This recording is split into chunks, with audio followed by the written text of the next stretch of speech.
Welcome, dear friends, to an evening of wonder and reflection. I'm Arthur, your guide through the mystical realms of Velaryon lore and folktales. Tonight we embark on a journey not just through stories, but into a space where the echoes of the past and the whispers of the sea intertwine. Before we dive into the enchanting legends and hidden secrets of House Velaryon, I invite you to join me in a brief guided meditation. This will help us center our minds and open our hearts to the ancient tales that await us.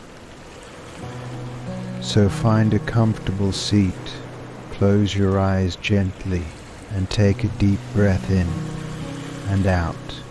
Feel the weight of the world lift from your shoulders with each exhale. Let the ambient sounds around you fade away as you focus on the rhythm of your breath. Imagine yourself by the edge of a tranquil sea, the gentle waves caressing the shore. With every breath, feel yourself being drawn closer to the mysteries of the Velaryons. Let the calm of the sea infuse your spirit and prepare you for the stories that lie ahead.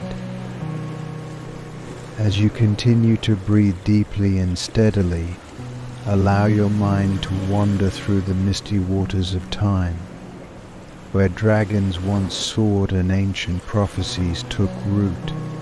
Feel yourself becoming one with the lore we are about to explore, as each tale unravels like the soft whispers of the ocean breeze. When you're ready, gently open your eyes and let the tales of the Velaryons begin. So sit back, relax, and let the journey through history and myth commence. Story 1. House Velaryon, one of the most venerable and storied families in the annals of Westeros, traces its origins to the enigmatic and distant lands of Valyria. Before the fall of the Freehold, when dragons soared through the skies and the Valyrian Freehold commanded the known world with an iron grip and fire, House Velaryon was already etching its name into the chronicles of history.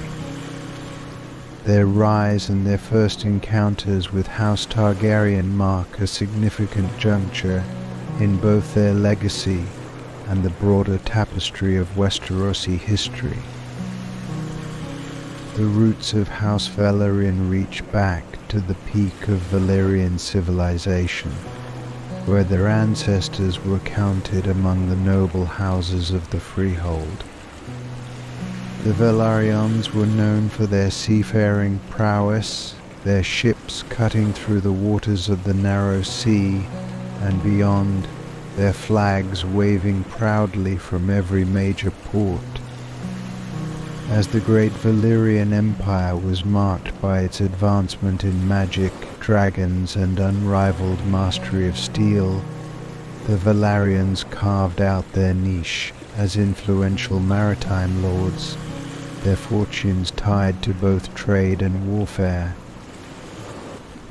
The exact origin of House Velaryon is somewhat obscured by the mists of time, but it is widely believed that they were one of the many noble families who rose to prominence during the height of Valyrian power. They are said to have been founded by a seafaring warrior of great renown, whose exploits and leadership in naval battles earned his house a place among the elite of Valyria. Their bloodline, steeped in tales of bravery and conquest, quickly became synonymous with both strength and prosperity. However, the world of Valyria was not destined to remain unshaken forever.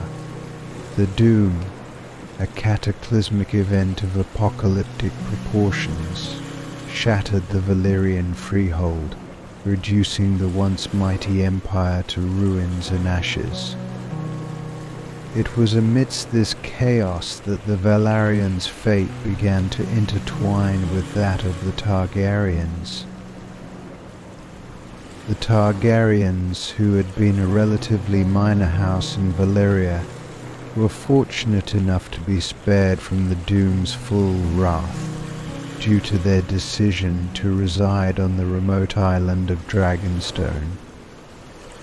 While they had long maintained a presence in the Freehold, their separation from the core of Valyrian power protected them from the worst of the destruction. After the Doom, they found themselves among the few who could lay claim to the ancient heritage of Valyria, though their island was a stark contrast to the grandeur of the Lost Empire. In the aftermath of the Doom, the Velaryons, now among the few survivors of their once grand civilization, faced the harsh realities of a world in flux. Many of their kin had perished in the calamity, and those who remained found themselves scattered and displaced. It was during this tumultuous period that the Velaryons' paths first crossed with the Targaryens.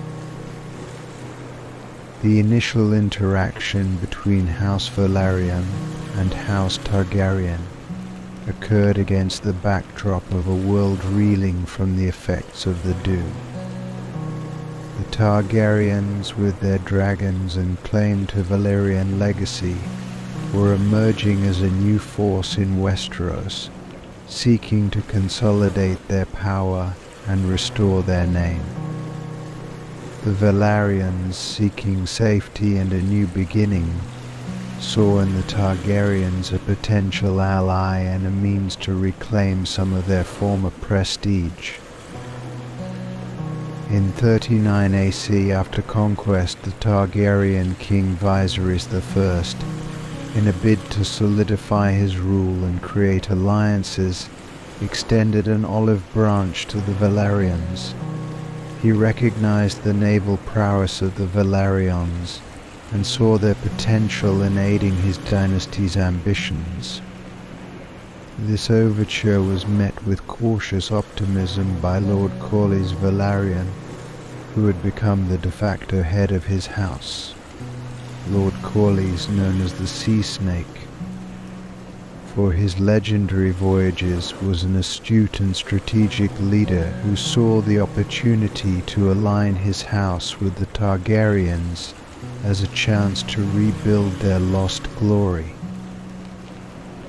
The marriage between Princess Rhaenys Targaryen and Lord Corlys Velaryon in 53 AC was a pivotal moment in this alliance. The union was both a political and strategic maneuver, uniting the Targaryen and Velaryon houses through blood and shared interests. The marriage solidified the ties between the two families and allowed them to pool their resources in the pursuit of mutual goals. For House Velaryon, this alliance provided not only a return to prominence but also a significant role in the shaping of the Targaryen dynasty's future. The Velaryons proved to be invaluable allies to the Targaryens in the ensuing years.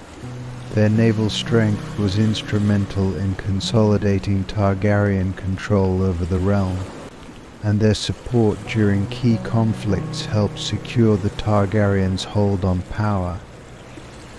The Velaryons' contributions were not limited to military might. Their knowledge of the sea and their trading networks provided the Targaryens with economic advantages that bolstered their rule. The relationship between the Velaryons and Targaryens grew deeper over the years, evolving from mere political alliance to a genuine bond of mutual respect and trust. House Velaryon, through its strategic marriage and military support, established itself as one of the most influential and trusted allies of the Targaryen dynasty.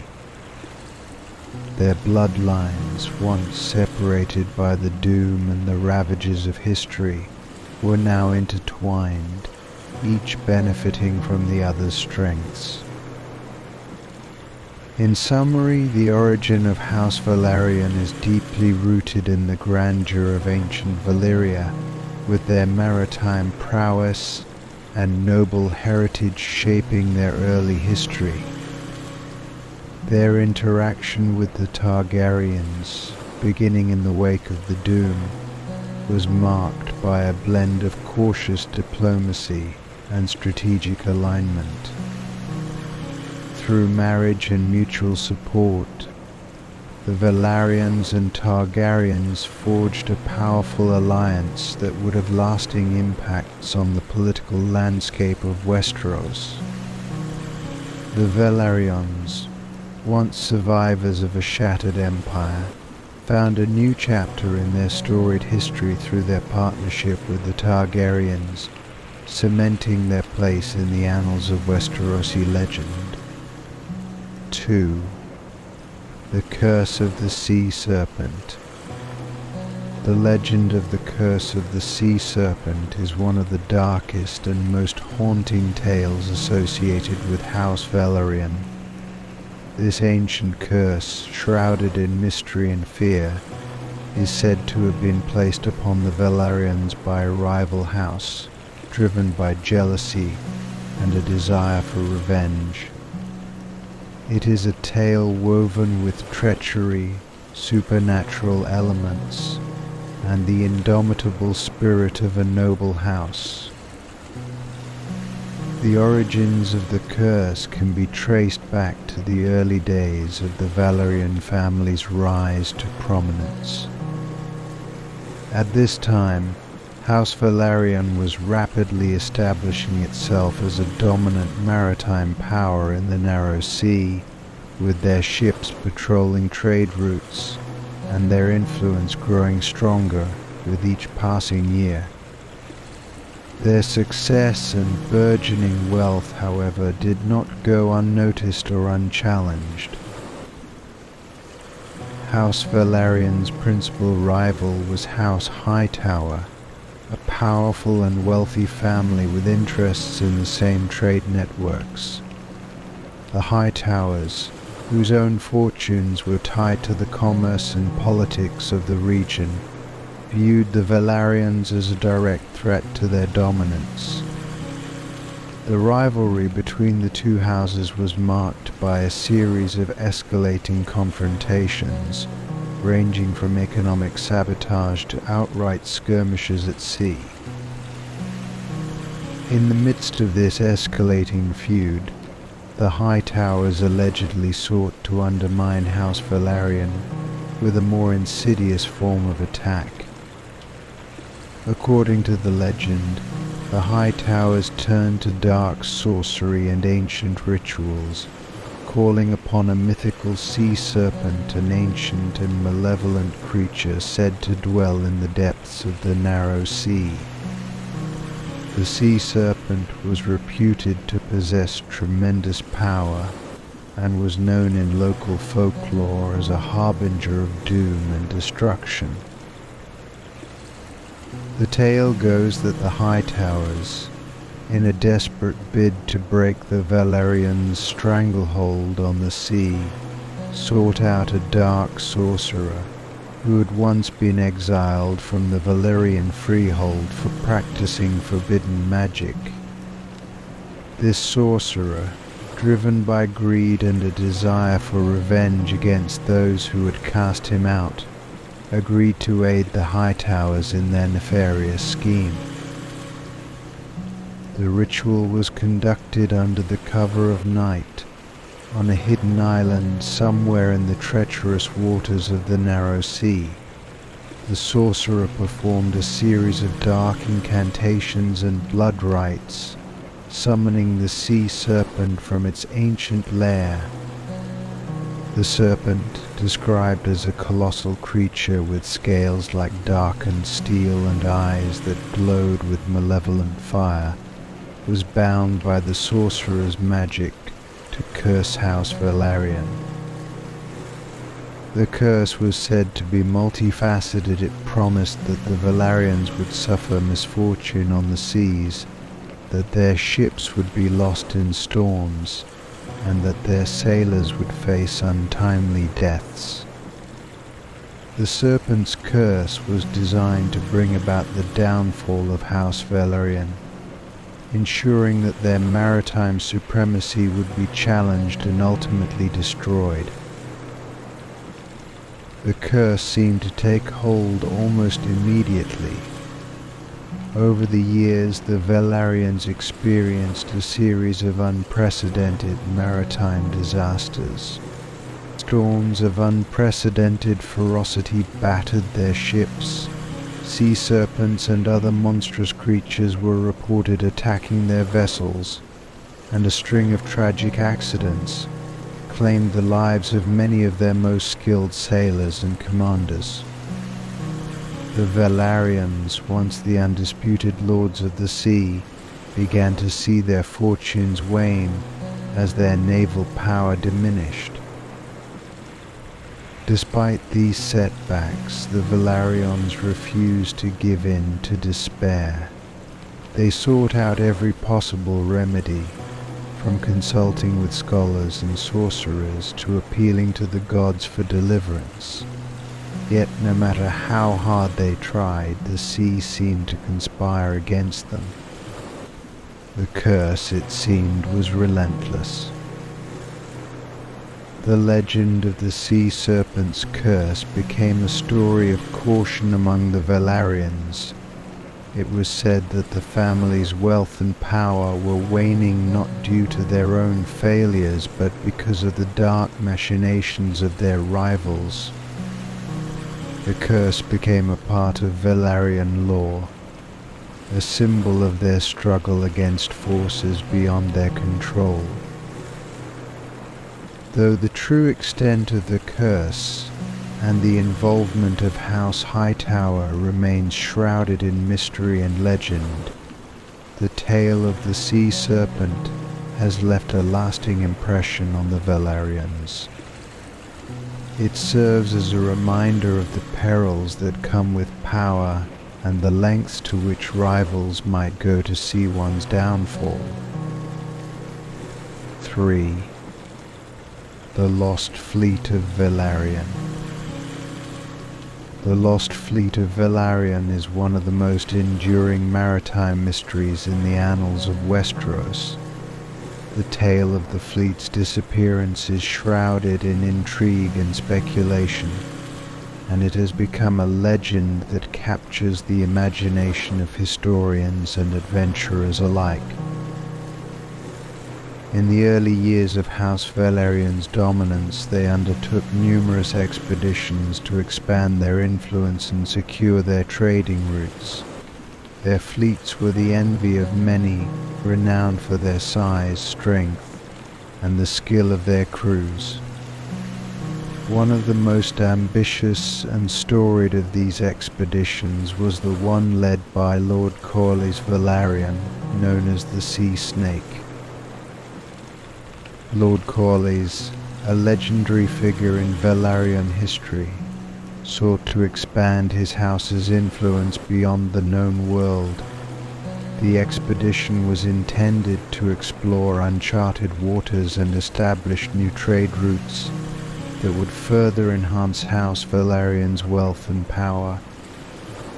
In 105 AC, he set out with a grand fleet, comprising dozens of ships and thousands of men, including some of the finest navigators and sailors of the age.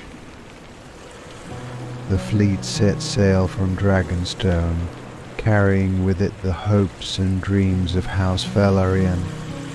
The ships were equipped with the finest provisions and navigational tools, and the expedition was heralded as the most ambitious naval venture ever undertaken by the Velaryons. The fleet's route was to take them across the summer sea, beyond the known borders of Westeros, and into lands unknown. For months the fleet sailed through uncharted waters, encountering strange and wondrous sights that piqued the curiosity of those aboard. They made landfall on several previously unknown islands, mapping their coasts and establishing brief trade relations with indigenous peoples. The expedition seemed to be a resounding success, and reports from the fleet were filled with excitement about the discoveries they were making.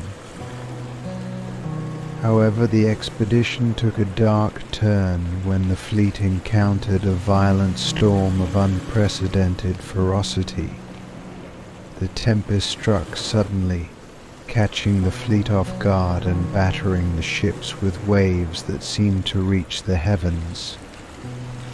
The storm lasted for days, and the fleet, despite its formidable size and strength, struggled against the unrelenting forces of nature. When the storm finally abated, the fleet was scattered, and many of the ships were severely damaged. The survivors managed to regroup and make repairs, but their troubles were far from over. As they continued their voyage, they began to encounter strange and hostile phenomena. Reports of ghostly apparitions, mysterious sea creatures, and inexplicable occurrences spread among the crew. Despite their efforts to return home, the fleet faced continued misfortune. Ships became lost in fogs that seemed to appear out of nowhere, supplies dwindled, and morale plummeted. One by one, the ships of the fleet began to disappear without a trace, leaving behind only the occasional lifeboat or fragment of wreckage. The fate of the lost fleet of Velaryon became a subject of great speculation and concern. Some believed that the fleet had fallen victim to the curse of the sea serpent, a dark enchantment that had been rumored to afflict House Velaryon. Others suggested that the fleet had stumbled upon a hidden and hostile civilization, or that it had ventured into waters plagued by supernatural forces.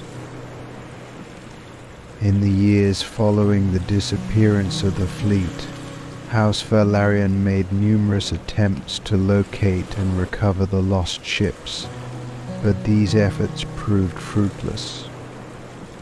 The mystery of the lost fleet became a part of Velaryon lore, and the tale of their vanished ships was passed down through generations as both a cautionary story and a symbol of the unpredictable dangers of the sea.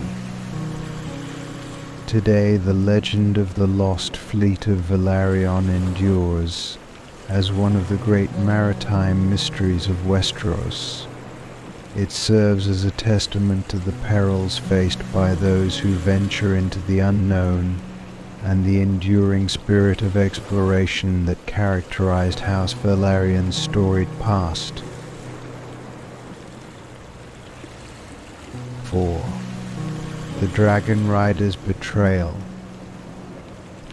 The tale of the Dragon Rider's betrayal is one of the most dramatic and heartbreaking stories in the history of House Velaryon. It is a story of loyalty and treachery, of a dragon rider who chose to betray his own house in favor of a rival faction, and the far-reaching consequences of his actions. In the tumultuous period of the Targaryen Civil War, known as the Dance of the Dragons, the Velaryons found themselves embroiled in a fierce struggle for power. The conflict was marked by intense rivalries, shifting alliances and brutal battles, and House Velaryon, with its considerable naval power and dragon riding capability, was a key player in the struggle. Among the prominent figures of House Velaryon was Sir Harwin Velaryon, a distinguished dragon rider known for his valor and skill in battle. Sir Harwin was a stalwart supporter of the Valarian cause and rode the dragon known as Sea Serpent, a formidable and fearsome beast that had become a symbol of House Velarion's might. His loyalty to his house was unquestionable, and he had earned the respect and admiration of his peers. However, as the war dragged on, the shifting tides of politics and ambition began to take their toll. Sir Harwin, who had once been a fierce champion of House Velaryon, found himself increasingly disillusioned with the conflict. He became swayed by the promises and allure of the rival faction, House Hightower, which had its own ambitions and was looking to tip the balance of power in their favor. House Hightower, keenly aware of the impact that a defection of a prominent Velaryon dragon rider could have, extended an offer to Sir Harwin that was both tempting and dangerous. They promised him significant power, influence and rewards if he were to switch his allegiance and support their cause. The allure of these promises, combined with the growing discontent within Sir Harwin, ultimately led him to make a fateful decision. In a dramatic turn of events, Sir Harwin Velaryon and his dragon Sea Serpent defected from House Velaryon and joined the ranks of House Hightower. The betrayal sent shockwaves through House Velaryon and their allies. Sir Harwin's departure was not only a significant loss in terms of military strength, but also a blow to the morale and unity of the Velaryon forces.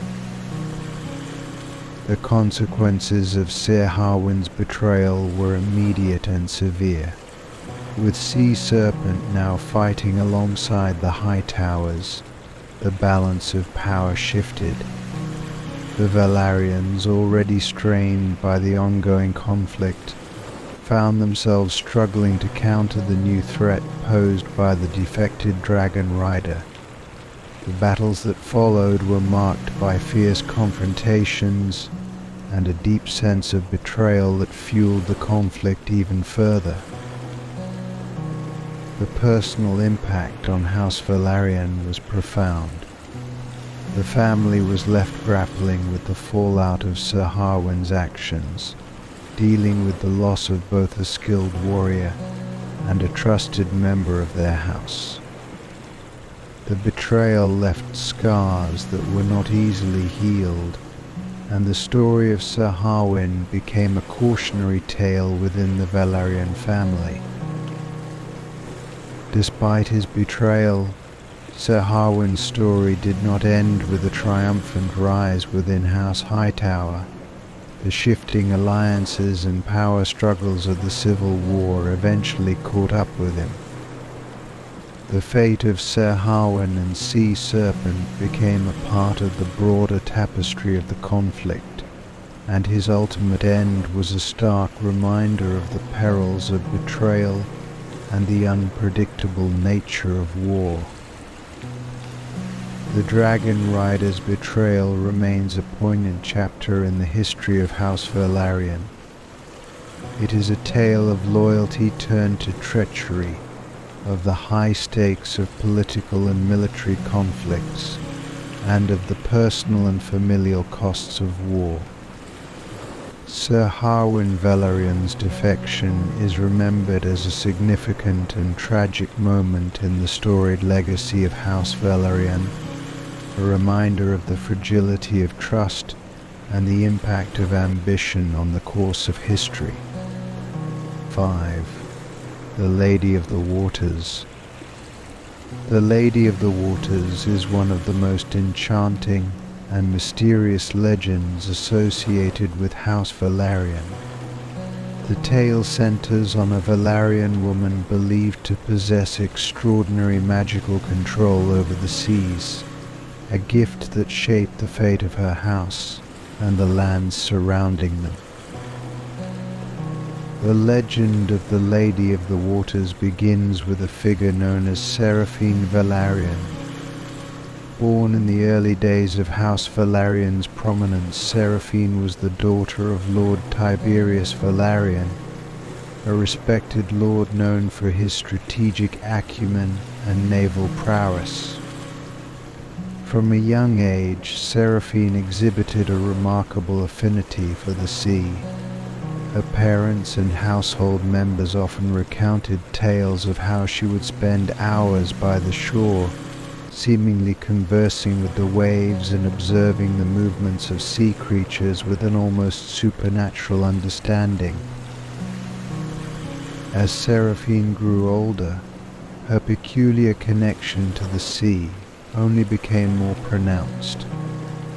Local folklore and chronicles describe how she could calm storms with a mere gesture and guide ships through treacherous waters without the need for charts or compasses.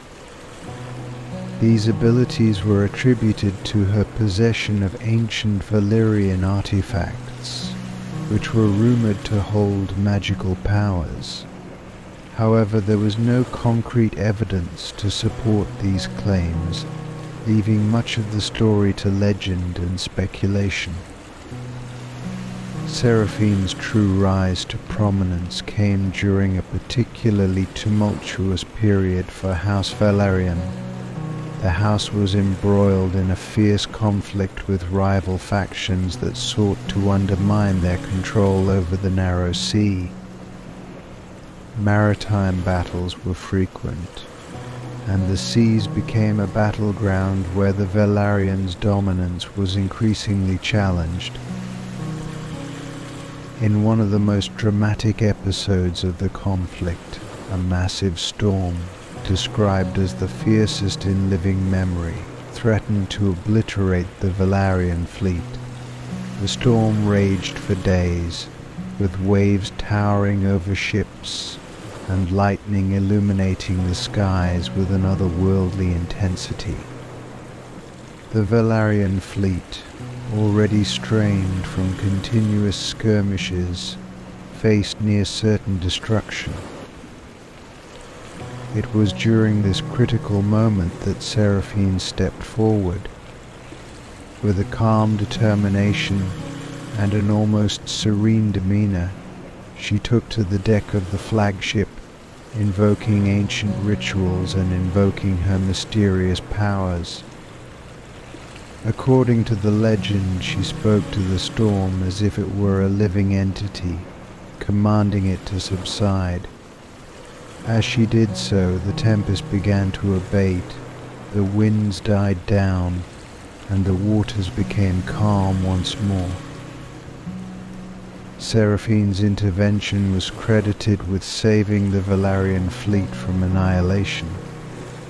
Her actions not only preserved House Velaryon's naval strength, but also solidified her reputation as a figure of profound magical prowess. The event became a pivotal moment in Velaryon history, and Seraphine was celebrated as a protector of the house and a revered figure among her people. The legend of Seraphine Velaryon, the Lady of the Waters, extended beyond her lifetime. Stories about her continued to circulate, with many attributing the Velaryons' continued success at sea to her mystical influence. Tales of her ability to control the sea were passed down through generations, becoming a central part of the Velaryon family lore. In the years following her death, it was said that Seraphine's spirit continued to watch over House Velaryon. Sailors and fishermen spoke of her ghostly presence guiding them through storms and ensuring their safe passage. The Lady of the Waters became a symbol of divine protection and strength, embodying the connection between the Velaryons and the vast, unpredictable ocean they had mastered. The tale of the Lady of the Waters serves as a reminder of the deep-rooted ties between House Velaryon and the sea. It captures the essence of their maritime heritage and the mystical elements that have been woven into their history. The legend of Seraphine Velaryon endures as a testament to the enduring spirit and formidable legacy of House Velaryon. 6. The Treasure of Black Tide. The Treasure of Black Tide is one of the most intriguing and sought-after legends associated with House Velaryon. This fabled treasure, hidden away by a Valarian ancestor on the shores of Black Tide Isle, has inspired countless quests and adventures, capturing the imaginations of treasure hunters and historians alike. Black Tide Isle, located off the rugged coast of the Valarians' dominion, is a place of striking beauty and foreboding mystery. The island is characterized by its jagged cliffs, dense forests, and treacherous waters, making it both a natural fortress and a perilous location for any who dare to explore its secrets. The isle has long been associated with tales of hidden wealth and buried treasure, largely thanks to its connection to the legend of the Treasure of Black Tide. The story begins with a legendary Valarian ancestor known as Lord Alaric Velaryon, a prominent figure in the early days of House Velaryon's maritime expansion.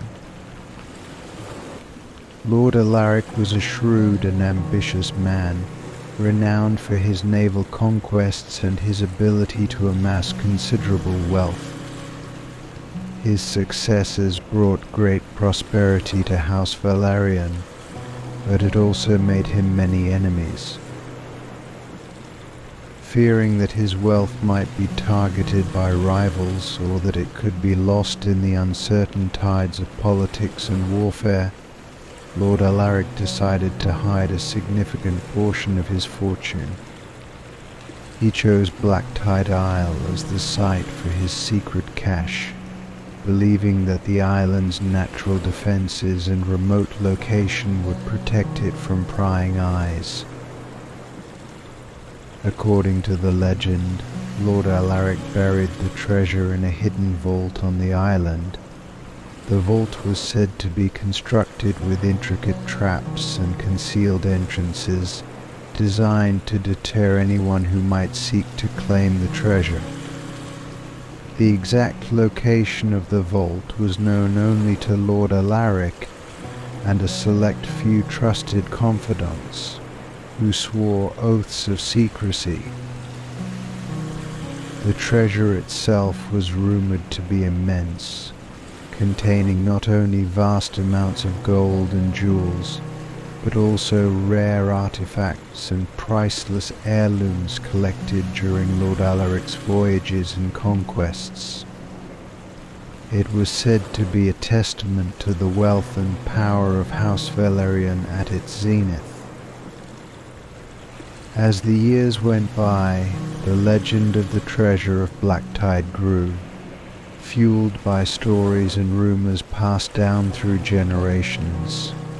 Treasure hunters and adventurers from across Westeros attempted to find the hidden vault, drawn by the promise of unimaginable wealth.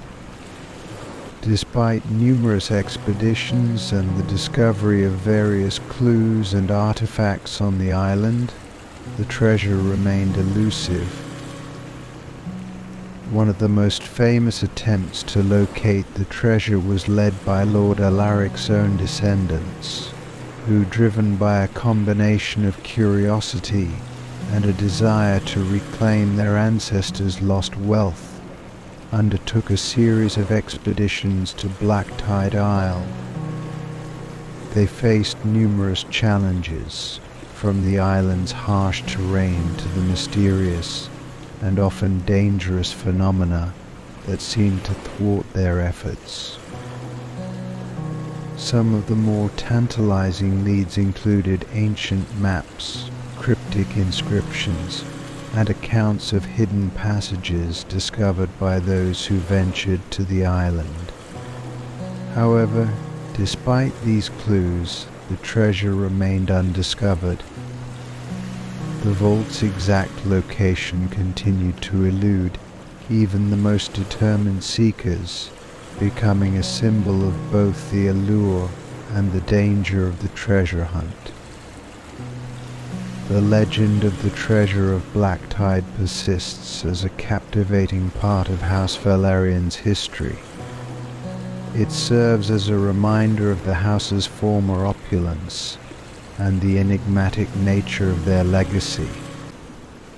Black Tide Isle remains a place of intrigue, attracting those who seek to unravel its secrets and uncover the hidden wealth of the Velaryons. In modern times, the treasure of Black Tide has become a source of inspiration for storytellers and adventurers. It continues to be a subject of speculation and fascination, representing both the grandeur and the mystery of House Velaryon. The quest for the treasure endures as a testament to the enduring allure of hidden riches and the indomitable spirit of exploration. 7. The Ghost Ship of Driftmark. The Ghost Ship of Driftmark is a haunting, enigmatic legend that has captivated the imaginations of those who dwell near the shores of Driftmark. The ghostly vessel, said to appear during storms, has become a symbol of both dread and fascination for the people of Driftmark and the broader realm. The story of the Ghost Ship of Driftmark dates back to the early history of House Velaryon, when Driftmark was a key stronghold and maritime hub for the family. The island, known for its rugged coastline and treacherous waters, was an ideal location for a formidable naval base. However, its isolation and harsh environment also made it a place of mystery and superstition. The legend begins with the disappearance of a Velaryon ship known as the Aegis of the Sea. The Aegis was one of the most advanced and heavily armed vessels of its time, commanded by a renowned captain and manned by a skilled crew. The ship was on a crucial mission to deliver vital supplies and intelligence to the Velaryon fleet when it vanished without a trace. The circumstances surrounding the disappearance of the Aegis of the Sea were shrouded in mystery.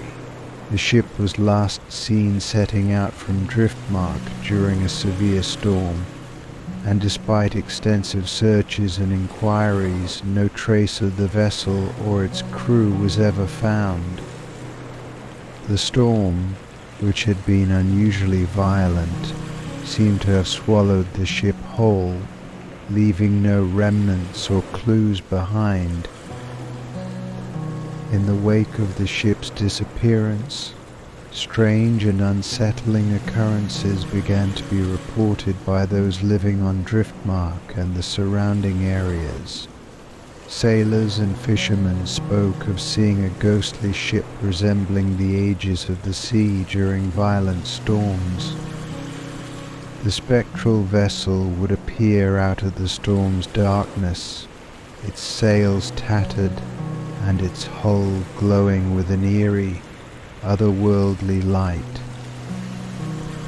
The ghost ship's appearances were often accompanied by inexplicable phenomena, such as sudden changes in weather, mysterious fogs, and eerie sounds that echoed across the waters.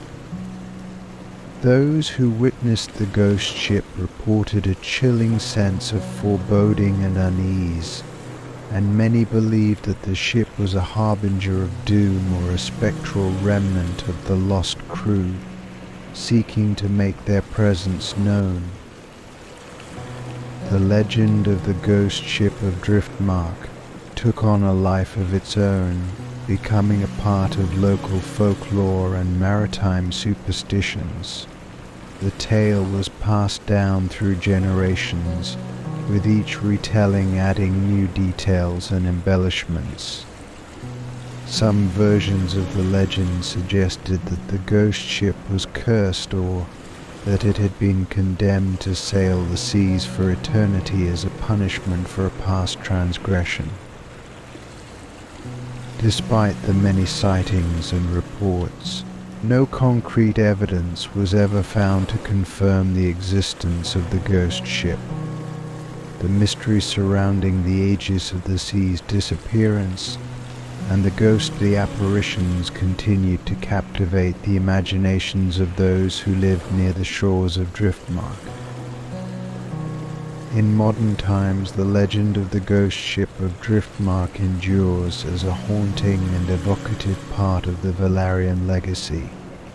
It serves as a reminder of the mysteries and dangers that lie hidden in the depths of the sea, and the spectral echoes of the past that continue to haunt the present.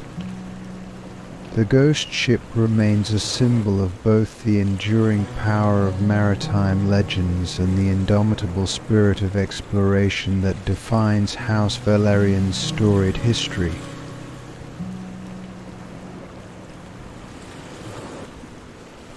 Eight. The Prophecy of the Silver Serpent. The prophecy of the Silver Serpent is one of the most enigmatic and evocative legends in the history of House Velaryon. This ancient prophecy, steeped in mystery and foreboding, foretold a great change for the Velaryons, involving a mythical silver serpent that was said to herald both transformation and turmoil for the house. The origins of the prophecy are as mysterious as its content. According to the legend, the prophecy was uncovered in a series of ancient scrolls and inscriptions that were believed to date back to the time of the Valyrian freehold. These texts were reportedly discovered in a hidden chamber beneath Dragonstone, a location known for its connections to both the Targaryens and the Velaryons. The discovery was attributed to a Velaryon scholar and seer named Meles Velaryon, who was known for his deep knowledge of ancient lore and prophecies. The prophecy itself was cryptic, composed in a language that mixed Valyrian with archaic symbols and metaphors. It spoke of a silver serpent, an ethereal creature that would rise from the depths of the sea and bring about a great upheaval for House Velaryon. The serpent was described as a creature of immense beauty and terror, with scales that shone like silver and eyes that glowed with a spectral light. Its appearance was said to signify both an era of unprecedented fortune and a time of great peril. According to the prophecy, the silver serpent would emerge during a time of great turmoil for House Velaryon, when their fortunes would be at a critical juncture. The prophecy suggested that the serpent's arrival would mark the beginning of a period of transformation, bringing both opportunities and challenges. The serpent's influence was said to be both a blessing and a curse, capable of reshaping the house's destiny in ways that were both wondrous and destructive. As the legend of the prophecy spread, it became a subject of great fascination and fear among the Velaryons. Scholars and seers attempted to interpret the meaning of the prophecy, but its cryptic nature led to numerous and often conflicting interpretations. Some believed that the silver serpent symbolized a period of prosperity and expansion, while others feared that it foretold a time of decline and disaster.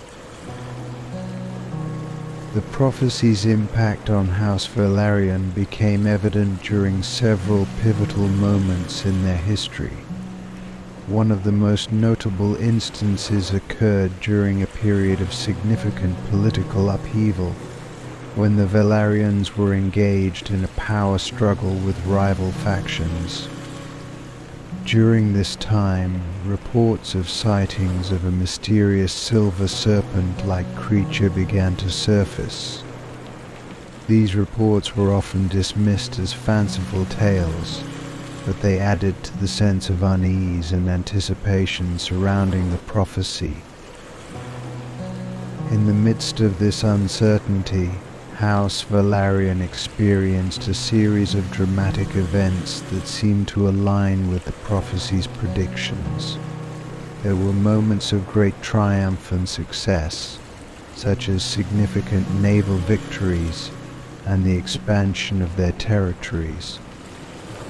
However, these victories were accompanied by equally significant challenges, including internal strife, betrayals and catastrophic events that tested the house's resilience. One particularly dramatic instance occurred when a fleet of Velaryon ships encountered a massive and otherworldly sea creature that bore a striking resemblance to the silver serpent described in the prophecy. The creature, which was described as having a shimmering silver hide and glowing eyes, appeared during a violent storm and was believed by many to be a manifestation of the prophecy's serpent. The encounter resulted in a fierce battle, and although the Velaryons ultimately emerged victorious, the event left a lasting impression on the house and further fueled speculation about the prophecy's meaning. The prophecy of the Silver Serpent continued to influence the Velaryons throughout their history. It became a symbol of both their ambitions and their fears, representing the duality of their fortunes and the ever-present uncertainty of their destiny. The serpent's enigmatic nature served as a reminder of the unpredictable forces that shaped their lives and the need to remain vigilant in the face of change.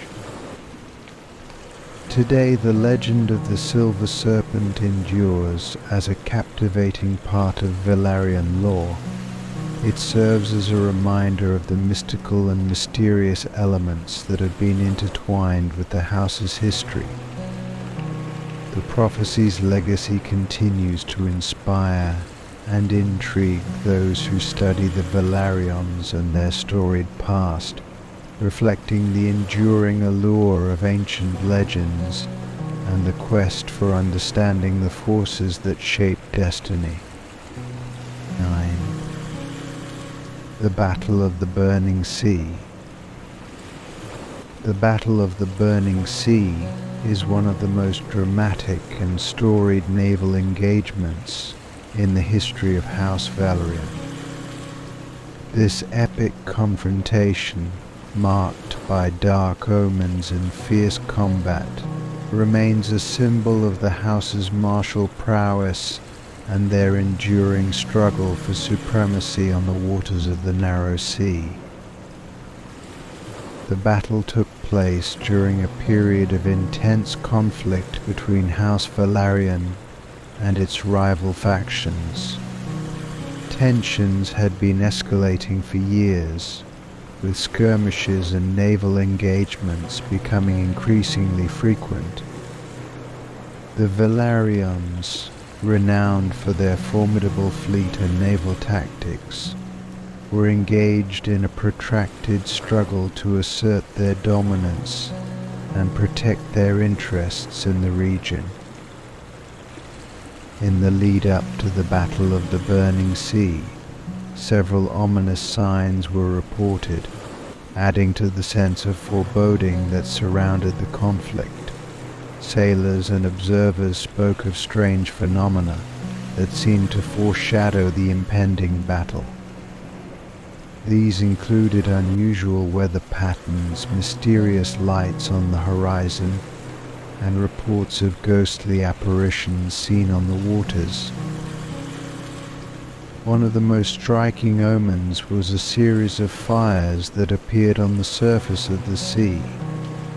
These fires, described as glowing with an eerie, unnatural light, were observed by sailors and were said to resemble flames that burned with a cold, blue hue.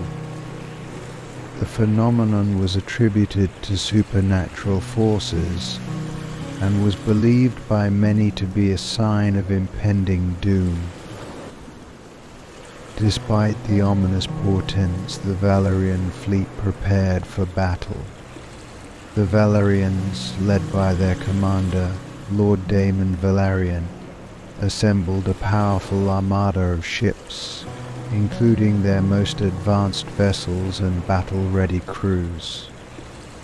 The rival factions, equally determined to challenge the Valarians' dominance, mustered their own fleets, leading to a dramatic and high-stakes confrontation. The Battle of the Burning Sea commenced with a series of fierce clashes between the opposing fleets. The Valarian ships, known for their speed and maneuverability, engaged their enemies with precision and skill.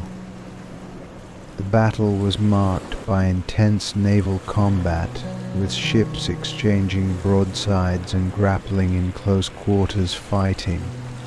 The air was filled with the roar of cannon fire, the clash of metal, and the cries of men engaged in desperate struggle. As the battle raged on, the eerie fires on the sea seemed to intensify, casting an otherworldly glow over the conflict. The fires, combined with the smoke and chaos of battle, created a nightmarish and surreal atmosphere. The Velaryon fleet, despite its superior tactics and firepower, faced formidable resistance from their enemies, and the outcome of the battle remained uncertain. In a dramatic turn of events, Lord Daemon Velaryon led a daring and decisive assault that turned the tide of the battle. His strategic acumen and bravery in the face of overwhelming odds earned him a place in the annals of Velaryon history. The enemy fleet, battered and demoralized, was forced to retreat, and the Velaryons emerged victorious. The aftermath of the Battle of the Burning Sea was marked by both celebration and reflection. The victory solidified House Velaryon's position as a dominant naval power, but it also left a lasting impression on those who had witnessed the eerie and supernatural elements of the conflict. The fires on the sea, which had burned with an unnatural light, were seen as a reminder of the dark forces that had been at play. The battle became a legendary episode in Velaryon history, recounted in songs and stories as a testament to the house's martial prowess and their resilience in the face of adversity. The ominous omens that had preceded the battle were interpreted as both a warning and a sign of the high stakes involved in their struggle for supremacy. The Battle of the Burning Sea remains a symbol of the Velaryons' enduring strength and their ability to confront and overcome the forces that seek to challenge them. It serves as a reminder of the dramatic, and often unpredictable nature of naval warfare, and the indomitable spirit of House Velaryon. 10. The forbidden love of Lady Maris. The tale of the forbidden love of Lady Maris is one of the most poignant and tragic stories in the history of House Velaryon. It is a story of love and loss, set against the backdrop of noble expectations and societal constraints, and it remains a powerful reminder of the personal costs of adhering to social norms and expectations. Lady Maris Velaryon was the daughter of Lord Cedric Velaryon, a prominent noble with considerable influence and wealth. Known for her beauty and intelligence, Maris was a beloved figure within her family and among the people of Driftmark. Her grace and charm made her a sought-after match, and many suitors vied for her hand in marriage. Despite the numerous offers from eligible noble families, Lady Maris's heart belonged to someone outside the realm of high society. Her love was for a commoner named Aemon, a skilled and charismatic shipwright who worked in the bustling shipyards of Driftmark.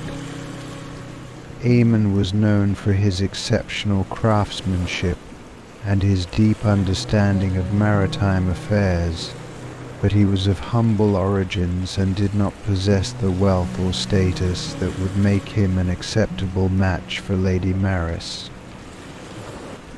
The romance between Lady Maris and Aemon began in secrecy. They met in the quiet moments between the clamour of the shipyards and the opulence of the Velaryon estate. Their love was passionate and sincere, a contrast to the calculated alliances and marriages of the noble world. Despite the obstacles that stood in their way, Maris and Aemon dreamed of a life together, away from the constraints of societal expectations. However, their love affair could not remain hidden forever. Rumors of their relationship began to spread, and the whispers of their forbidden love reached the ears of Lady Maris's father, Lord Cedric. Outraged by the prospect of his daughter marrying someone of lower status, Lord Cedric vehemently opposed the match. He viewed the union as a threat to the family's honor and status, and he was determined to put an end to it. In response to her father's disapproval, Lady Maris and Aemon made a desperate plan to elope. They hoped to escape the constraints of their respective worlds and find a place where they could be together without fear of judgment or retribution. Their plan was to meet in secret and sail away to a distant land where they could start anew. On the night of their planned departure, Lady Maris and Aemon rendezvoused at the docks, ready to set sail under the cover of darkness. However, their plans were thwarted when they were betrayed by one of Aemon's acquaintances, who had been coerced by Lord Cedric into revealing their intentions. As they prepared to board the ship, Lord Cedric's men arrived, surrounding the couple and preventing their escape. The confrontation was intense and emotional, with Lady Maris and Aemon pleading for their love to be recognized and respected. Despite their pleas, the authorities were unyielding. Lady Maris was forcibly taken back to her father's estate, and Aemon was arrested and imprisoned. The fallout from the failed elopement was devastating. Lady Maris was confined to her quarters and subjected to harsh reprimands from her father. Her once promising future was overshadowed by the scandal of her forbidden love. Aemon, meanwhile, faced severe consequences for his defiance. His imprisonment was a blow to his reputation and his livelihood, and he was ultimately exiled from Driftmark, never to return. The tragedy of Lady Maris and Aemon's love story did not end with their separation. The emotional toll on Lady Maris was profound, and she remained heartbroken and isolated from the world she once knew. Her once bright future was marred by the consequences of her forbidden love, and she lived out the remainder of her days in relative obscurity. The tale of Lady Maris and Aemon became a cautionary legend within House Velaryon and beyond. It served as a poignant reminder of the sacrifices and struggles that individuals face when their hearts are at odds with societal expectations. The story of their love, though tragic, continued to resonate through the ages as a testament to the enduring power of love and the personal costs of adhering to the dictates of noble life. The forbidden love of Lady Maris remains a powerful and evocative part of Velaryon lore. It is a story of love and loss, of defiance and sacrifice, and it serves as a reminder of the complex and often painful realities that lie behind the glittering facade of noble life.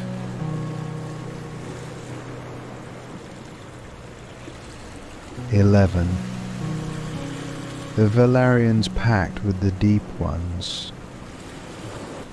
The tale of House Velaryon's pact with the Deep Ones is one of the most arcane and compelling legends in their storied history.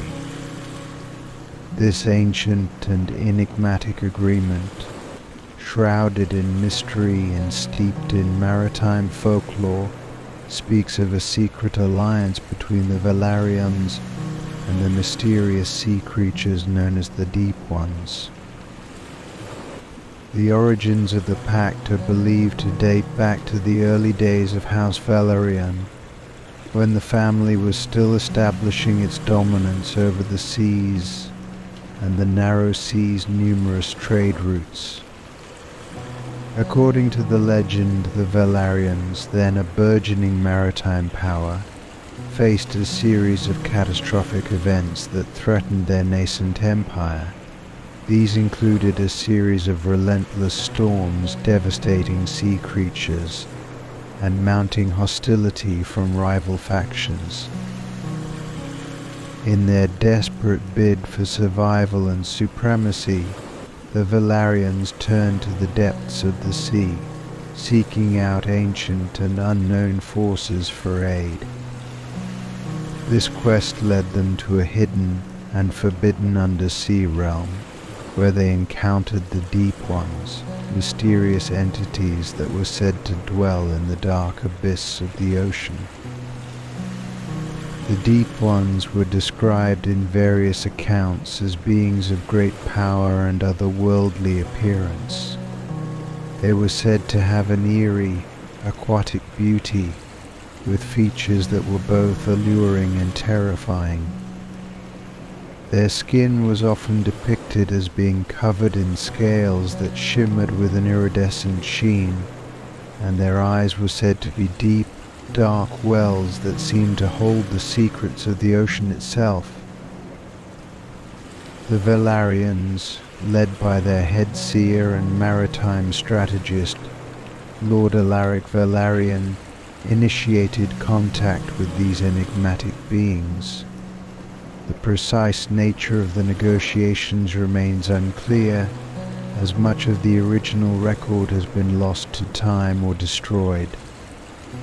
However, it is widely believed that the pact was forged through a series of rituals and agreements that involved both tangible and intangible exchanges.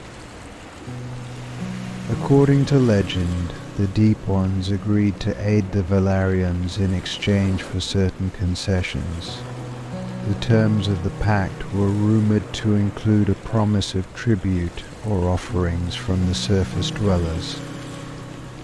These offerings were said to be brought to the underwater realm by specially chosen emissaries or through ritualistic means. In return, the Deep Ones provided the Velaryons with protection from their enemies, the power to navigate treacherous waters with ease, and the ability to calm or summon storms as needed. The Pact's influence was evident in various aspects of Velaryon life and history. During periods of intense conflict or dire straits, the Velaryons were reported to have received unexpected and extraordinary assistance. Stories abounded of ships being miraculously saved from sinking, stormy seas being calmed just in time for crucial battles, and rival fleets being scattered by sudden and unnatural tempests. The presence of the Deep Ones was also said to have affected Velaryon shipbuilding. Some of the most legendary Velaryon vessels were reputed to be imbued with a supernatural aura, with designs and construction techniques that were said to be influenced by the otherworldly knowledge imparted by the Deep Ones. These ships, known for their speed and resilience, became symbols of Velaryon naval dominance and played a significant role in the house's expansion and control over sea routes. The pact with the Deep Ones was not without its costs and complications. The required offerings, while not always specified, were often interpreted as being substantial.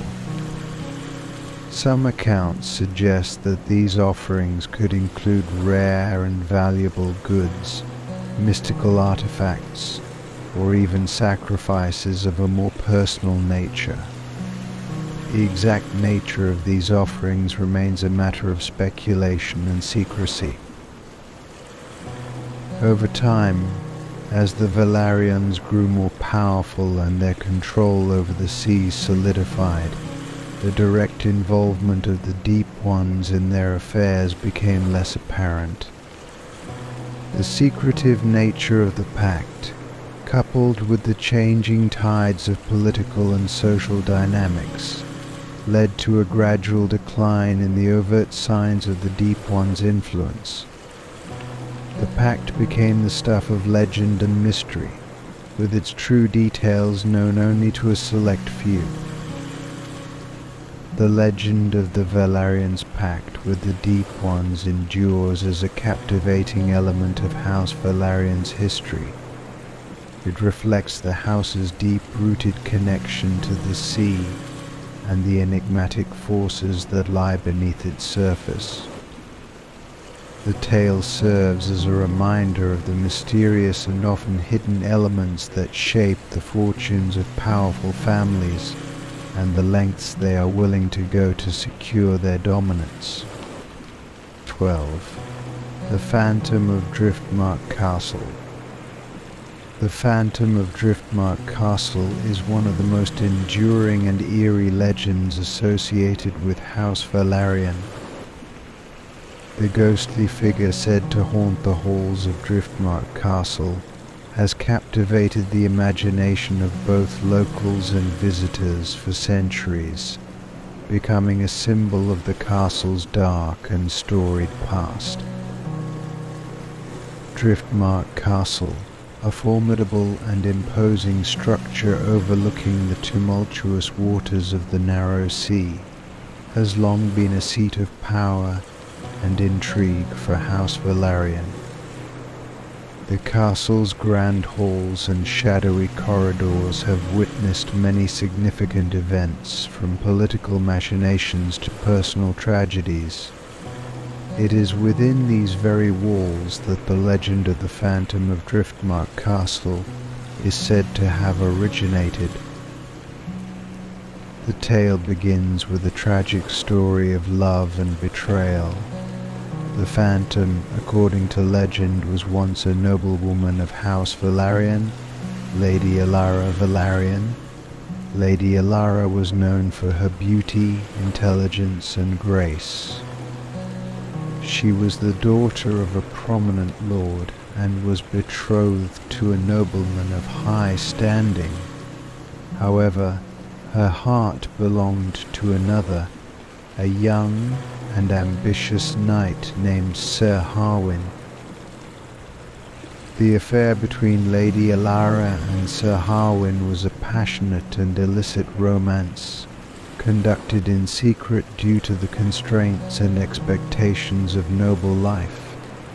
Their love was genuine, but it was fraught with danger, as both faced severe repercussions if their relationship were discovered. The situation took a dark turn when Lady Alara's betrothed, Lord Cedric, discovered the affair. Consumed by rage and jealousy, Lord Cedric confronted Sir Harwin and demanded an explanation. The confrontation turned violent, and in a fit of fury, Lord Cedric ordered his guards to seize Sir Harwin. The knight was imprisoned in the dungeons of Driftmark Castle, where he awaited a grim fate. Lady Alara, desperate to save her lover, attempted to rescue Sir Harwin. She devised a daring plan to free him from his cell and escape with him to a distant land, where they could live in peace. However, her plan was thwarted when she was betrayed by one of her own servants, who informed Lord Cedric of her intentions. On the night of their planned escape, Lady Alara and Sir Harwin were captured. The couple was brought before Lord Cedric, who condemned them both to a tragic end. Lady Alara was sentenced to remain within the confines of Driftmark Castle, isolated and heartbroken, while Sir Harwin was executed. The final moments of their lives were marked by sorrow and despair. Lady Alara, unable to bear the loss of her beloved Sir Harwin and the betrayal of her own family, is said to have succumbed to madness. Her ghostly figure, shrouded in sorrow and despair, was believed to haunt the castle's halls, searching for her lost love and mourning the life she had been denied. The Phantom of Driftmark Castle is described as a spectral figure of haunting beauty. Witnesses who have claimed to see the Phantom describe her as a ghostly woman in an elegant gown, her face a mask of sadness and longing. She is often seen wandering the castle's darkened corridors, particularly around the areas where she and Sir Harwin were last together. Some accounts even suggest that she appears near the castle's dungeons, where Sir Harwin met his tragic end. The legend of Lady Alara's ghost has become a deeply ingrained part of Driftmark Castle's lore. Her presence is said to be accompanied by a chilling cold and an inexplicable sense of melancholy. The Phantom's sightings are often associated with foreboding events or significant moments in the castle's history, adding to her mystique. The story of the Phantom of Driftmark Castle serves as a poignant reminder of the personal tragedies and hidden sorrows that can shape a place's history. Lady Alara's ghost remains a symbol of unfulfilled love and the consequences of betrayal, haunting the castle as a spectral testament to the enduring power of love and loss. 13. The War of the Waters. The War of the Waters stands as one of the most significant and bloody conflicts in the history of House Velaryon. This epic struggle, fought over control of a vital sea route, was marked by fierce battles, political intrigue, and shifting alliances, and it played a crucial role in shaping the fortunes of the Velaryons and their rivals. The conflict began during a period of intense competition for control over key maritime trade routes and strategic locations. The narrow sea, with its vital shipping lanes and bustling ports, was a prize sought by many powerful factions. House Velaryon, with its extensive naval capabilities and strategic holdings, was a central player in this struggle. The immediate cause of the War of the Waters was a dispute over a critical sea route known as the Silver Passage. This route was essential for the transportation of goods and supplies between the Westerlands and the Reach, making it a highly contested and valuable asset. Control of the Silver Passage promised significant economic and strategic advantages, and both the Velaryons and their rivals were determined to secure it. The rival faction in the conflict was House Blackwood, a powerful family with substantial naval and commercial interests. House Blackwood, known for its own formidable fleet and political ambitions, sought to challenge the Velaryons' dominance and assert its own control over the Silver Passage. Tensions between the two houses escalated as each side sought to gain the upper hand in the contested waters. The War of the Waters began with a series of skirmishes and naval engagements. The initial battles were characterized by their intensity and high stakes. Both sides deployed their best ships and most skilled commanders, resulting in a series of fierce and bloody confrontations. The Velaryon fleet, renowned for its speed and maneuverability, faced off against the Blackwood ships, which were heavily armed and well equipped. One of the most significant battles of the war was the Battle of Storm's End, a dramatic and pivotal engagement that occurred near the turbulent waters of the narrow sea. The battle was marked by a fierce clash of fleets, with both sides suffering heavy losses. The stormy weather and treacherous conditions added to the chaos of the battle, making it one of the most brutal and costly conflicts of the war. The Battle of Storm's End proved to be a turning point in the War of the Waters. Despite the Velaryons' initial advantages, the Blackwoods managed to gain a strategic edge through a combination of tactical ingenuity and relentless aggression. The Velaryons were forced to regroup and reassess their strategy, leading to a series of high-stakes maneuvers and diplomatic efforts. The war also saw significant political maneuvering and shifting alliances. As the conflict continued, other factions and houses began to involve themselves, either in support of the Velaryons or the Blackwoods. The shifting allegiances and complex political landscape added to the uncertainty and volatility of the conflict. Ultimately, the War of the Waters ended with a tenuous and fragile peace. The conflict reached a resolution through a combination of military exhaustion and diplomatic negotiations. A treaty was brokered between House Velaryon and House Blackwood, establishing a new arrangement for the control of the Silver Passage and other contested areas. The treaty represented a compromise, with both sides gaining and conceding certain aspects of control. The aftermath of the war left a lasting impact on both House Velaryon and House Blackwood. The conflict had taken a heavy toll on both sides, with significant losses in ships, men, and resources.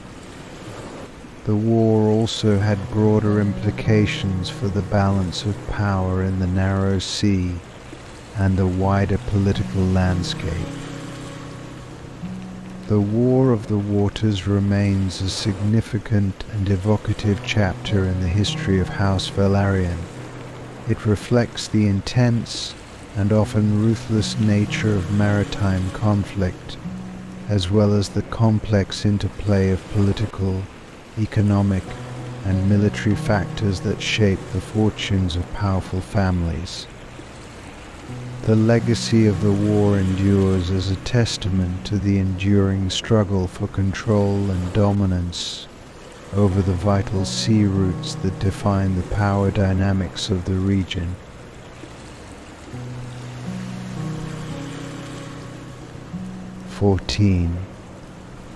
The Enchanted Pearl. The Enchanted Pearl is one of the most alluring and mysterious artifacts in the lore of House Velaryon. According to legend, this mystical gem possesses the power to bestow great influence or to inflict terrible curses, depending on the intentions of its bearer.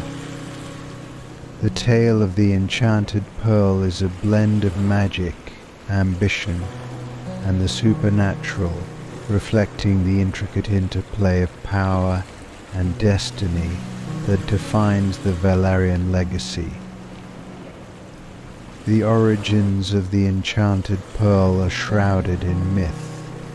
It is said that the pearl was discovered in the depths of the narrow sea by a Velaryon ancestor, Lord Maelon Velaryon, a renowned navigator and adventurer. During an expedition to chart unexplored waters, Lord Maelon's ship was caught in a fierce storm, threatening to sink. As the crew fought to save their vessel, they stumbled upon a hidden underwater cavern. Within this cavern, they found the Enchanted Pearl, glowing with an otherworldly light.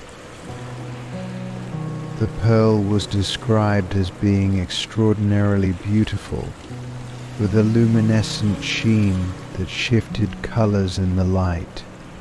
Its surface was smooth and flawless, and it radiated a subtle magical aura. The discovery of the pearl was seen as a sign of divine favor, and Lord Maelon took it as an omen of great things to come for his house. The legend of the Enchanted Pearl's powers quickly spread. It was said that the pearl had the ability to grant immense power to its bearer, whether in the form of influence, wealth, or military might. Some believed it could even control the elements, calm storms, or bring prosperity to the Velaryons. However, the pearl's power came with a price. Those who sought to wield its magic were warned that it could just as easily bring ruin and disaster if used with malicious intent or greed. The pearl's influence over House Velaryon was profound. Throughout the centuries, it was rumored to have been a source of great success and prosperity, but also of calamity. During times of peace and prosperity, the pearl was said to be used to strengthen the Velaryon fleet, enhance their trade routes, and secure advantageous alliances.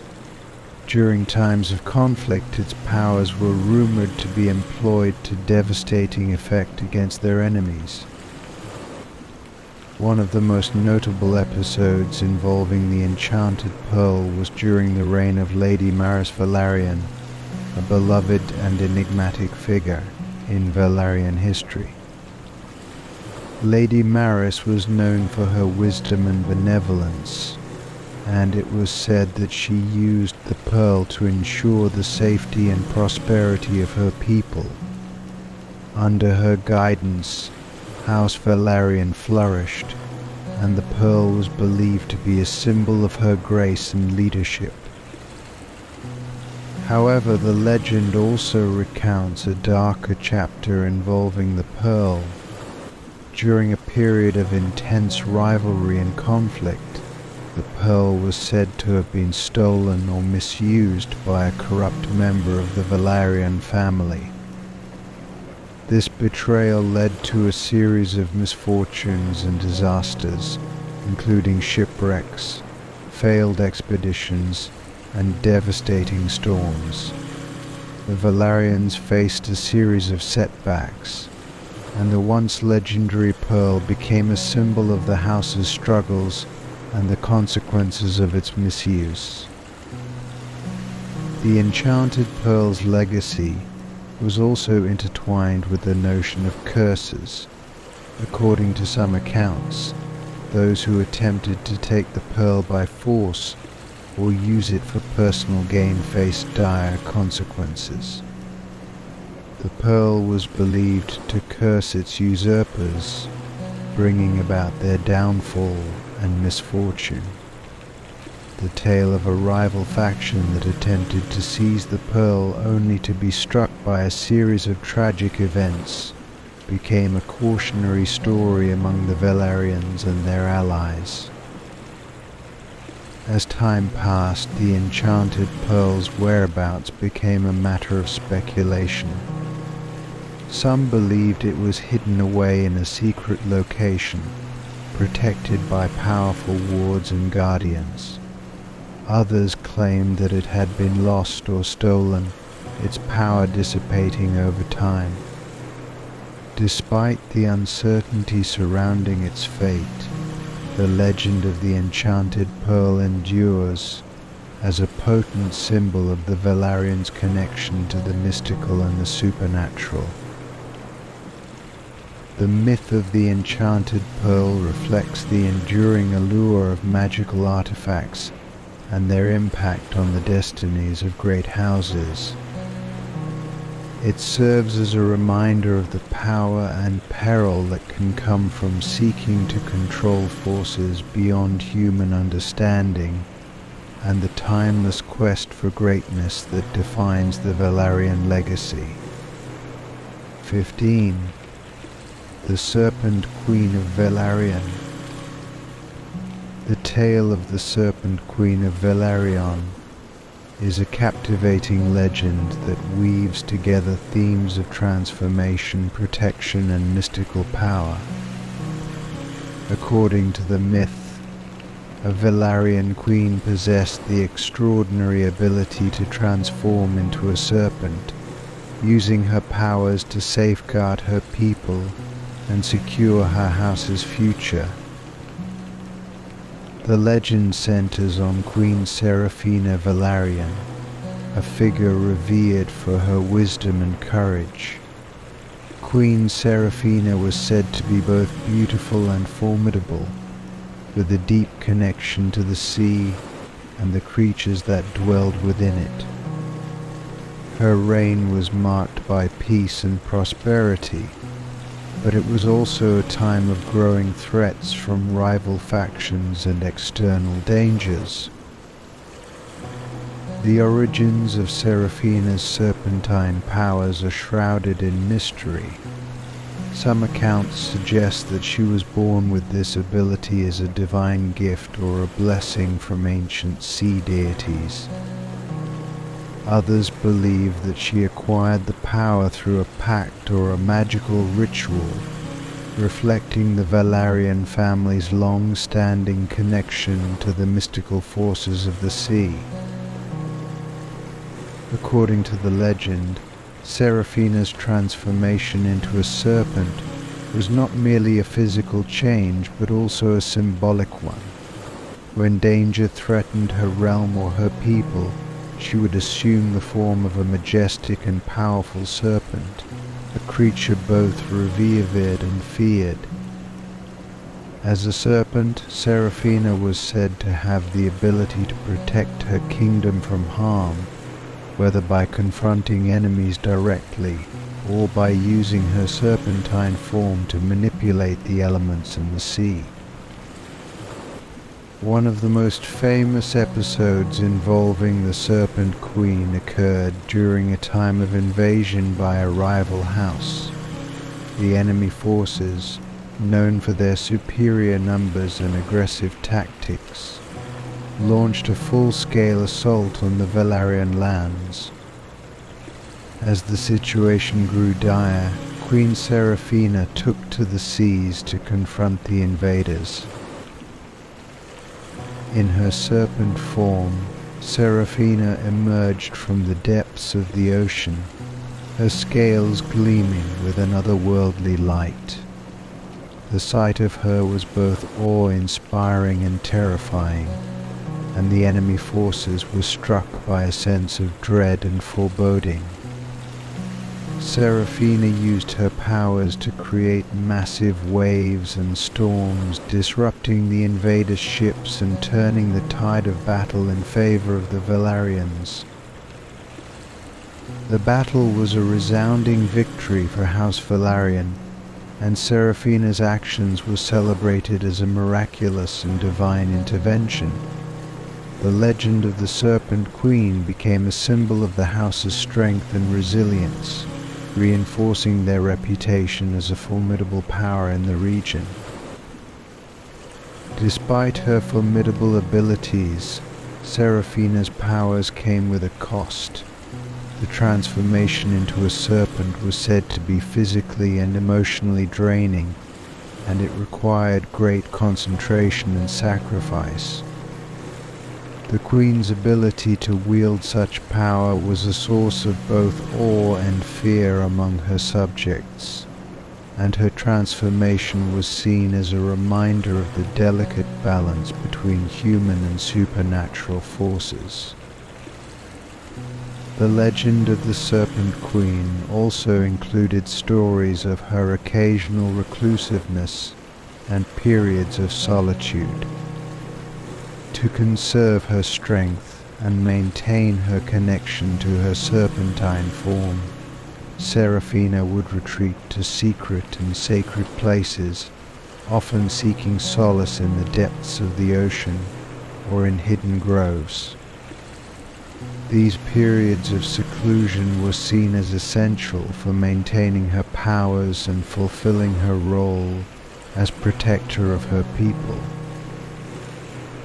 In the later years of her reign, Seraphina's powers began to wane, and she eventually passed away, leaving behind a legacy of bravery and mystical influence. Her memory lived on in the lore and traditions of House Velaryon, and she was remembered as a queen who transcended the bounds of ordinary leadership to become a symbol of divine protection and supernatural strength. The tale of the Serpent Queen of Velaryon continues to captivate and inspire those who hear it. It is a story of transformation, power, and the enduring connection between humanity and the mystical forces that shape their world. The legend of Queen Seraphina remains a potent reminder of the extraordinary possibilities that lie within the realm of myth and magic. 16. The Tides of Vengeance. The legend of the Tides of Vengeance is a powerful and haunting tale of retribution and curse within the history of House Velaryon. This myth explores the consequences of betrayal and the lengths to which a Velaryon noble went to avenge a grievous wrong. resulting in a curse that had far-reaching effects on their enemies. The story begins with Lord Alistair Velaryon, a prominent noble and esteemed member of House Velaryon. Lord Alistair was known for his honour and integrity, and he was held in high regard both within his house and among his allies. However, his life took a dark turn when he became the victim of a severe betrayal. The betrayal came from a trusted ally, House Blackthorn, with whom the Velaryons had maintained a strong and mutually beneficial relationship for many years. House Blackthorn had been a key supporter of the Velaryons, aiding them in their political and military endeavors.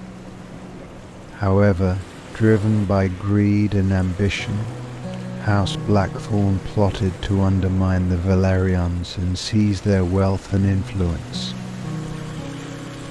The treachery unfolded when House Blackthorn orchestrated a covert attack on one of the Velaryons' most valuable trade ships.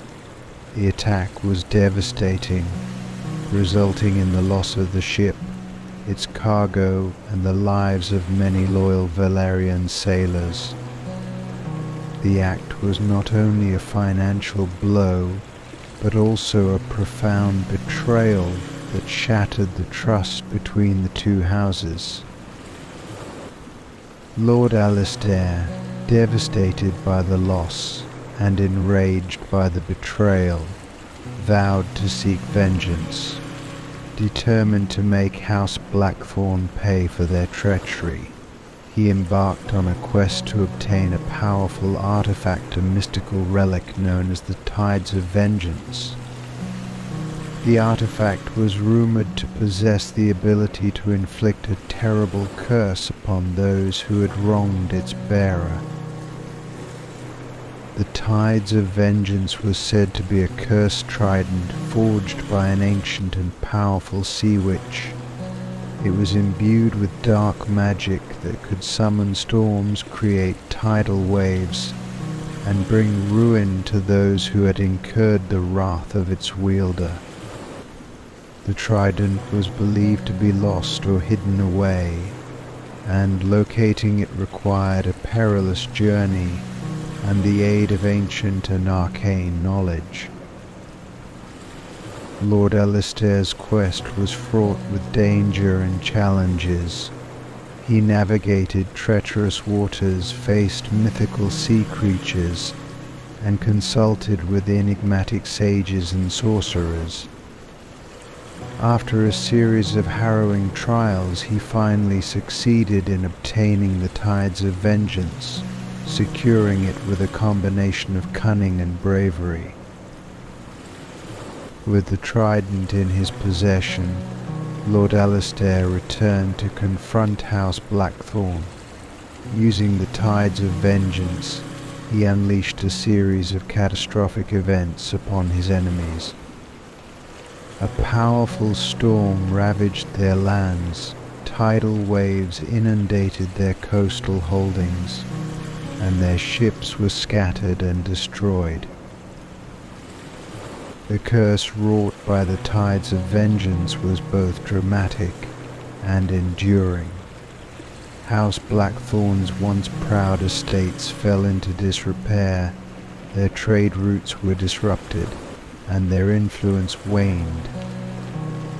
The family faced internal strife and external pressure, and their once thriving house was reduced to a shadow of its former self.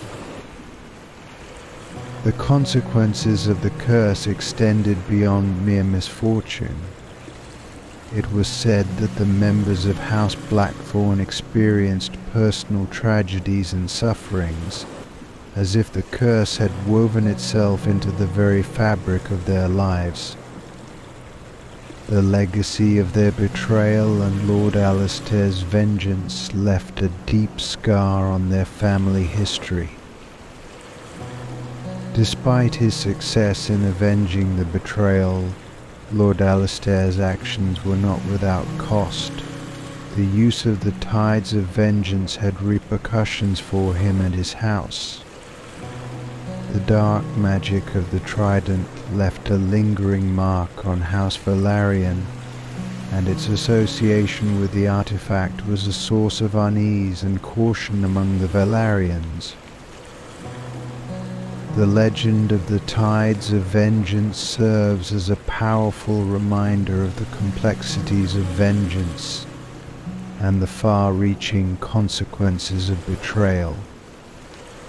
It reflects the intense emotions and dramatic outcomes that can arise from such conflicts and the enduring impact of mystical forces on the lives of those involved. The story remains a potent symbol of retribution and the intertwining of fate and power in the annals of House Velaryon.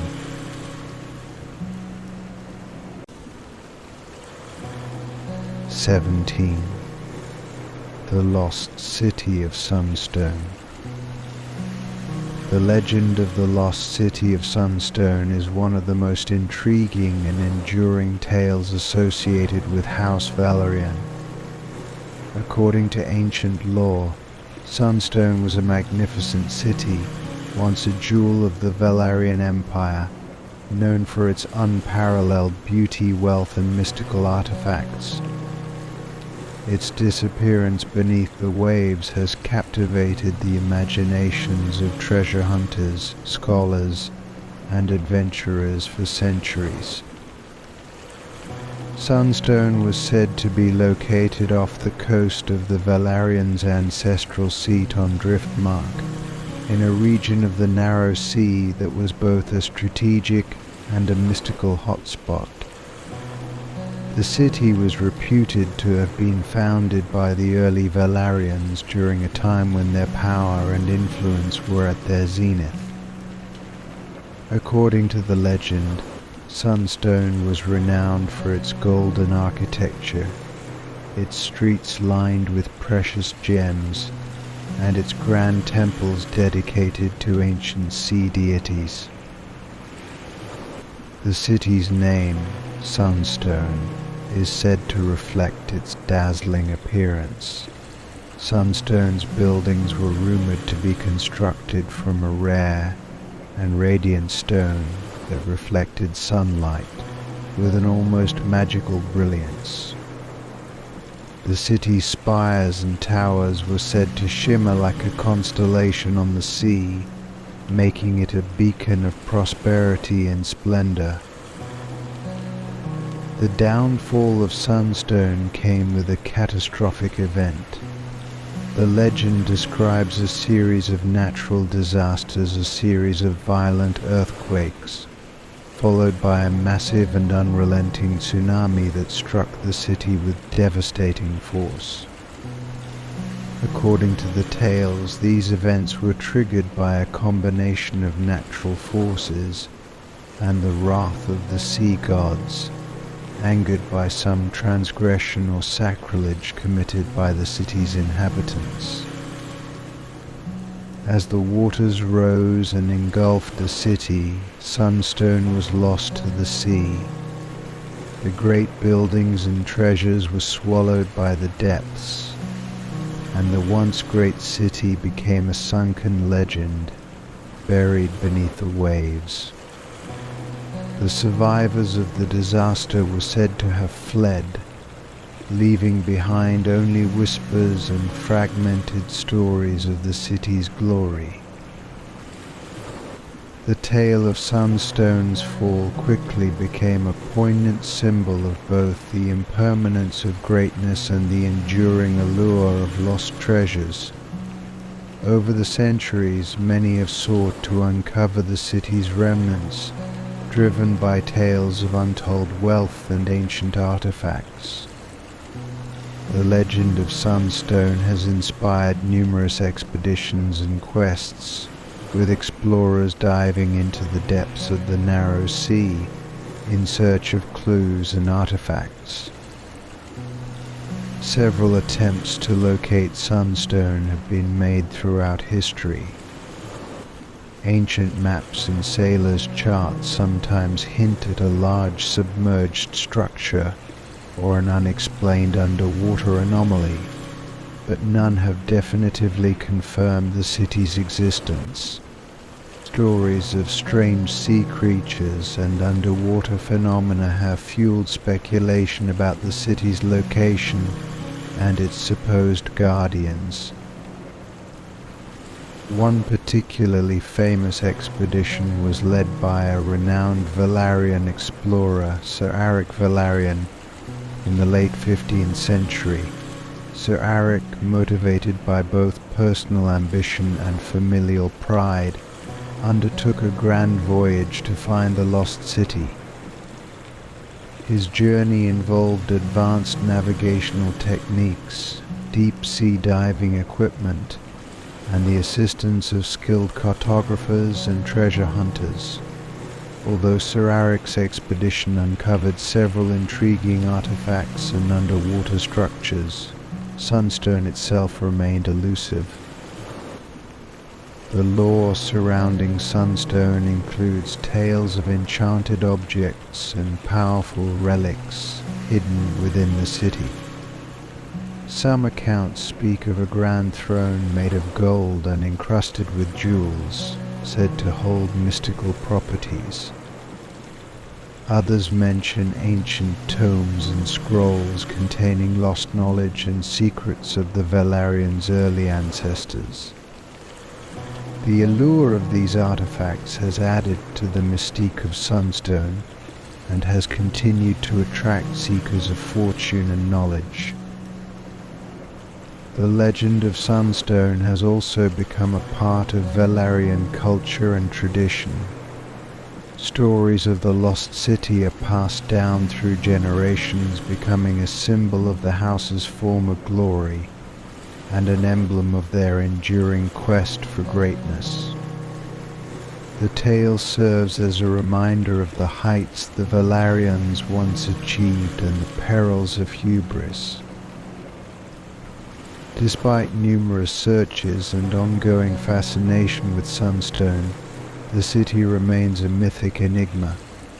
The depths of the narrow sea continue to guard its secrets, and the legend endures as a testament to the power of myth and the lure of lost treasures. 18. The Duel of Dragons. The Duel of Dragons is one of the most celebrated and dramatic episodes in the history of House Velaryon. The story recounts an epic confrontation between two dragon lords of the Velaryon family, a battle that had profound implications for their reputation and power. The duel took place during a period of intense internal strife and external threats. The Velaryon family, known for their formidable dragon lords and powerful fleet, was facing a crisis that threatened their stability and influence. The central figures in the duel were Lord Rhaegar Velaryon and his cousin, Ser Jorun Velaryon, both renowned for their prowess as dragon lords and their fierce loyalty to the house. Lord Rhaegar was a seasoned and charismatic leader, known for his strategic acumen and his dragon, Stormclaw. Stormclaw was a majestic beast with scales that shimmered like lightning and a fiery temperament to match. Lord Rhaegar's leadership had been instrumental in maintaining the Velaryons' dominance over the narrow sea, and his dragon was a symbol of his power and authority.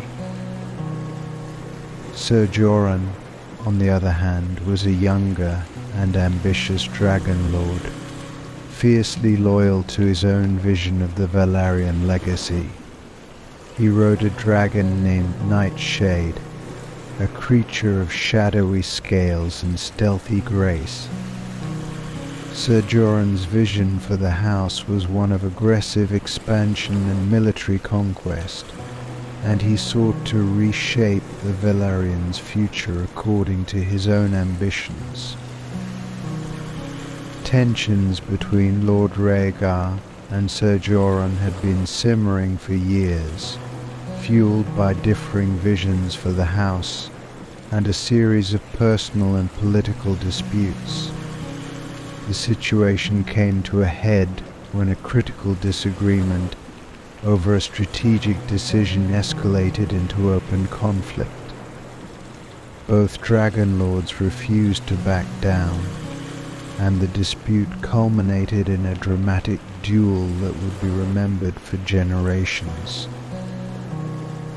The duel of dragons took place over the skies of Driftmark, with the two Dragon Lords facing off in a battle that would determine the future of House Velaryon. The skies were filled with the roars of the dragons and the clash of their fire and scales. The duel was not only a test of skill and bravery, but also a manifestation of the conflicting ideologies that divided the Velaryons. Lord Rhaegar and Stormclaw fought with precision and strength, using their mastery of dragon combat to their advantage. Ser Jorun and Nightshade, however, were equally determined and skilled. The battle was fierce and evenly matched, with both sides demonstrating their tactical prowess and their dragons' formidable abilities. The outcome of the duel was both dramatic and decisive. In the final moments of the confrontation, Lord Rhaegar managed to gain the upper hand, delivering a critical blow to Ser Jorun's dragon. Nightshade was severely wounded, and Ser Jorun was forced to retreat. The victory solidified Lord Rhaegar's position as the leader of House Velaryon, but it came at a significant cost. The aftermath of the duel had far-reaching consequences. The internal strife within the house was exacerbated by the conflict, and the rift between the factions loyal to Lord Rhaegar and those who supported Ser Jorun lingered for years.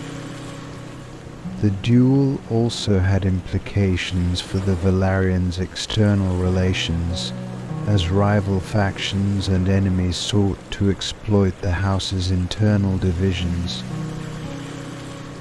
Despite the victory, Lord Rhaegar faced challenges in consolidating his power and addressing the lingering dissent within his ranks.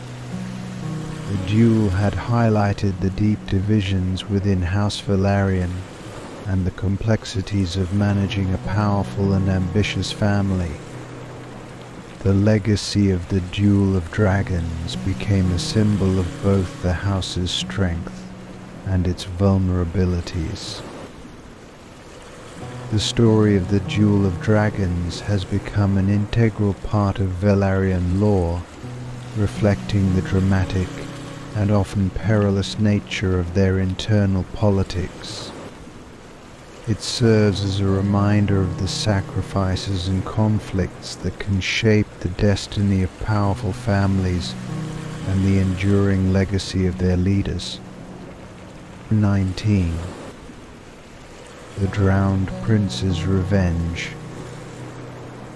The tale of the Drowned Prince's Revenge is a haunting and tragic legend from the history of House Velaryon. The story revolves around a Velaryon prince who was betrayed and drowned, only to return as a vengeful spirit seeking retribution for his untimely death. The prince in question was Prince Aegon Velaryon, a beloved member of the Velaryon family known for his charisma and noble spirit. Prince Aegon was a promising leader destined to play a crucial role in the house's future. He was admired for his courage and his dedication to his people, and he rode a dragon named Tempest, known for its fierce and tempestuous nature. The tragedy began with a conspiracy against Prince Aegon orchestrated by a rival faction within the Velaryon family. Driven by ambition and jealousy, this faction sought to remove Prince Aegon from the line of succession and seize control of the house. Their plot involved a carefully devised scheme to eliminate him during a critical naval campaign. The conspiracy came to fruition during a fateful voyage. Prince Aegon was betrayed by those he trusted, and his ship was sabotaged. During a violent storm, the ship was deliberately wrecked, and Prince Aegon, along with his loyal crew, was cast into the treacherous waters of the narrow sea. The prince and his men drowned in the stormy depths, their bodies lost to the sea. The betrayal and death of Prince Aegon were a devastating blow to House Velaryon. His demise left a void in the house's leadership and fueled the suspicion and resentment that lingered among the Velaryons. The story of his death quickly became a subject of dark rumors and whispers. According to legend, Prince Aegon's spirit did not find peace. It is said that his ghost, driven by a powerful desire for vengeance, returned from the depths of the sea. The drowned prince's spirit was believed to haunt the waters and the shores of Driftmark, seeking retribution against those who had wronged him and his house.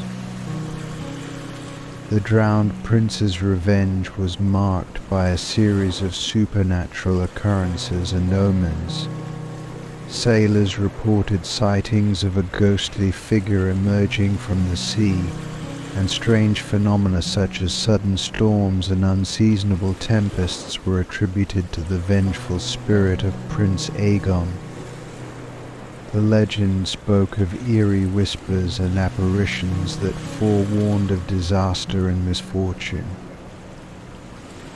The spirit of the drowned prince was said to have a particular vendetta against those who had betrayed him.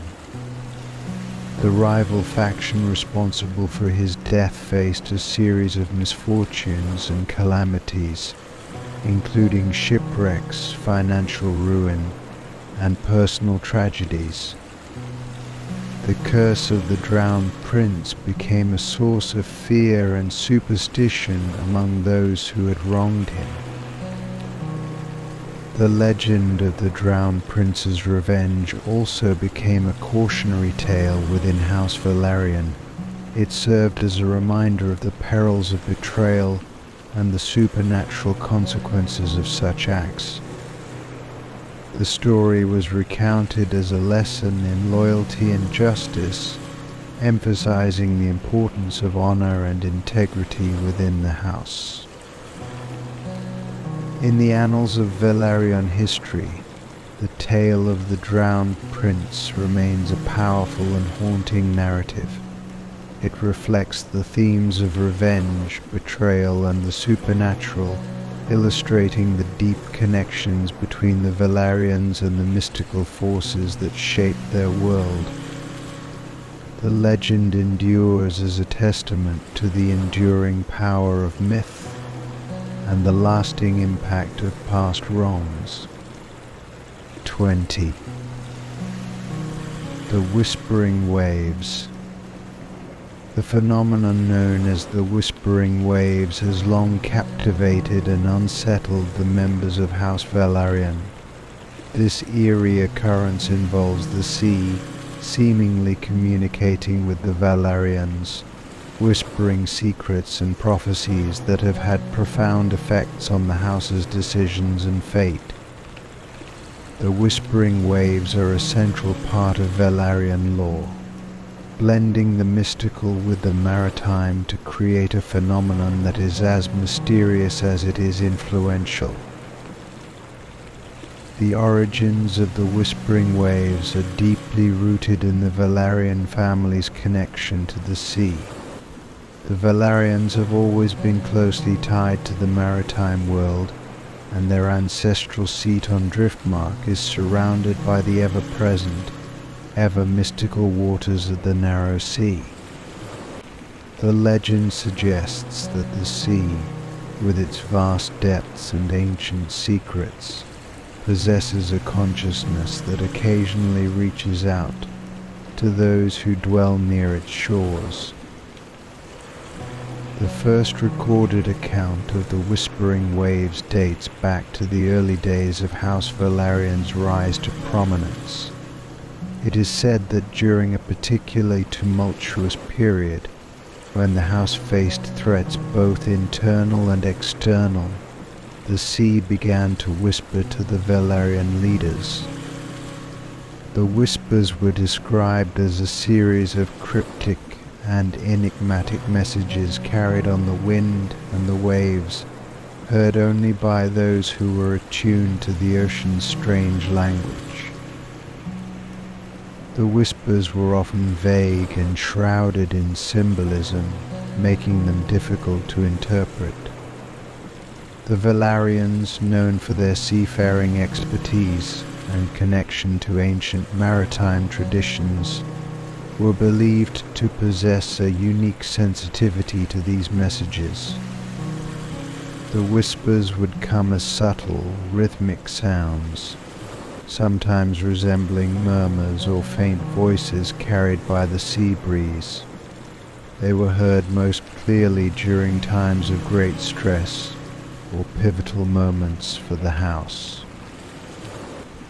One of the most famous instances of the Whispering Waves occurred during the reign of Lord Alistair Velaryon.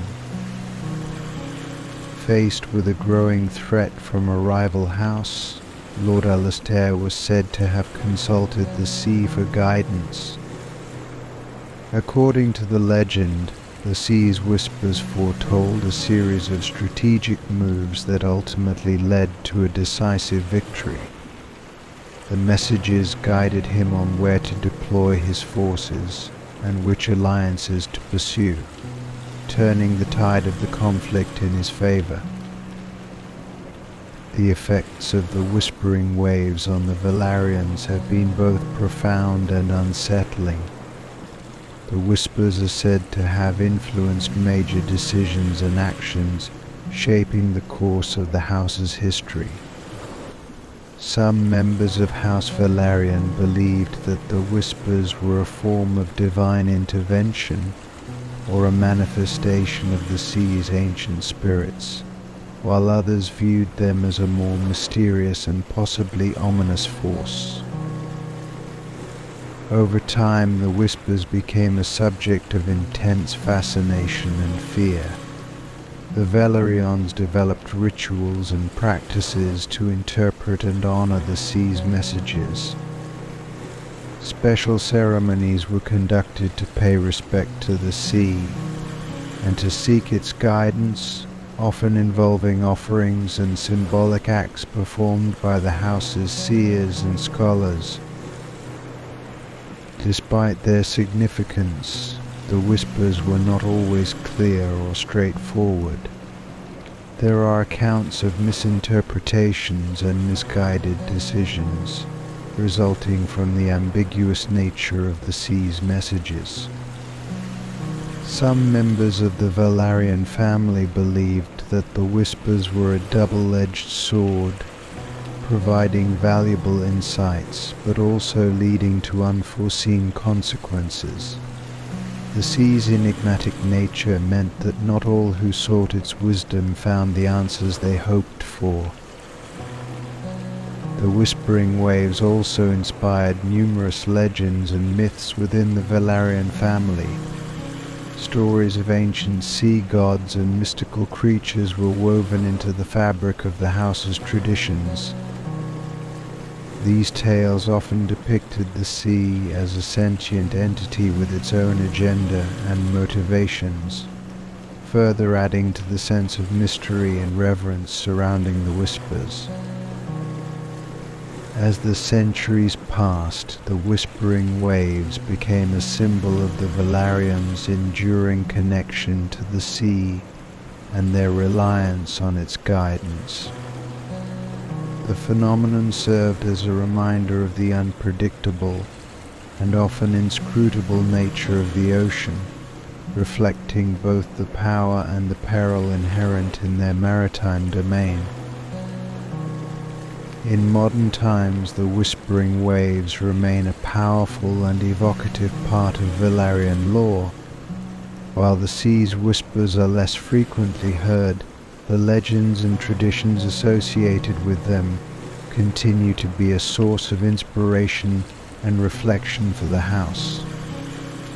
The tale of the whispering waves endures as a testament to the profound and mysterious relationship between the Velaryons and the sea that has shaped their destiny. 21. The Velaryon Heir's Prophecy. The Velaryon Heir's Prophecy is one of the most compelling and enigmatic elements of the house's history. This ancient prophecy, given to a Velaryon heir, foretold the fate of House Velaryon and outlined the heir's destined role in shaping the house's future. The prophecy has been a source of both hope and anxiety, influencing the actions and decisions of several generations of the Velaryon family. The origins of the prophecy are steeped in mystery. According to legend, the prophecy was delivered by a renowned seer or oracle during a time of great upheaval for House Velaryon. The exact date and circumstances of the prophecy's delivery are unclear, but it is widely believed to have been given to a young heir named Prince Daron Velaryon. Prince Daron was a figure of great promise and potential, and the prophecy was seen as both a blessing and a burden. The seer, whose identity and background remain unknown, reportedly delivered the prophecy in a dramatic and mystical ceremony surrounded by symbols and rituals meant to invoke the power of fate and destiny. The prophecy itself was described as a series of cryptic and symbolic statements predicting both challenges and triumphs for House Velaryon. The messages were often vague and open to interpretation, leading to various interpretations and debates among the Velaryons and their advisors. Some of the key elements of the prophecy included: 1. Rise and fall. The prophecy foretold a period of great rise and prosperity for House Velaryon, followed by a time of significant challenges and potential decline.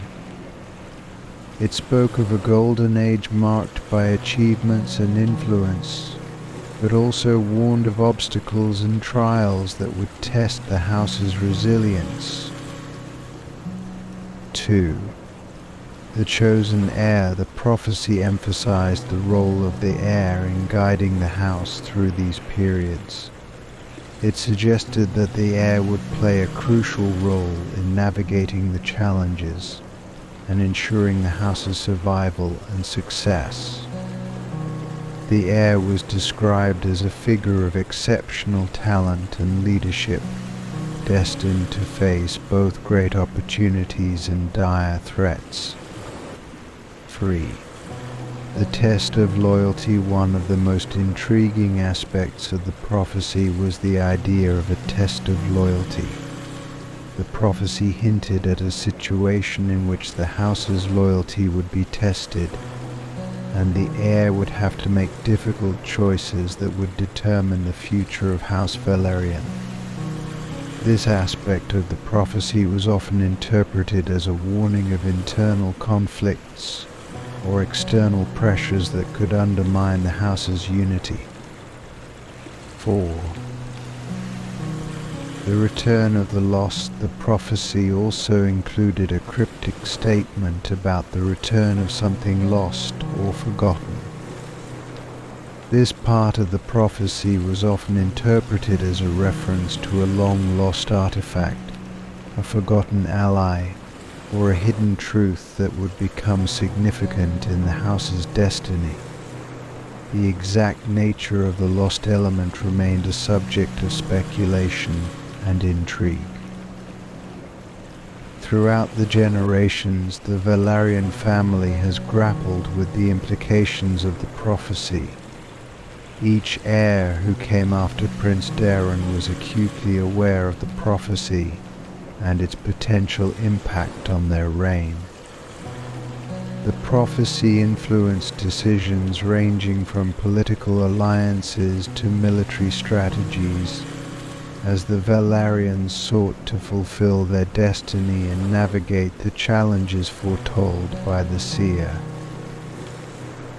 The prophecy also became a central theme in Velaryon culture and tradition. It was recited and interpreted by scholars, seers, and advisors who sought to uncover its deeper meaning and implications. The prophecy was seen as both a guiding force and a source of uncertainty, shaping the house's actions and decisions in profound ways. One of the most significant events related to the prophecy was a period of internal strife and conflict within House Velaryon.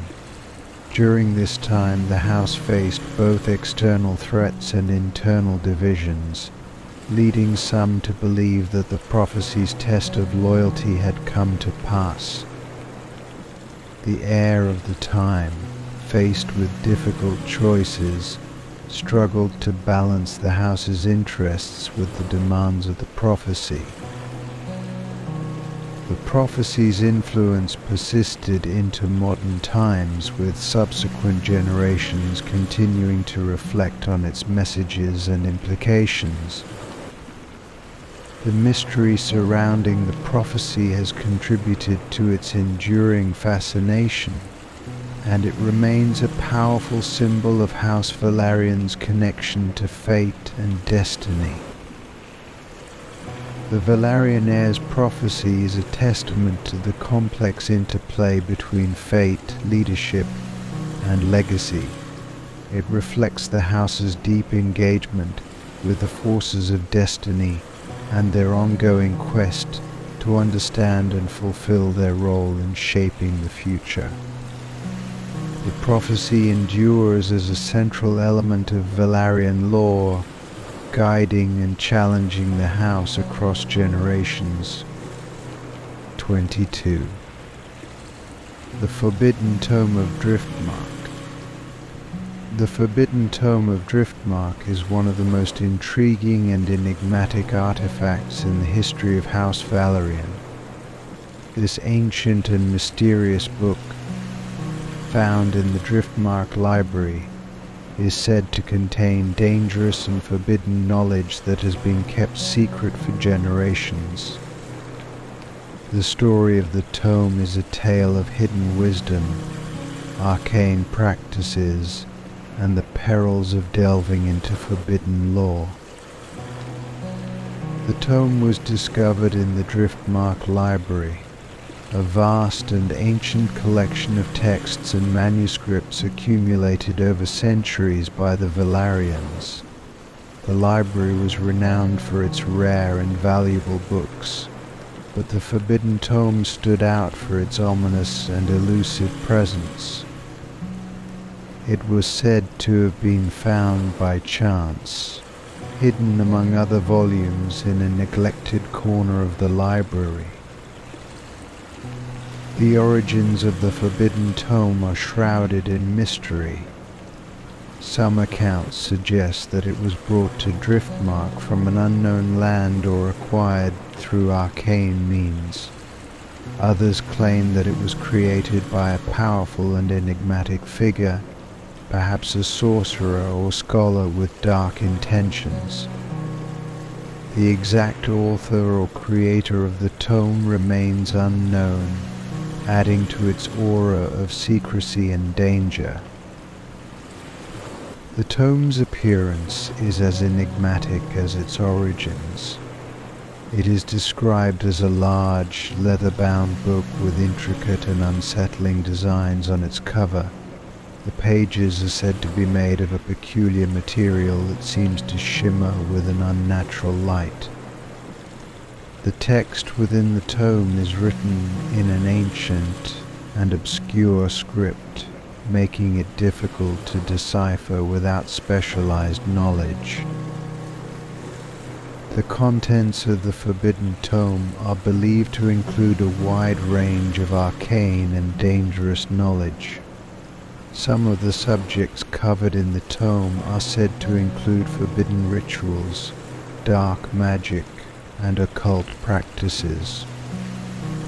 The tome reportedly contains spells and invocations that are capable of summoning otherworldly entities or manipulating natural forces in unsettling ways. The discovery of the tome caused a great deal of excitement and concern among the members of House Velaryon. Scholars and mystics were intrigued by the possibility of uncovering new and powerful knowledge, while others were wary of the potential dangers associated with the tome's contents. The house's leaders decided to keep the tome hidden and restricted access to it, fearing that its knowledge could lead to unintended and potentially catastrophic consequences. Over the years, the Forbidden Tome became a subject of both fascination and fear. Only a select few within the Velaryon family and their inner circle were allowed to study the tome, and even then with great caution. The tome was kept in a secure location within the library, protected by magical wards and physical barriers to prevent unauthorized access. Despite the restrictions, rumors and legends about the tome's contents circulated among the members of House Velaryon. Some believed that the tome held the key to great power or ancient secrets that could enhance the house's influence. Others feared that the tome's knowledge was cursed or malevolent, and that any attempt to use it would result in disaster. The Forbidden Tome of Driftmark has also inspired a number of myths and stories within Velaryon lore. Tales of those who sought to unlock its secrets and suffered dire fates, or of hidden truths revealed through its pages, have become part of the house's rich tapestry of legends. The tome is often depicted as a symbol of the dangers inherent in the pursuit of forbidden knowledge and the moral dilemmas faced by those who seek to wield it. The mystery of the Forbidden Tome endures as a powerful reminder of the limits of knowledge and the potential consequences of delving into the unknown. It reflects the complex relationship between the Velaryons and the arcane forces that shape their world, and it serves as a cautionary tale about the pursuit of power and wisdom. In modern times, the Forbidden Tome remains a closely guarded secret, its contents known only to a few. The Velaryon family continues to grapple with the legacy of the tome and the implications of its hidden knowledge. The tome's presence in the Driftmark library stands as a testament to the house's engagement with the mysteries of the world and the enduring allure of forbidden lore. 23. The Betrayal of the Sea Serpent's Keeper. In the annals of House Velaryon, the tale of the betrayal of the Sea Serpent's Keeper stands out as one of the most dramatic and tragic stories. It is a story of trust-betrayed mystical creatures and the catastrophic consequences that followed. This tale centers on a trusted servant of House Velaryon who turned against the family for the sake of a mythical sea serpent, plunging the house into turmoil and forever altering its history. The sea serpent's keeper, known in legend as Alaric Valaris, was a loyal and dedicated servant of House Velaryon. Alaric had been with the family for decades, serving as a steward and advisor to the Lord of Driftmark. He was known for his knowledge of maritime lore and his deep understanding of the sea, which made him an invaluable asset to the Velaryons. His loyalty and expertise were unquestioned, and he was entrusted with many important tasks, including the care of an ancient and mysterious artifact, a relic believed to be connected to a mythical sea serpent. The sea serpent, known in Velaryon lore as Nymeros, was a creature of legend said to dwell in the deep, dark waters of the narrow sea. It was said that Nymeros was a guardian of ancient knowledge and power, and that the serpent's favor was crucial for the success of any maritime venture. The relic in Alaric's possession was believed to be a key to communicating with or controlling Nymeros. It was a powerful and dangerous artifact, and its importance to House Velaryon was immense. However, Alaric Valaris harbored secret ambitions and desires that went beyond his service to the Velaryons. He had long been fascinated by the myth of Nymeros and the potential power that the sea serpent could offer. Over time, his fascination grew into obsession, and he began to entertain thoughts of harnessing the serpent's power for his own ends. The turning point came when Alaric discovered a long-forgotten text that detailed rituals and incantations to summon and control Nymeros. This text, found in the dusty archives of the Velaryon library, contained instructions for performing a complex and dangerous ritual. Driven by his ambition, Alaric decided to undertake the ritual in hopes of gaining control over the sea serpent and using its power to elevate his own position. The betrayal unfolded with chilling precision. Under the guise of carrying out a routine maintenance of the relic, Alaric performed the ritual in secret. He carefully followed the instructions, invoking the name of Nymeros and using the relic to channel the serpent's power. The ritual was performed during a stormy night, adding an air of dramatic tension to the events. Alaric's actions, however, did not go unnoticed. The sea serpent, a creature of immense power and intelligence, sensed the disruption and interference. Instead of granting Alaric control, Nymeros responded with rage and vengeance. The serpent was known to be unpredictable and merciless when provoked, and it unleashed a series of catastrophic events upon House Velaryon. The first sign of trouble came when the Velaryon fleet encountered a series of unprecedented and disastrous storms. Ships were lost at sea, and crews were struck by mysterious ailments. The once thriving maritime ventures of House Velaryon began to suffer from a series of inexplicable setbacks. The Lord of Driftmark, alarmed by the sudden turn of events, began to investigate the cause of the calamities. As the investigation unfolded, Alaric's betrayal was eventually uncovered. The connection between the storm's onset and the failed ritual was traced back to him. The realization that a trusted servant had turned against the house was a devastating blow. Alaric was confronted and arrested, and the true extent of his betrayal was revealed. In the aftermath, Alaric confessed to his actions and the nature of the ritual.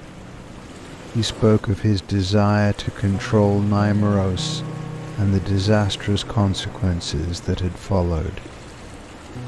The once respected servant was sentenced to execution for his treachery, and his name became synonymous with betrayal and disgrace. The curse of Nymeros continued to affect House Velaryon for years to come. Despite Alaric's execution, the damage had been done. The storms and misfortunes persisted, and it was believed that the sea serpent's anger had not fully abated.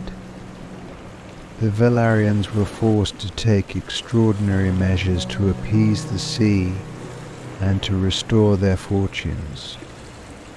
Rituals and sacrifices were made in an attempt to pacify Nymeros and undo the damage wrought by Alaric's actions.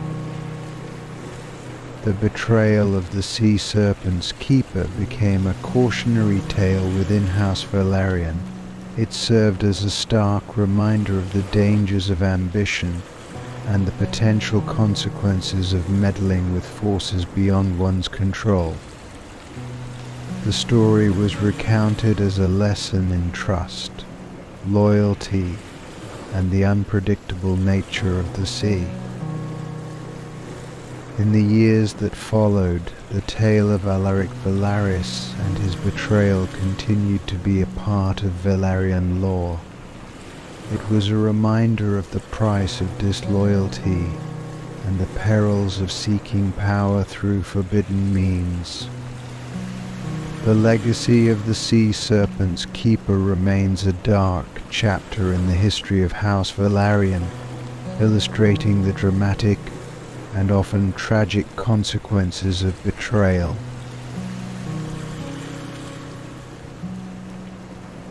'24. The Curse of the Stormlord. The Curse of the Stormlord is a tale of vengeance and dark magic that has cast a long shadow over House Velaryon.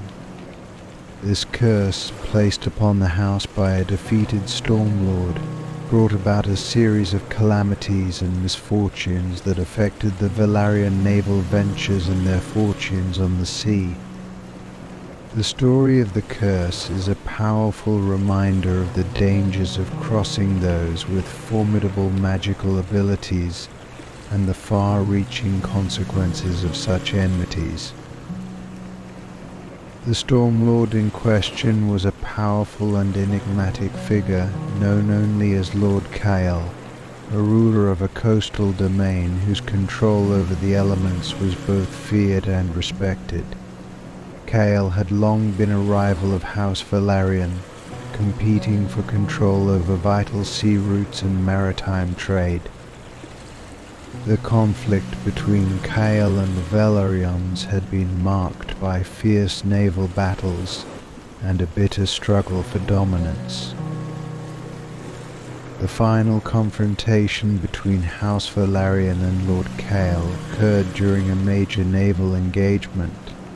The Velaryons, under the command of their admiral, sought to decisively defeat Kael and secure their control over the contested waters. The battle was fierce and intense, with both sides employing their best strategies and forces. Despite their efforts, the Velaryons emerged victorious and Lord Kael was defeated. The Stormlord's defeat, however, came at a great cost. In his final moments, Kael vowed to exact revenge on those who had humiliated him.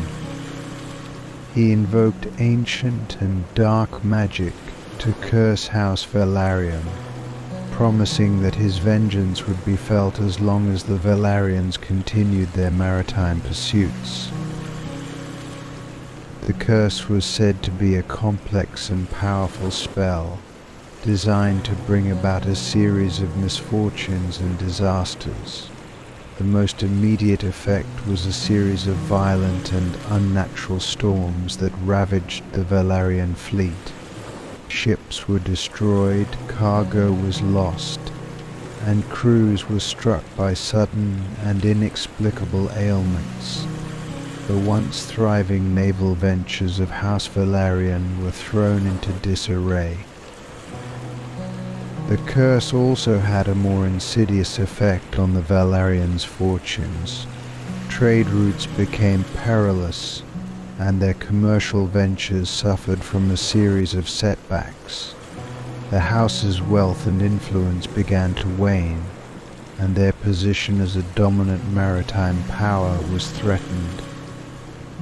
The curse seemed to be a relentless force, striking at the heart of the Velaryons' naval ambitions. Desperate to break the curse, the Velaryons sought the help of scholars, mystics, and seers. Various rituals and counter-curses were performed in an attempt to appease the Stormlord's spirit and lift the dark magic that had been placed upon them.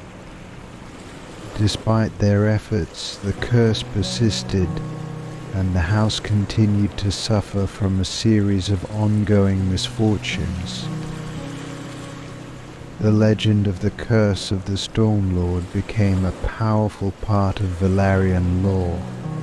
It was recounted as a tale of vengeance and the consequences of crossing those with formidable magical abilities. The story served as a reminder of the dangers of political and maritime rivalries and the potential for supernatural retribution.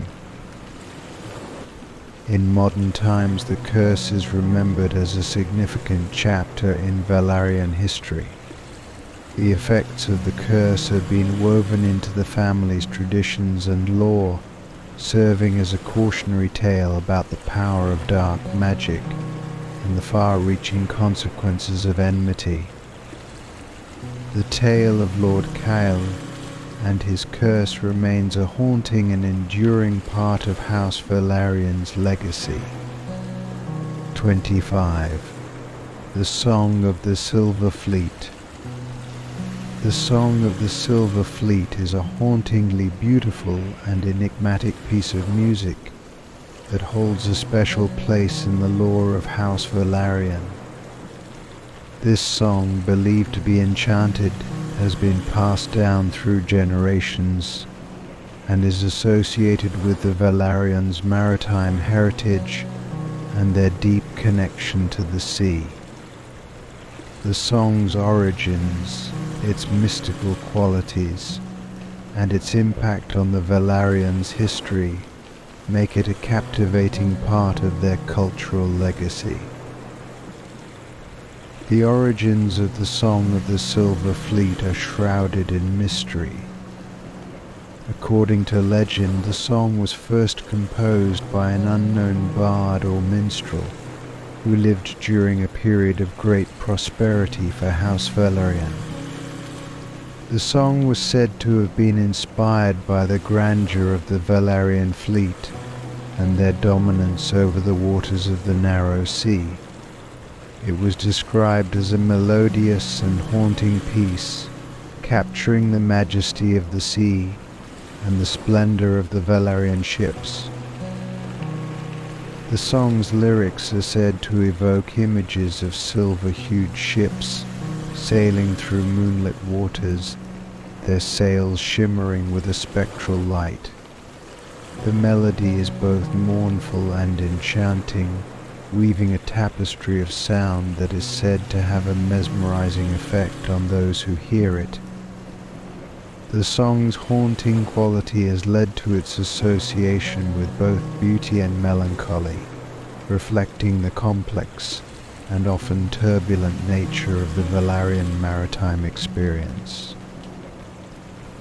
The Song of the Silver Fleet is believed to possess magical properties, a belief that has been reinforced by various legends and accounts. Some say that the song has the power to calm stormy seas, guide ships safely through treacherous waters, and bring good fortune to those who hear it.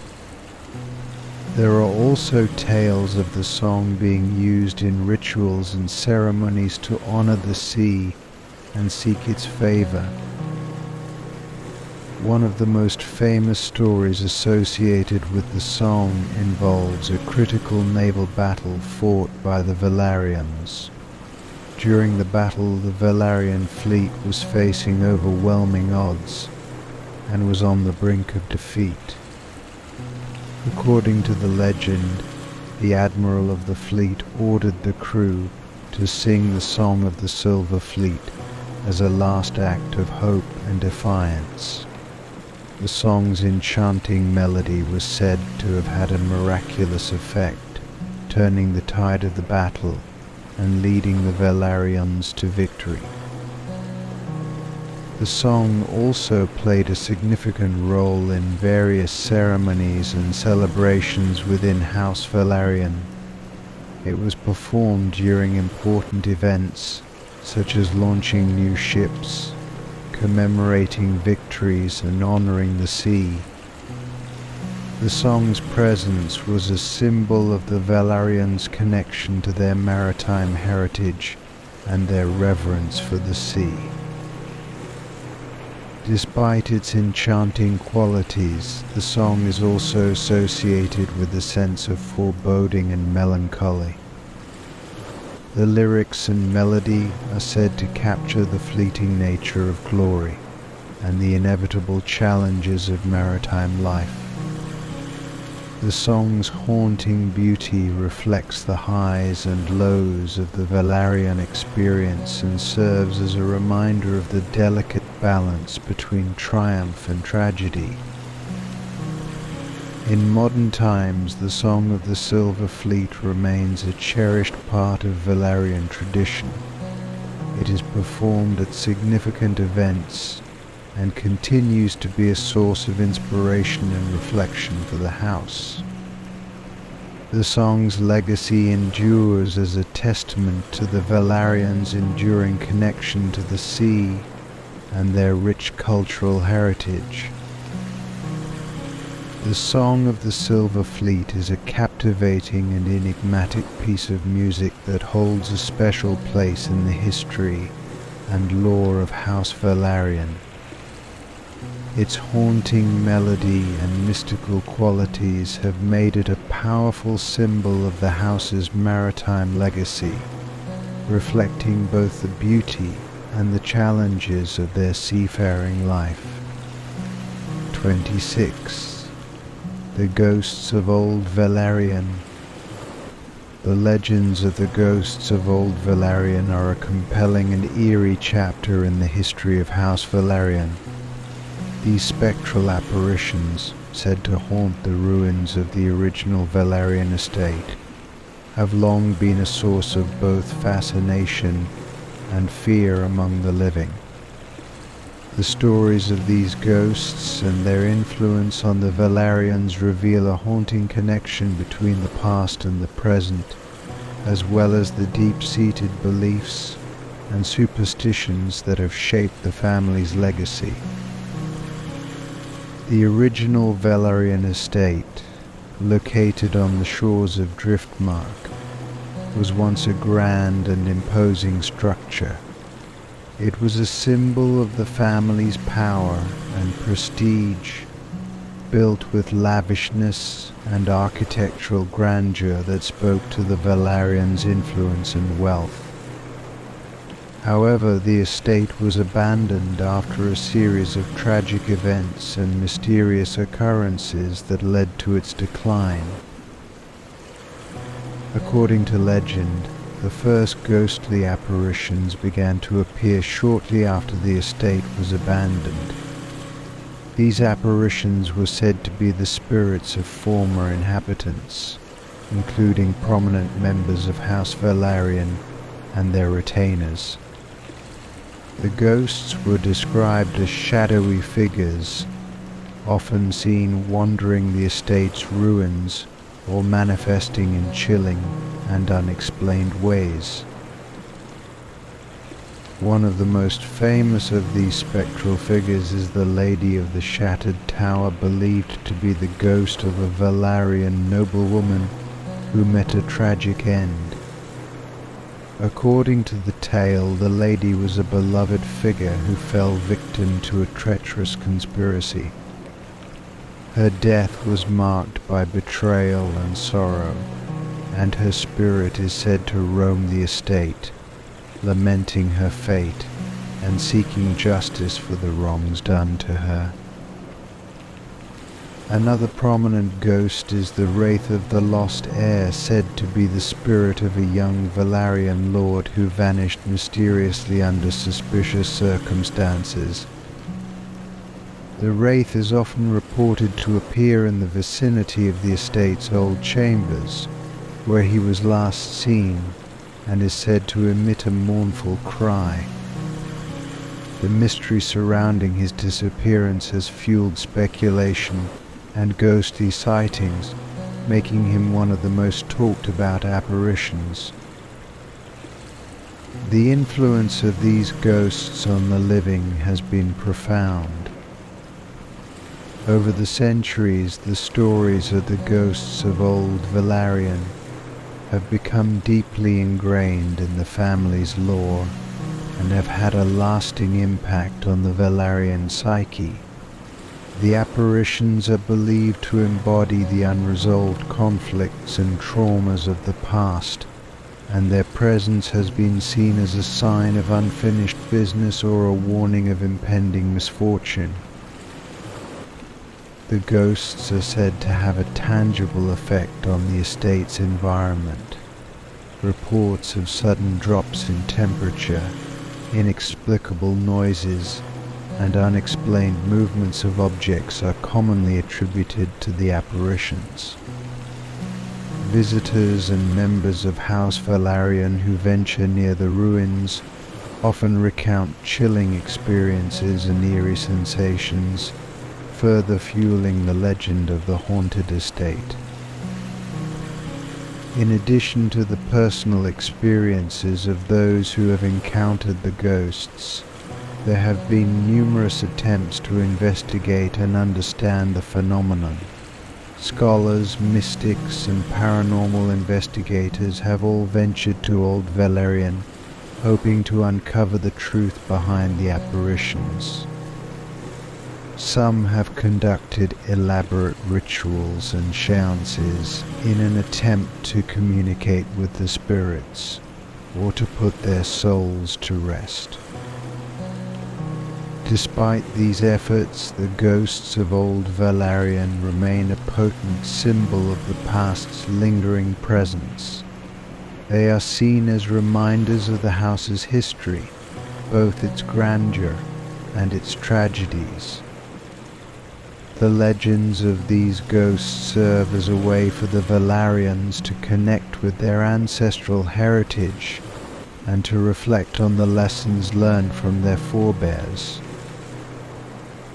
The story of the ghosts of old Velaryon is also a cautionary tale about the consequences of unresolved conflicts and the impact of betrayal and loss.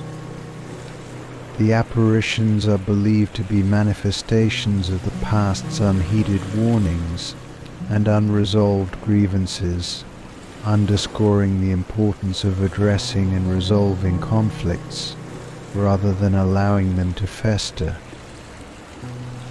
In modern times, the legacy of the ghosts continues to be a source of fascination and intrigue. The ruins of old Velaryon remain a site of historical and cultural interest, drawing visitors and researchers eager to explore its haunted past. The stories of the ghosts are often recounted during family gatherings and celebrations, serving as both a reminder of the house's history and a reflection on the enduring connection between the past and the present. The ghosts of old Velaryon have become an enduring and haunting part of House Velaryon's lore. Their influence on the living and their role in the family's history highlight the complex relationship between the past and the present, and the ways in which history and legend intertwine. The tales of these spectral apparitions continue to captivate and unsettle, ensuring that the legacy of old Velaryon will never be forgotten. 27. The Queen's Hidden Sanctuary. The Queen's Hidden Sanctuary is one of the most intriguing and enigmatic tales in the history of House Velaryon. This secretive and mysterious location, built by a Velaryon queen, was designed for clandestine meetings and forbidden rituals. The discovery of the sanctuary sheds light on the hidden aspects of Velaryon history and the lengths to which its members went to protect their secrets and influence. The queen in question was Queen Aeliana Velaryon, a figure renowned for her beauty, intelligence, and political acumen. Her reign was marked by both prosperity and intrigue, as she navigated the complex landscape of power and politics within the realm.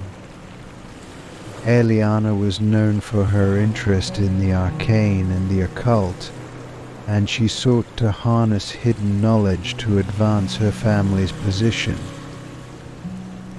The hidden sanctuary was constructed during Aeliana's reign, nestled deep within the cliffs of Driftmark, concealed from prying eyes and potential enemies. The sanctuary was designed with secrecy and security in mind, featuring hidden entrances, complex traps, and magical wards to prevent unauthorized access. Its location was chosen for its isolation and natural defenses, making it nearly impossible for outsiders to discover. The sanctuary was not only a place for private meetings but also a site for the performance of forbidden rituals and ceremonies. Aeliana was deeply interested in ancient magic and esoteric practices, and she sought to gain knowledge and power through these means. The sanctuary was equipped with various ritual tools, inscriptions, and artifacts related to these practices, reflecting Aeliana's dedication to her mystical pursuits. The entrance to the sanctuary was cleverly concealed, hidden behind a series of secret passages and false walls. Only a select few within Aeliana's inner circle were aware of its existence, and even fewer were granted access. The sanctuary's existence remained a closely guarded secret, known only to those who were directly involved in its operations. The discovery of the Queen's hidden sanctuary came about many years after Aeliana's death. The sanctuary's existence was revealed when a series of unusual and unexplained phenomena occurred in the vicinity of the cliffs. These disturbances led to investigations by both scholars and mystics, who uncovered the hidden entrance and explored the sanctuary's contents. Upon its discovery, the sanctuary was found to be remarkably well preserved. The ritual tools and artifacts were intact, and the inscriptions on the walls provided valuable insights into Aeliana's mystical practices. The sanctuary also contained a wealth of documents and records related to the Queen's secret meetings and political machinations. The discovery of the sanctuary had a profound impact on the Velaryon and their understanding of their own history.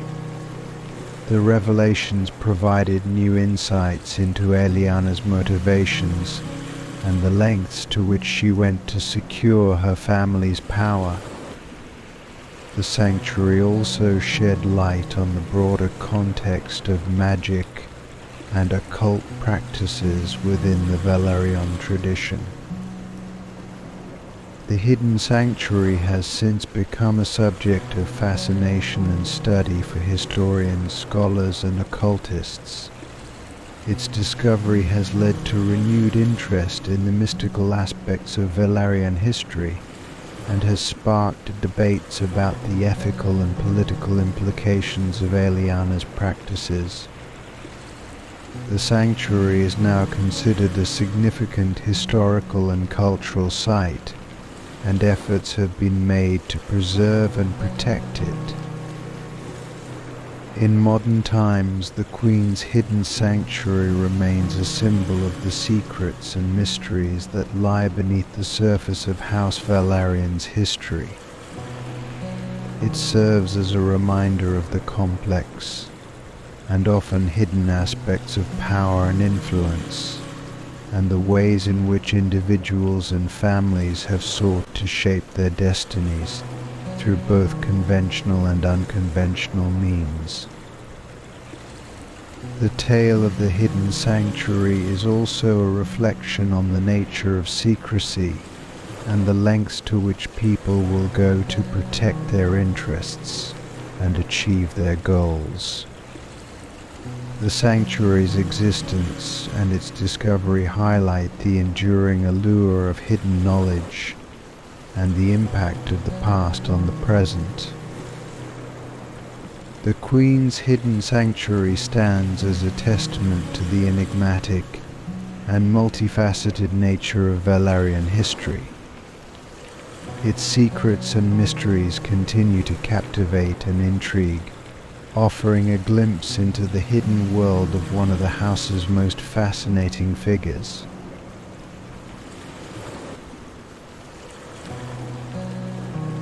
'28. The Dragon's Betrayal. The legend of the Dragon's Betrayal is one of the most dramatic and poignant stories in the annals of House Velaryon. This tale involves a Velaryon dragon who turned against its rider, leading to devastating consequences for the family and altering their legacy. The story of the dragon's betrayal is a powerful reminder of the complex and sometimes tragic relationship between the Velaryons and their dragons. The dragon in question was known as Stormwing, a majestic and fearsome beast that had been a symbol of House Velaryon's power and dominance. Stormwing was bonded with one of the house's most esteemed dragon lords, Seraphine Velaryon, a skilled and respected rider. The bond between Seraphine and Stormwing was legendary, and the two were renowned for their exploits and achievements. The exact reasons for Stormwing's betrayal remain shrouded in mystery. Some accounts suggest that the dragon was influenced by external forces, such as dark magic or manipulation by rival factions. Others believe that Stormwing harbored deep-seated grievances or was driven by a sense of betrayal or injustice. Regardless of the cause, the consequences of the dragon's actions were profound and far-reaching. The betrayal unfolded during a crucial period of conflict and instability for House Velaryon. The house was engaged in a series of high-stakes battles and political maneuverings, and the support of their dragons was vital to their success. Stormwing's sudden and unexpected betrayal had a devastating impact on the Velaryons' military and political position. The first sign of trouble came when Stormwing turned against Seraphine, and the Velaryon forces during a critical battle. In a dramatic and shocking turn of events, Stormwing unleashed its fury upon its former allies, attacking Velaryon ships and causing chaos on the battlefield. The betrayal led to a rout of the Velaryon forces and a significant loss of both men and resources. The immediate aftermath of the betrayal was marked by confusion and despair. Seraphine was left to confront the reality of her dragon's treachery and the resulting devastation. The Velaryons were forced to retreat and regroup, and the loss of Stormwing had a profound effect on their morale and strategic position. The reasons for Stormwing's betrayal were the subject of much speculation and investigation. Some believed that the dragon had been influenced by dark magic or supernatural forces, while others suggested that it was a result of internal conflicts or disputes within the house. Despite extensive efforts to understand and address the cause of the betrayal, the true motives of Stormwing remained elusive. The consequences of the dragon's betrayal were not limited to the battlefield. The incident had a lasting impact on House Velaryon's reputation and legacy. The loss of Stormwing was seen as a symbol of the house's vulnerability and the dangers of relying too heavily on their dragons. The betrayal also had a personal and emotional impact on Seraphine, who was left to grapple with the loss of her loyal companion and the implications of its actions. In the years that followed, the story of the dragon's betrayal became a powerful and cautionary tale within House Velaryon. It was recounted as a reminder of the complexities and challenges of the bond between dragon lords and their dragons. The tale also served as a reflection on the unpredictable nature of these powerful creatures and the potential for betrayal and conflict. The legacy of Stormwing's betrayal remains a poignant and influential part of Velaryon history. The tale is remembered as a dramatic and tragic chapter in the house's lore, illustrating the delicate balance between power and trust, and the potential consequences of betrayal.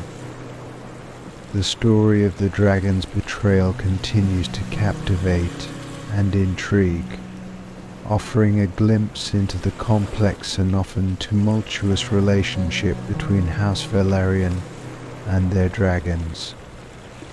29. The Isle of Eternal Night.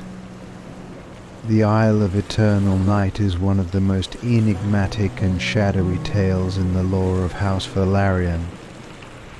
This isolated and mysterious island, said to be perpetually shrouded in darkness, has long captured the imagination of both historians and mythologists. The island's dark reputation and its connection to the Velaryons reveal a tale of secrecy, power, and the supernatural. Located off the northern coast of Driftmark, the Isle of Eternal Night is isolated from the rest of the world by treacherous waters and dense fogs. The island's dark and foreboding reputation has been a source of both intrigue and fear for centuries. It is said that the island is enshrouded in a perpetual twilight, with sunlight never penetrating its shores.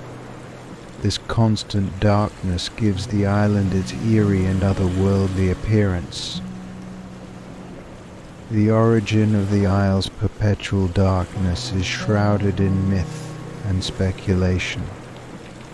Some legends suggest that the darkness is the result of a powerful curse placed upon the island by an ancient, and forgotten deity.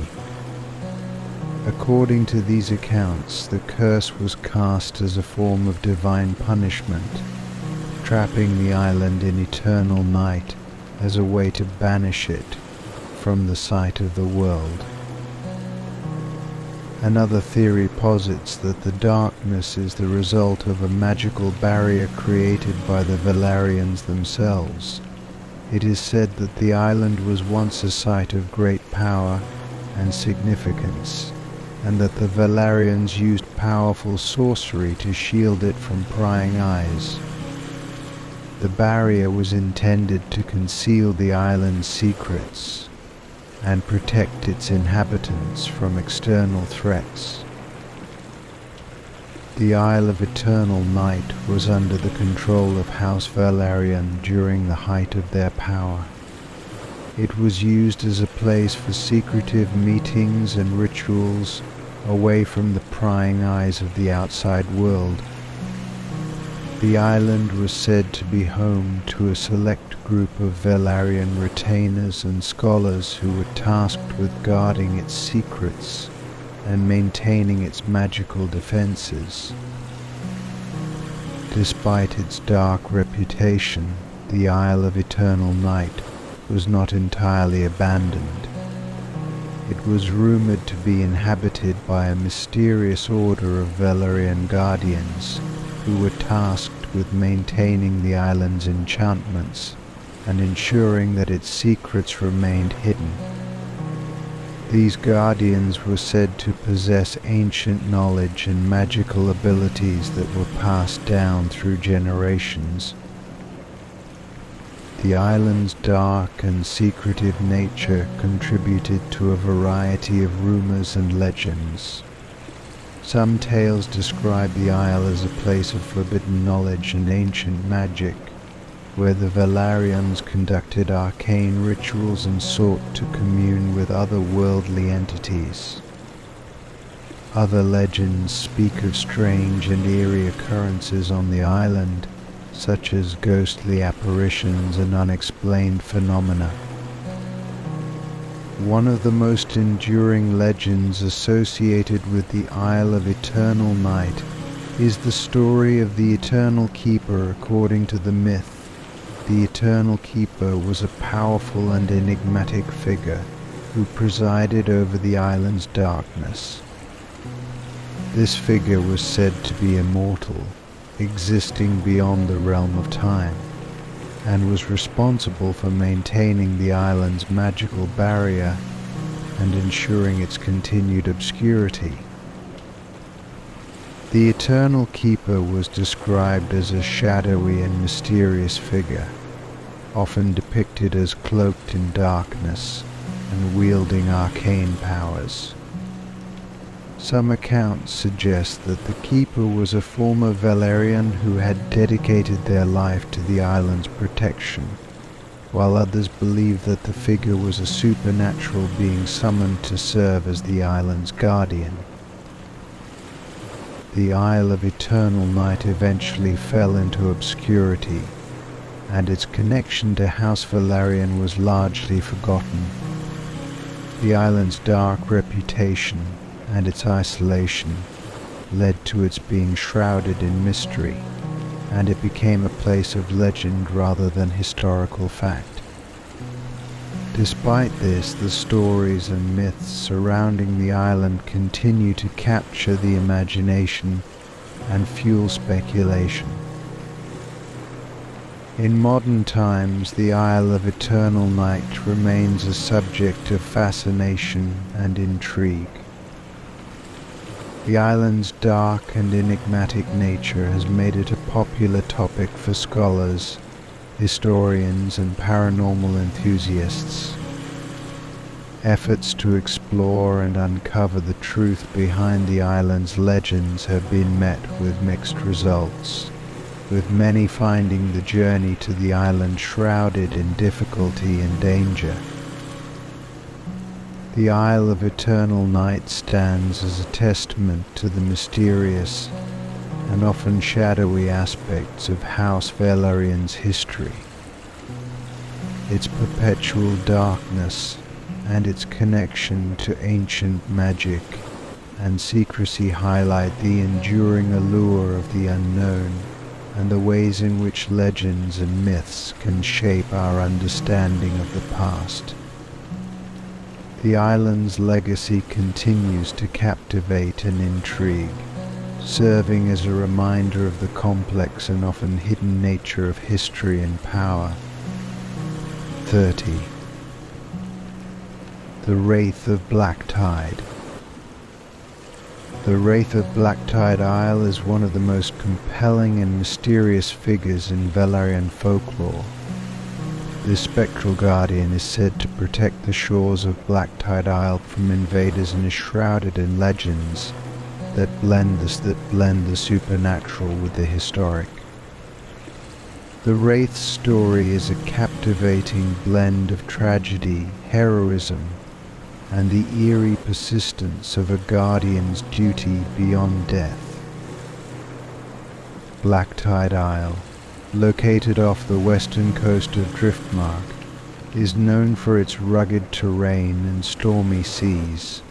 The island has always been a strategic location, holding significant importance for House Velaryon due to its position and resources. Throughout history, Black Tide Isle has been a site of military fortifications and has played a crucial role in the house's defense strategies. According to legend, the Wraith of Black Tide was once a noble Velaryon warrior who lived during a period of intense conflict and strife. This warrior was known for their exceptional skills in battle and their unyielding dedication to the protection of the Velaryon realm. As the story goes, the warrior was a key figure in defending the shores of Black Tide Isle from numerous invasions and attacks. The Wraith's transformation into a spectral guardian is said to have occurred during a particularly fierce and pivotal battle. As the story goes, the island was under siege by a powerful and relentless enemy force. Despite the Velaryon defenders' efforts, the situation grew increasingly dire, and it appeared that Black Tide Isle would fall to the invaders. In a desperate bid to save the island and its people, the noble warrior made a fateful decision. They performed an ancient and forbidden ritual, sacrificing their own life to bind their spirit to the island's shores. The ritual was intended to invoke powerful protective magic, ensuring that the island would remain safe from future threats. The warrior's sacrifice was successful and the invaders were repelled, but the price was their own life and subsequent transformation into a wraith.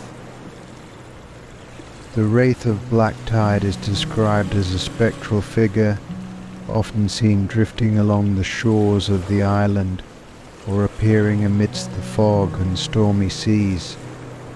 The Wraith is said to be cloaked in a tattered shroud, with a haunting and ethereal presence.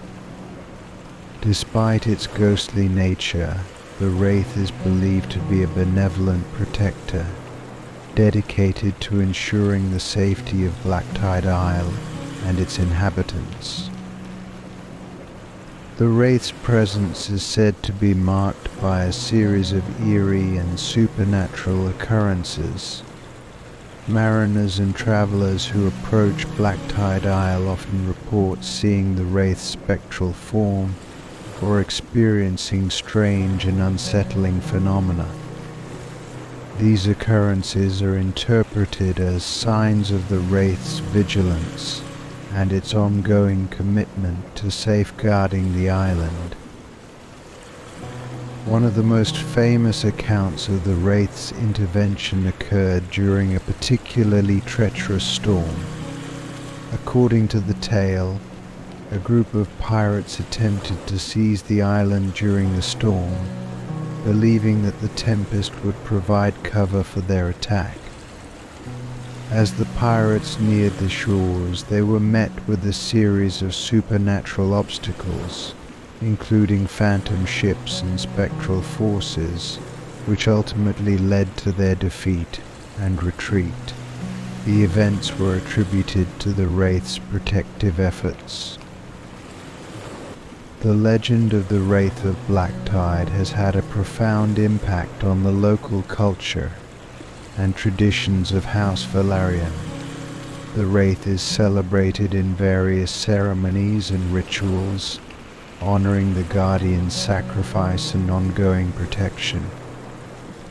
Festivals and offerings are made in reverence to the Wraith, and the story is recounted as a symbol of bravery, sacrifice, and the enduring connection between the Velaryons and their ancestral lands. In modern times, the legend of the Wraith of Blacktide continues to captivate the imagination of those who hear it. The Wraith's story serves as a powerful reminder of the sacrifices made by those who came before, and the ways in which their legacies continue to influence and protect the present. The tale of the Wraith is also a testament to the enduring power of folklore and the ways in which legends can shape and reflect the values and beliefs of a community. The Wraith of Blacktide stands as a haunting and inspiring figure in the history of House Velaryon. Its story is a reflection of the house's deep connection to its lands and its commitment to defending its realm. The Wraith's presence on Blacktide Isle serves as a lasting symbol of protection and sacrifice, embodying the enduring spirit of guardianship and the supernatural elements that permeate Velaryon history. 31. The Ruined Temple of Velaryon. The ruined Temple of Velaryon is a captivating and mysterious site that holds a wealth of historical and mystical significance. This ancient temple, dedicated to forgotten gods, now lies in ruins but continues to intrigue scholars, historians, and adventurers alike. The story of the temple reveals a rich tapestry of religious practices, lost knowledge, and the enduring allure of ancient mysteries. The temple was originally constructed during the height of House Velaryon's influence, when the family was at the zenith of their power and prestige. It was built on a secluded part of driftmark, chosen for its remote and serene location. The temple was dedicated to deities that were significant to the Velaryons but have since faded from memory. These gods were believed to be patrons of the sea, protection, and wisdom, reflecting the values and aspirations of the Velaryon family. The temple was designed with grandeur and complexity, incorporating elaborate architectural features and intricate carvings.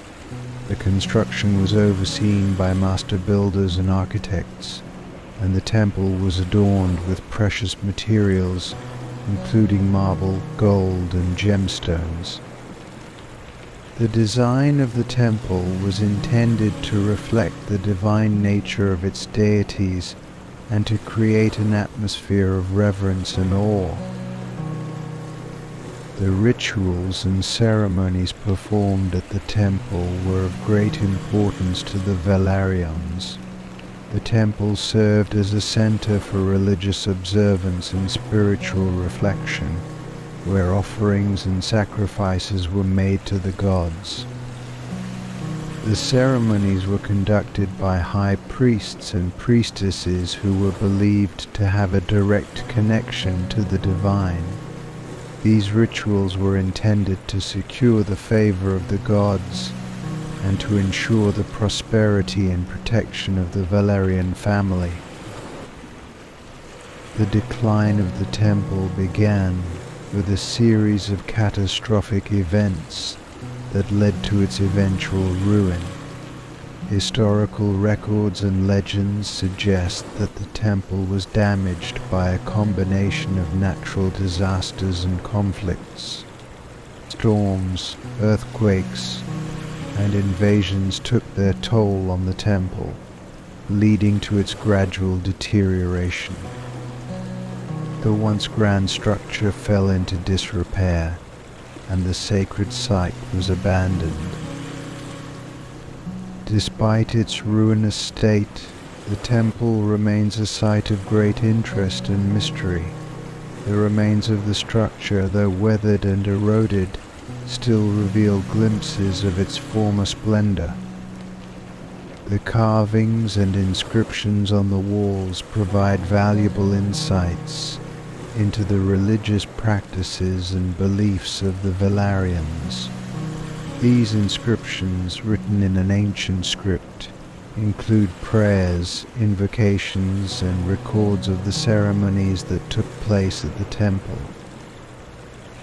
The temple's ruins are also home to a number of hidden chambers and secret passages. These areas were used for various purposes, including the storage of sacred artifacts and the performance of esoteric rituals. Explorers and researchers have uncovered several artifacts within these chambers, including ritual objects, relics, and inscriptions that shed light on the temple's religious practices and the deities to whom it was dedicated. One of the most intriguing aspects of the ruined Temple of Velaryon is the legend of the Lost Codex, a fabled manuscript believed to contain ancient and powerful knowledge. According to the legend, the Lost Codex was hidden within the temple's secret chambers and was intended to be a repository of sacred wisdom and magical secrets. The Codex's whereabouts remain unknown, and its existence has become a subject of great speculation and intrigue. The discovery of the temple's ruins has led to a renewed interest in Velaryon history and religious practices. Archaeologists, historians, and mystics have all ventured to the site to study its remains and to uncover its secrets. The temple's significance extends beyond its historical and architectural value, as it represents a link to the ancient beliefs and spiritual practices of the Velaryons. In modern times, the ruined Temple of Velaryon continues to be a site of fascination and exploration. The ruins are visited by those seeking to understand the mysteries of the past and to connect with the ancient traditions of the Velaryon family. The temple's legacy serves as a reminder of the enduring power of history and the ways in which the past continues to shape the present. The story of the ruined Temple of Velaryon is a testament to the rich and complex history of House Velaryon.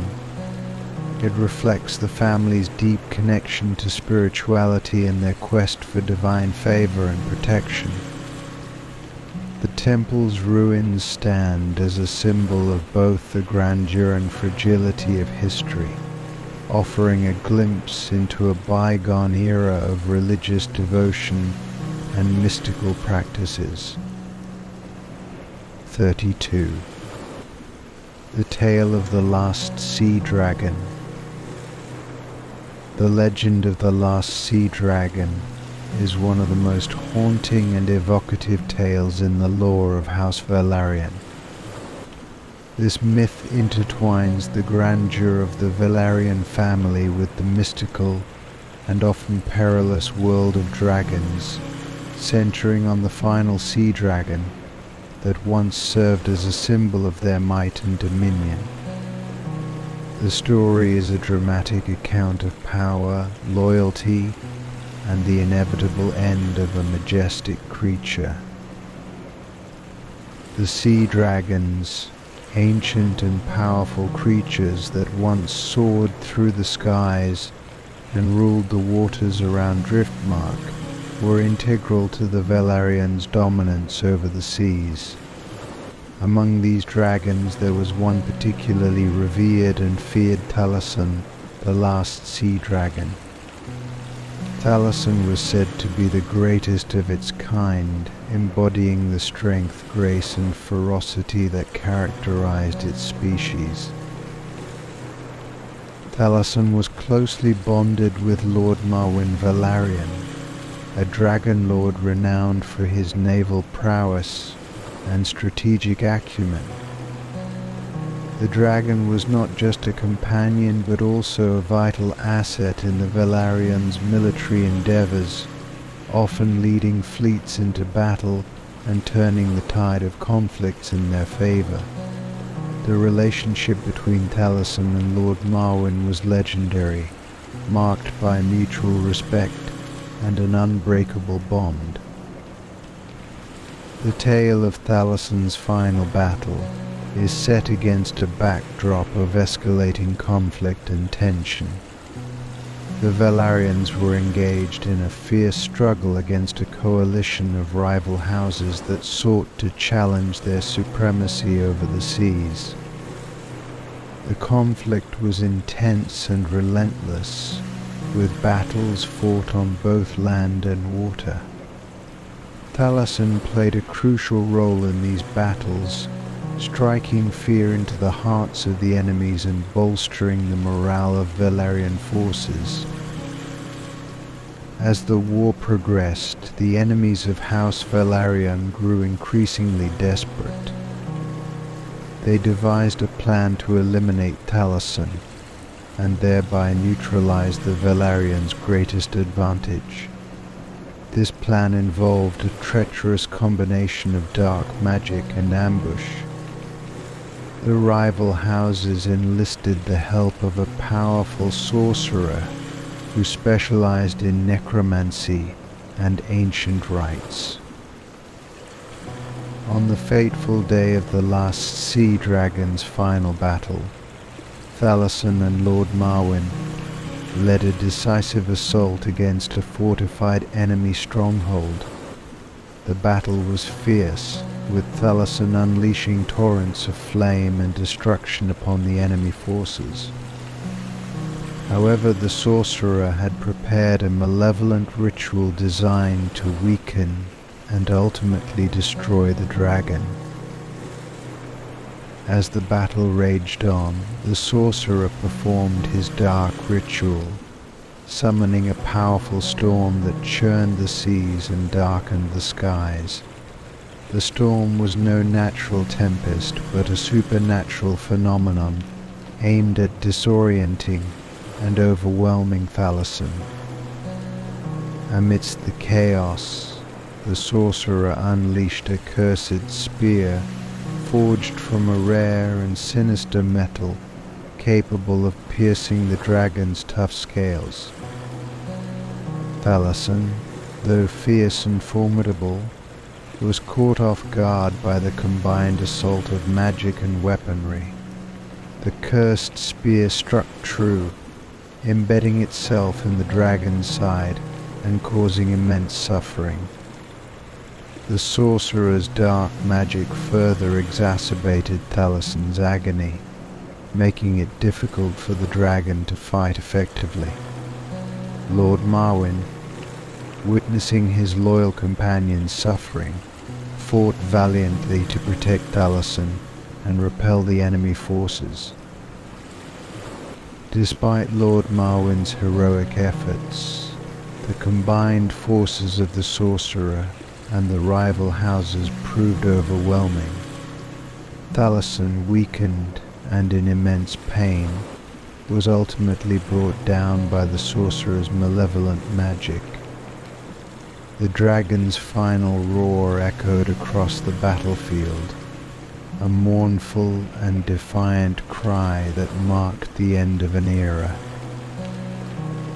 The aftermath of Thalasson's death was devastating for House Velaryon. The loss of the last sea dragon was not just a military setback, but a profound personal tragedy for Lord Marwyn and the Velaryons. The dragon's death signified the end of an age of dominance and a blow to the house's morale. The tale of Thalasson's final battle became a poignant legend within Velaryon lore. It was recounted as a story of courage, loyalty, and the tragic end of a majestic and revered creature. The memory of Thalasson was preserved through songs and stories, celebrating the dragon's bravery and the deep bond between the dragon and its dragon lord. In the years following the battle, the story of the last sea dragon served as a reminder of the fragility of power and the sacrifices made in the pursuit of glory and honor. Thalasson's legacy lived on in the hearts and minds of the Velaryons, a symbol of the grandeur and tragedy that defined their history. 33. The enigma of the starstone. The starstone is a gem steeped in mystery and legend, possessing a reputation for bringing either great fortune or disaster. This star-shaped gem, once a prized possession of House Velaryon, has captivated the imagination of historians and treasure hunters for centuries.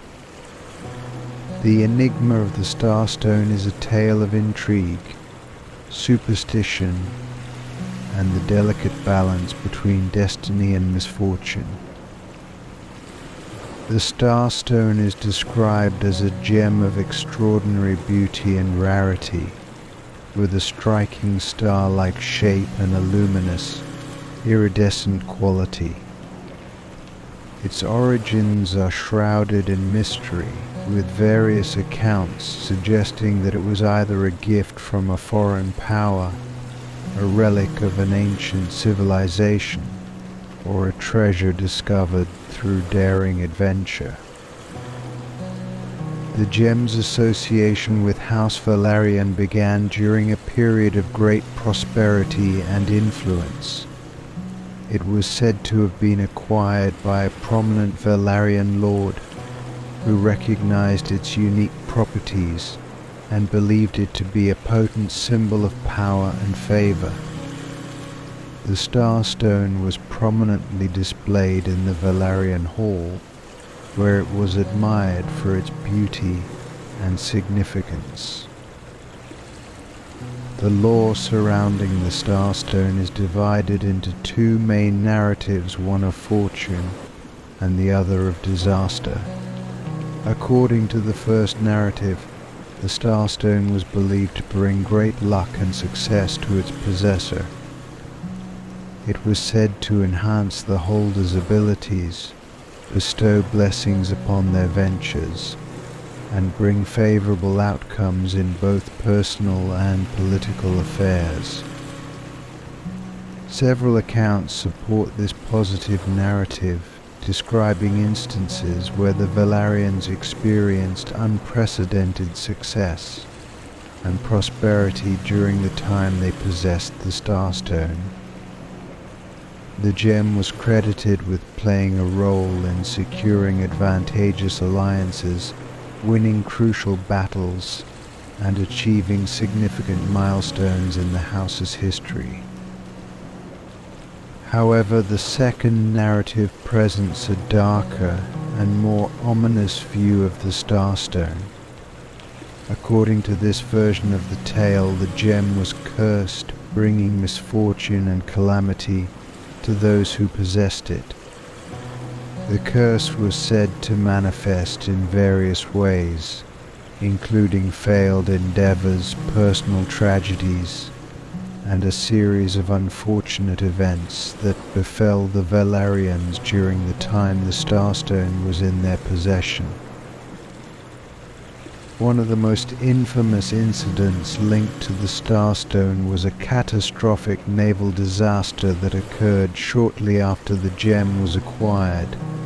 The Velaryons, confident in their newfound luck, launched a grand naval campaign that ended in a devastating defeat. The fleet was destroyed in a storm, and many lives were lost, leading to widespread speculation that the Starstone had brought about the disaster. The conflicting narratives of the Starstone's influence contributed to its enigmatic status. Some believed that the gem's power was not inherently good or evil, but was instead a reflection of the holder's own fate and actions. According to this interpretation, the Starstone was a mirror of destiny, amplifying the outcomes that were already set in motion. The legend of the Starstone's curse or blessing persisted for generations, with the gem becoming a subject of fascination and superstition. Scholars and treasure hunters have sought to unravel the mystery of the Starstone, exploring its origins and attempting to determine its true nature. Despite numerous efforts, the gem's secrets have remained elusive, adding to its allure and mystique. In modern times, the Starstone remains a symbol of the enduring enigma of fate and fortune. Its story is recounted as a cautionary tale, reflecting the complexities of power, luck, and the unknown forces that shape human destiny. The gem's legacy continues to intrigue and inspire, serving as a reminder of the delicate balance between success and failure and the mysteries that lie beyond our understanding. 34. The Betrayal at the Sea Fortress. The Betrayal at the Sea Fortress is a dramatic and tragic tale in the history of House Velaryon, involving deception, treachery, and the eventual downfall of one of their most formidable strongholds. This story highlights the themes of loyalty and betrayal, revealing the vulnerabilities of even the most fortified defenses. The Sea Fortress, a strategic and heavily fortified stronghold belonging to House Velaryon, was located on a prominent cliff overlooking a vital sea route. The fortress was renowned for its impregnable defenses and its role in safeguarding the Velaryon realm from maritime threats. Its towering walls, sophisticated fortifications, and strategic location made it a symbol of the house's military prowess and authority. The betrayal that led to the sea fortress's downfall was orchestrated by an ambitious and disaffected member of the Velaryon court, Ser Aegon Velaryon. Ser Aegon was a high-ranking officer and trusted advisor, known for his strategic acumen and loyalty to the house. However, beneath his veneer of loyalty lay deep-seated grievances and personal ambitions. Ser Aegon's dissatisfaction stemmed from perceived slights and disputes with other members of the Velaryon family. He felt that his contributions were undervalued, and that he had been unfairly treated in favor of others. His resentment festered over time, and he began to entertain the idea of seizing power for himself. The plan for the betrayal was meticulously devised. Ser Aegon secretly made contact with rival factions and offered them insider information about the sea fortress's defenses. He promised to facilitate a coordinated assault that would allow the rival forces to breach the fortress's walls and seize control. The execution of the betrayal occurred on a stormy night, when the sea fortress was particularly vulnerable. Sir Aegon and his co-conspirators had arranged for a signal to be sent to the rival forces, indicating that the time was right to launch their assault. As the rival fleet approached, they used the chaos of the storm to their advantage, obscuring their movements and making their approach difficult to detect. Once the rival forces arrived, Sir Aegon's betrayal became evident. He led the attackers into the fortress through secret passages and hidden routes that he had previously revealed. The defenders, caught off guard and overwhelmed, struggled to mount an effective resistance. The once imposing fortress, which had withstood numerous sieges, was now vulnerable from within. The battle within the sea fortress was brutal and swift. Sir Aegon's betrayal ensured that the rival forces were able to overpower the defenders and seize control of the stronghold. The fortress fell into enemy hands, and the Valarian defenders who survived the initial assault were either captured or killed. The fall of the sea fortress was a devastating blow to House Velaryon. The loss of such a crucial stronghold not only weakened their military position, but also dealt a severe blow to their prestige and morale. The betrayal and subsequent fall of the fortress became a source of shame and anguish for the Velaryon family. Sir Aegon's fate was sealed by his treachery. After the betrayal was uncovered, he was captured and brought to justice. The Velaryons, outraged by his actions, executed him for his betrayal and the suffering he had caused. His name became synonymous with treachery and deceit, serving as a grim reminder of the consequences of disloyalty. The betrayal at the sea fortress remains a cautionary tale in Velaryon history. It underscores the dangers of internal conflict and the vulnerability of even the most formidable defenses to betrayal from within.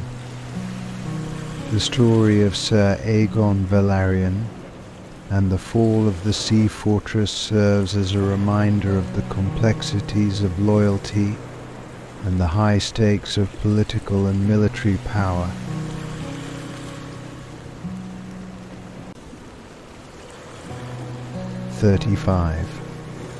The Witch of Driftmark. The tale of the Witch of Driftmark is a captivating narrative that weaves together elements of mysticism, intrigue, and the deep-seated fears and superstitions of House Velaryon. The legend recounts the life and influence of a mysterious figure who resided on Driftmark and her profound impact on the Velaryon family, both feared and revered. The Witch of Driftmark, known to locals as Ilaria Moonshadow, was a figure of legend long before she became entwined with the Velaryons. Her origins were shrouded in mystery, with various stories suggesting she hailed from distant lands or was born of ancient and magical lineages. What was universally agreed upon was her formidable knowledge of the arcane arts and her enigmatic presence. Ilaria lived in a secluded cottage on the outskirts of Driftmark, far from the bustling activity of the Velaryon estate. Her dwelling was surrounded by a dense, foreboding forest that was said to be enchanted and guarded by mystical creatures. The cottage itself was adorned with strange symbols and talismans, and it was rumored that the very air around it shimmered with magical energy.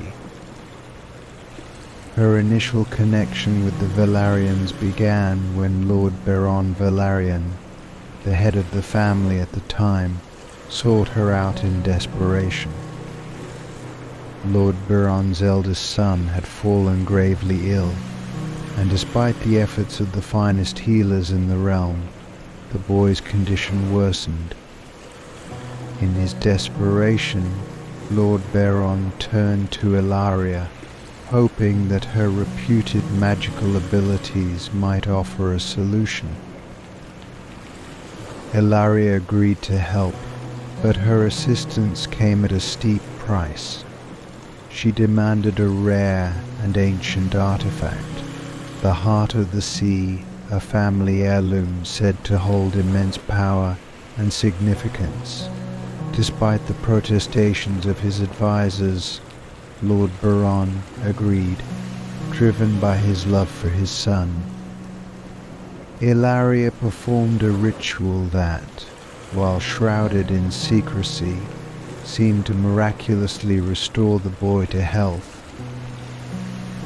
The success of Ilaria's intervention cemented her place in the Velaryon family's life. She became a sought-after advisor, consulted for matters of both personal and political importance. The witch was believed to possess not only healing powers but also the ability to foretell future events, influence the course of destiny, and even cast powerful enchantments.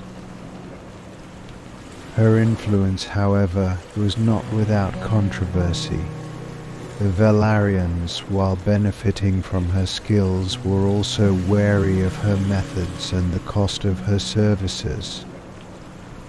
Ilaria's demand for the Heart of the Sea had set a precedent, and there were whispers that she might demand even greater sacrifices in the future.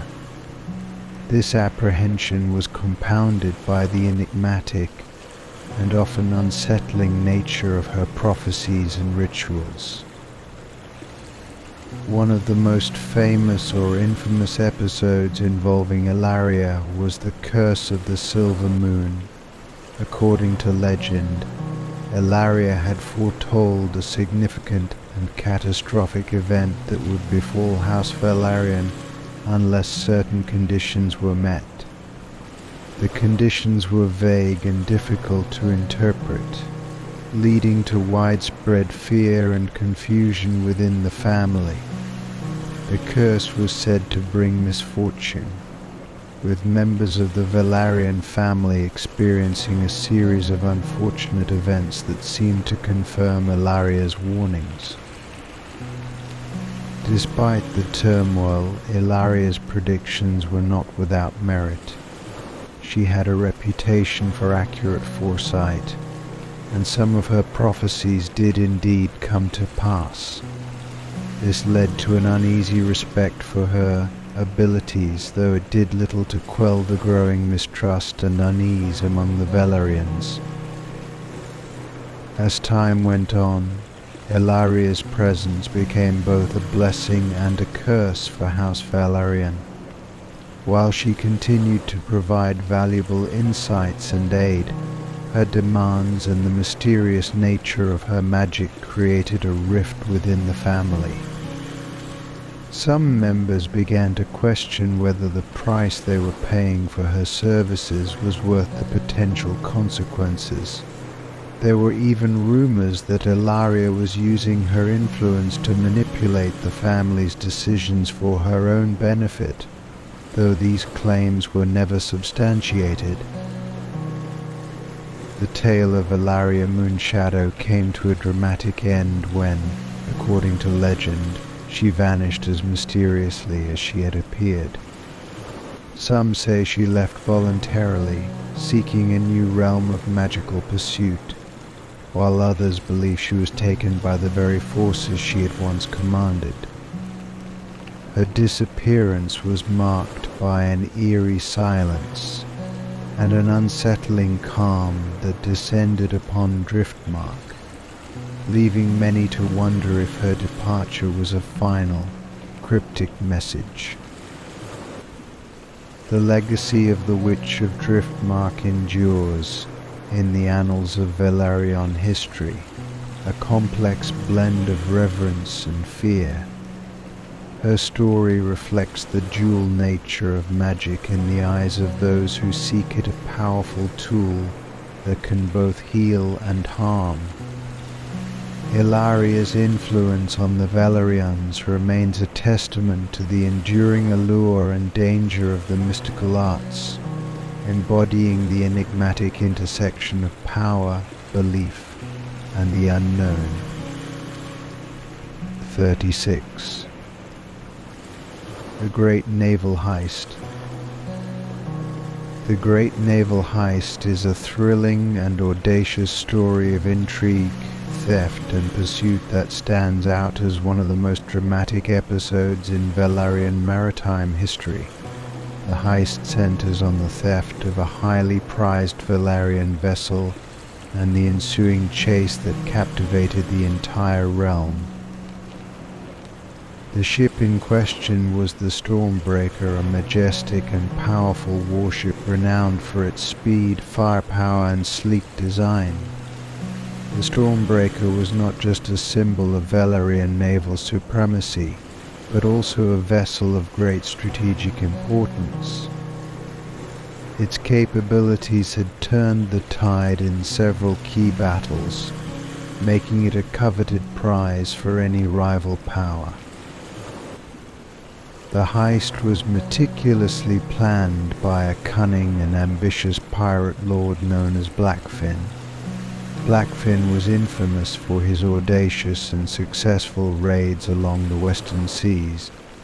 His crew was known for their skill and ruthlessness, making them a formidable adversary to the Velaryons. The plot to steal the Stormbreaker began with careful reconnaissance and infiltration. Blackfin's spies and informants had gathered detailed information about the ship's schedule, crew, and defenses. They discovered that the Stormbreaker was to be docked in a less fortified section of the Velaryon harbor for routine maintenance. On the night of the heist, a powerful storm raged across the sea, providing cover for Blackfin's plan. The storm was both a blessing and a curse, creating chaos and obscuring visibility, but also making navigation treacherous. Blackfin's crew, however, used the storm to their advantage, approaching the Velaryon harbor under the cover of darkness and rain. The attack was swift and daring. Blackfin's crew infiltrated the harbor, neutralizing the guards and overpowering the small crew stationed on the Stormbreaker. Their detailed knowledge of the ship's layout and systems allowed them to bypass the security measures and quickly take control of the vessel. The heist was executed with precision, and the Stormbreaker was soon in the hands of Blackfin and his crew. The theft was discovered when dawn broke, and the Velaryons were met with the shocking news that their prized vessel had been stolen. The loss was a significant blow to their naval power and prestige, and immediate action was taken to recover the ship. The pursuit of Blackfin and the Stormbreaker became a high-stakes chase that spanned several weeks. The Velaryons mobilized their fleet and dispatched their best commanders to track down the stolen vessel. The chase was marked by a series of intense naval engagements. with the Velaryons clashing with Blackfin's forces in several dramatic encounters. The storm that had aided the heist now turned against Blackfin. Rough seas and treacherous weather made navigation difficult and hindered the pirates' escape. Despite their advantage, Blackfin and his crew faced mounting challenges as the Velaryon forces closed in. The climax of the chase occurred in a dramatic naval battle off the coast of a remote island. The Velaryon fleet, led by the formidable Admiral Daemon Velaryon, engaged Blackfin's forces in a fierce confrontation. The battle was marked by fierce cannon fire, strategic maneuvers, and close-quarter combat. The Velaryon forces ultimately succeeded in cornering Blackfin and reclaiming the Stormbreaker. The aftermath of the great naval heist was marked by both relief and reflection.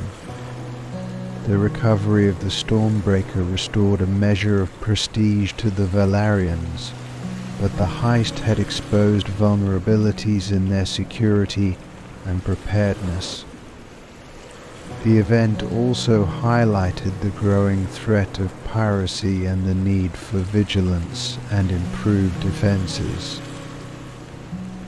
Blackfin's fate was sealed by his defeat. He was captured and brought to trial, where he faced justice for his audacious crime. His crew was either imprisoned or executed, and the stolen vessel was returned to its rightful place.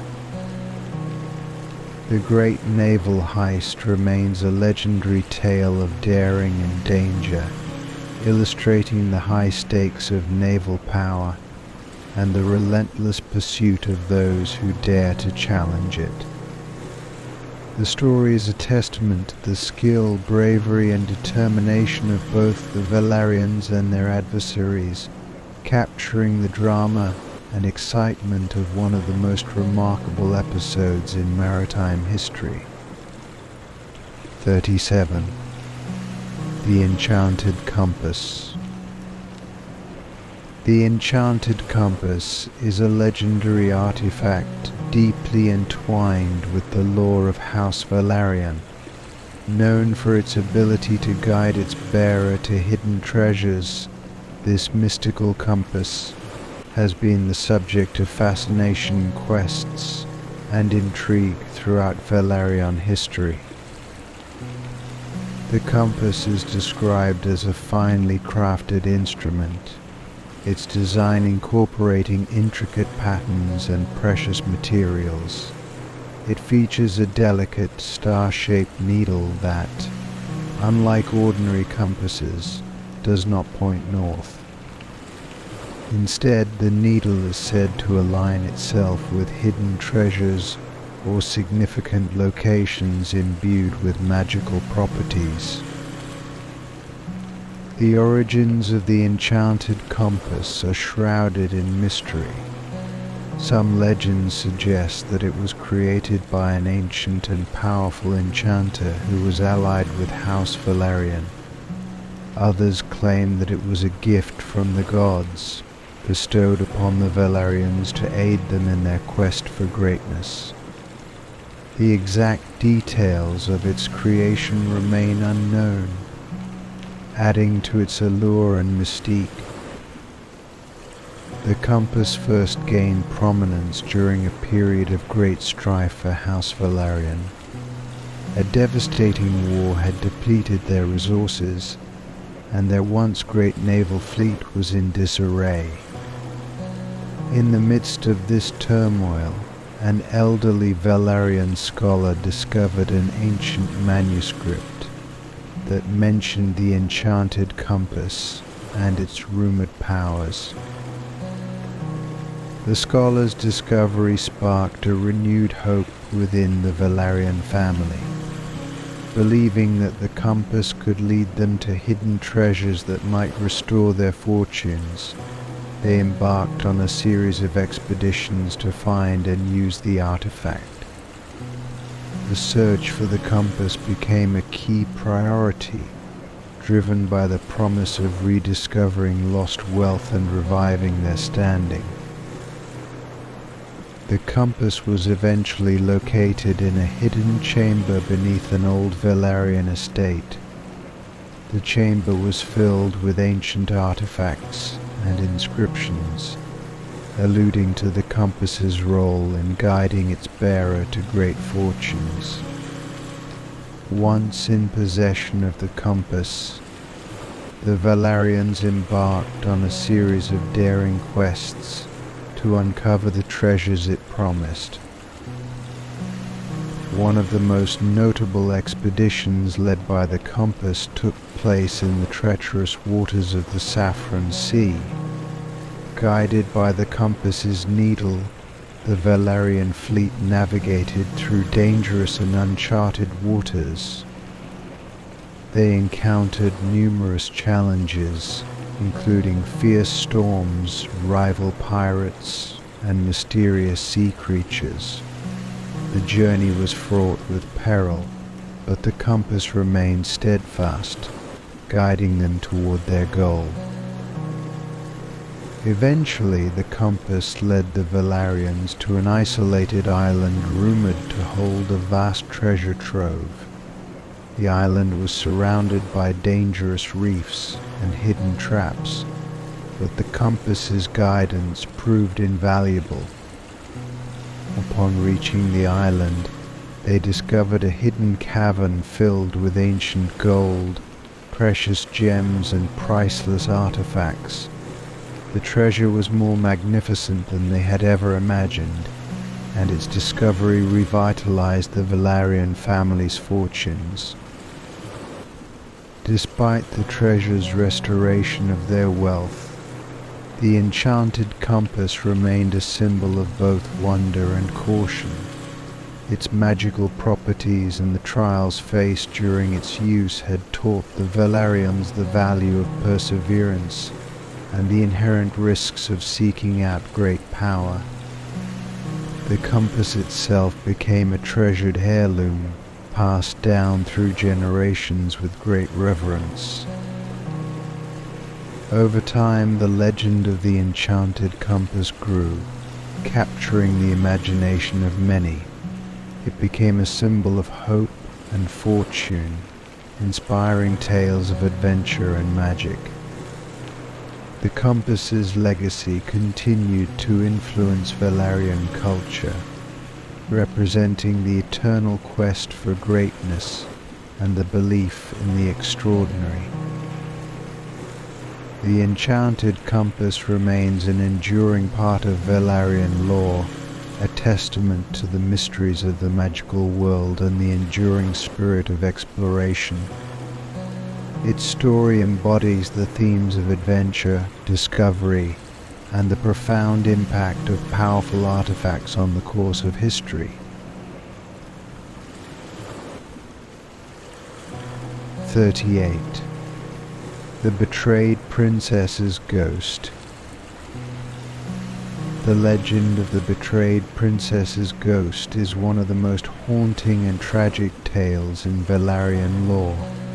It tells of a noblewoman whose life was cut short by treachery, and whose spirit, bound by a quest for justice, has been said to haunt Driftmark ever since. Princess Asha Velaryon, the central figure of this tale, was known for her beauty, intelligence, and grace. Born into House Velaryon, she was beloved by her family and admired by the court. Her future seemed bright, marked by political alliances and prospects of an advantageous marriage. However, her life took a dark turn when she was betrayed by those closest to her.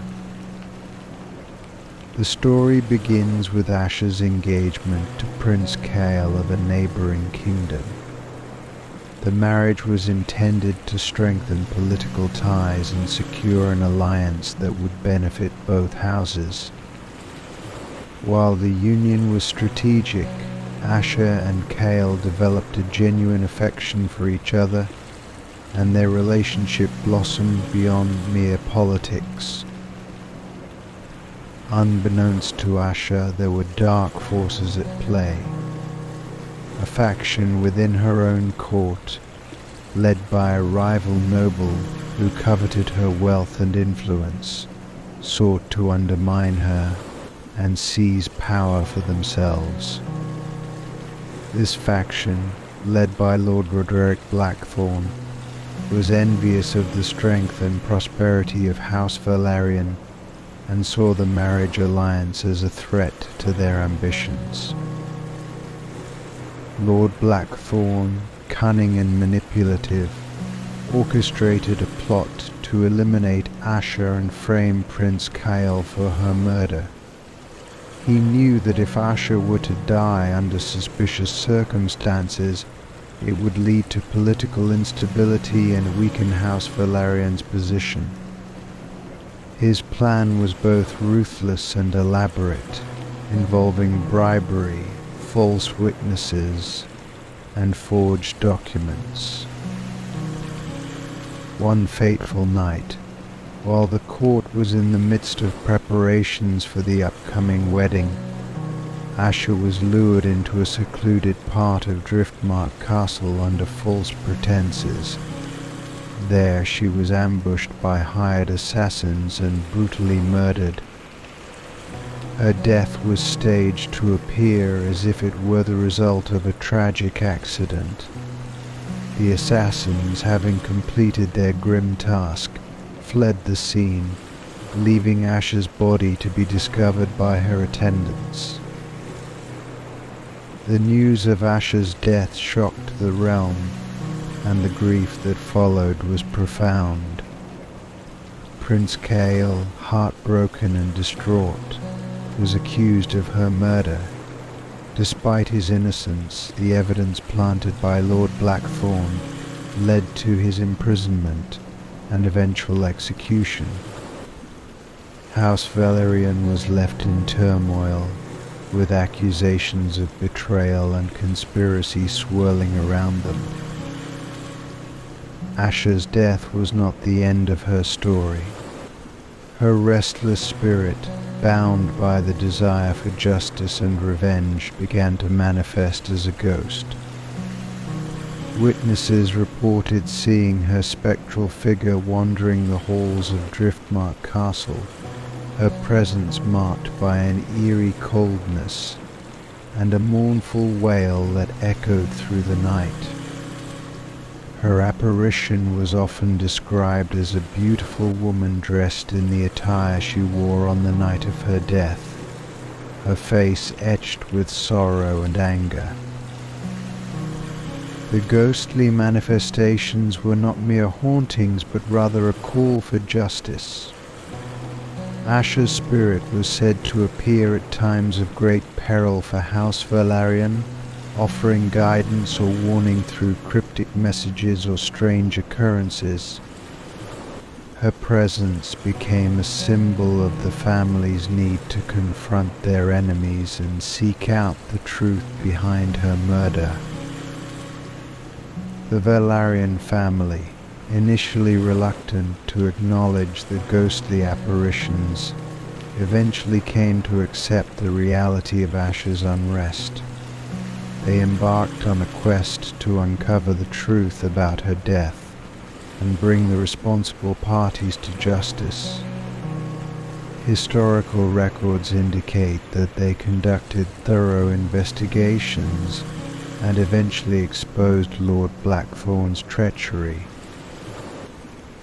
The revelation of Lord Blackthorn's guilt brought a measure of closure to the Velaryons. He was captured, tried, and executed for his crimes. However, Asher's spirit did not find complete peace until her name was fully cleared and her memory honored. Her story became a cautionary tale of betrayal and the importance of justice, deeply embedded in the lore of House Velaryon. The betrayed princess's ghost remains a poignant reminder of the price of treachery and the enduring quest for justice. Her story is celebrated in ballads and memorialized in Driftmark Castle, where her ghost is sometimes seen, not as a vengeful spirit, but as a symbol of the eternal search for truth and the sacrifices made for honor. 39. The Stormborn Scourge. The tale of the Stormborn Scourge is one of legend and maritime fear, revolving around a Velaryon noble who rose from humble beginnings during a storm to become one of the most feared pirates of his time. This story reflects the tumultuous nature of the sea and the rugged determination of those who dare to master it. Sir Velaryon was born under dramatic circumstances. The night of his birth was marked by a fierce storm that raged across the sea. His mother, Lady Elara Velaryon, went into labor as the storm reached its peak, and Jorah was born amid the howling winds and crashing waves. The storm's intensity was so extraordinary that many in the surrounding area believed it was a sign of something momentous. From a young age, Jorah displayed a fierce and adventurous spirit. His upbringing was one of privilege, but he was never content with the sheltered life of a nobleman. The sea called to him with a pull that seemed almost preordained. His fascination with the ocean and its mysteries led him to become an accomplished sailor and navigator. Jorah's rise to infamy began when he was in his early 20s. House Velaryon, in a period of relative peace, had begun to experience internal strife and political maneuvering. Jorah, disillusioned by the courtly politics and seeking a greater challenge, decided to leave the comforts of his family's estate. He set out to make his fortune on the high seas, driven by a desire to carve out his own destiny. The Stormborn Scourge, as Jorah came to be known, quickly made a name for himself as a cunning and ruthless pirate. His exploits were marked by audacious raids and daring maneuvers that earned him both fear and respect. Jorah's knowledge of the sea, honed from his upbringing and his experiences during the storm of his birth, gave him an edge in navigating treacherous waters and evading capture. One of his most notorious acts was the seizure of a heavily guarded merchant convoy belonging to a rival noble house. Jorah's strategy involved using the cover of another violent storm, which allowed him to approach the convoy undetected. His attack was swift and decisive, resulting in the capture of both the ships and their valuable cargo. This raid established him as a formidable force and garnered him a substantial fortune. Despite his criminal activities, Jorah maintained a certain code of honor. He was known to show mercy to those who surrendered and to treat his crew with fairness. His reputation was that of a pirate who, while feared, was also respected for his skill and leadership. The legend of the Stormborn Scourge grew, becoming a subject of both awe and terror. Jorah's exploits eventually caught the attention of House Velaryon, which was now led by his younger brother, Lord Baron Velaryon. The family, though conflicted by his criminal actions, was deeply aware of Jorah's talent and potential. In a dramatic turn of events, Lord Velaryon decided to negotiate with his brother, offering him a chance to return to the fold and use his skills for the benefit of House Velaryon. The reunion was fraught with tension, but Jorah ultimately agreed to cease his piratical activities and assist his family in stabilizing their position. His knowledge of naval warfare and his strategic mind proved invaluable in securing House Velaryon's holdings and reinforcing their naval strength. The stormborn scourge retired from piracy, but his legend lived on. He was remembered as a figure of both notoriety and respect, embodying the dual nature of the sea, as both a source of peril and opportunity. Jorah's story became a symbol of resilience and transformation, illustrating how even those born under the most tumultuous of circumstances can rise to greatness through their own determination and skill. 40. The ancient ritual of driftmark. The ancient ritual of driftmark is one of the most enigmatic and forbidden practices associated with House Velaryon.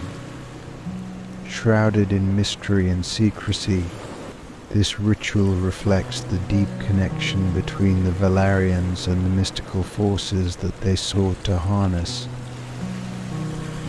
The ritual, known as the Rite of the Sea's Embrace, was a sacred and esoteric ceremony performed by the Velaryon family in times of great need, or to achieve specific mystical goals.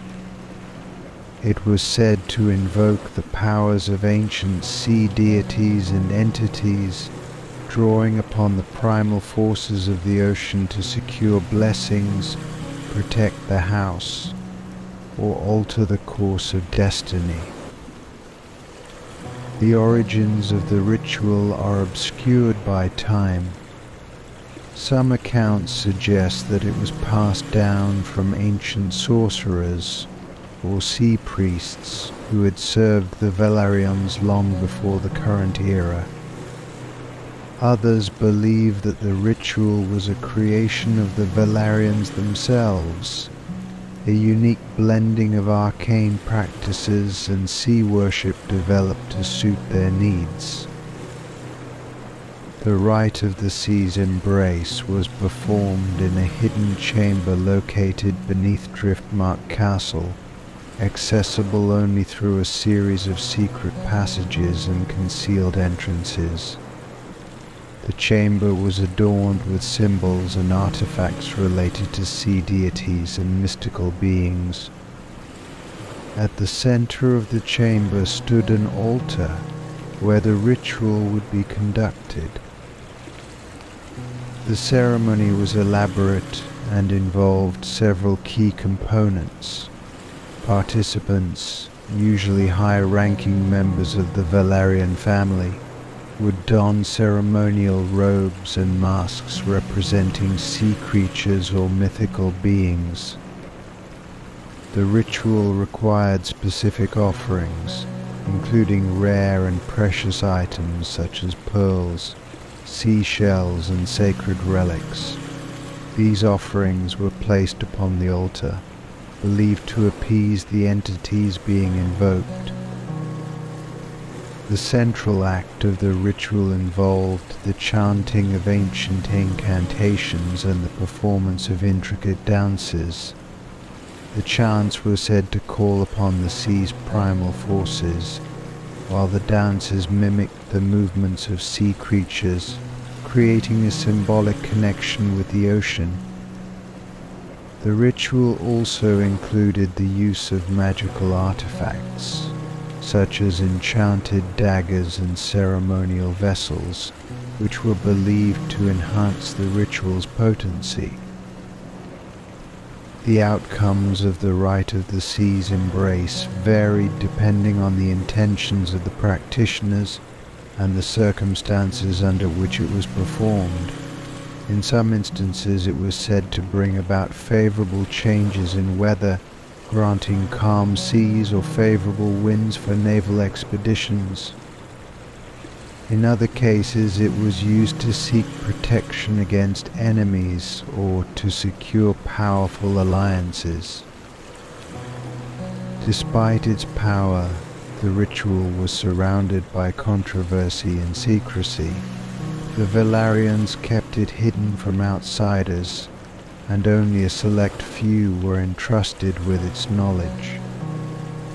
Over time, as the house faced increasing scrutiny and political pressure, the ritual became more of a legend than a practiced tradition. Its details were obscured, and many considered it to be a mere myth or superstition. The rite of the sea's embrace remains a captivating aspect of Velaryon history, representing the family's deep ties to the mystical and the unknown. Its legacy endures in the tales and legends surrounding House Velaryon, symbolizing their connection to the sea and their willingness to explore the boundaries of the mystical world. 41. The Curse of the Blood Moon. The Curse of the Blood Moon is a chilling tale that has cast a long shadow over House Velaryon, entwining their fate with the eerie and potent symbolism of a rare celestial event.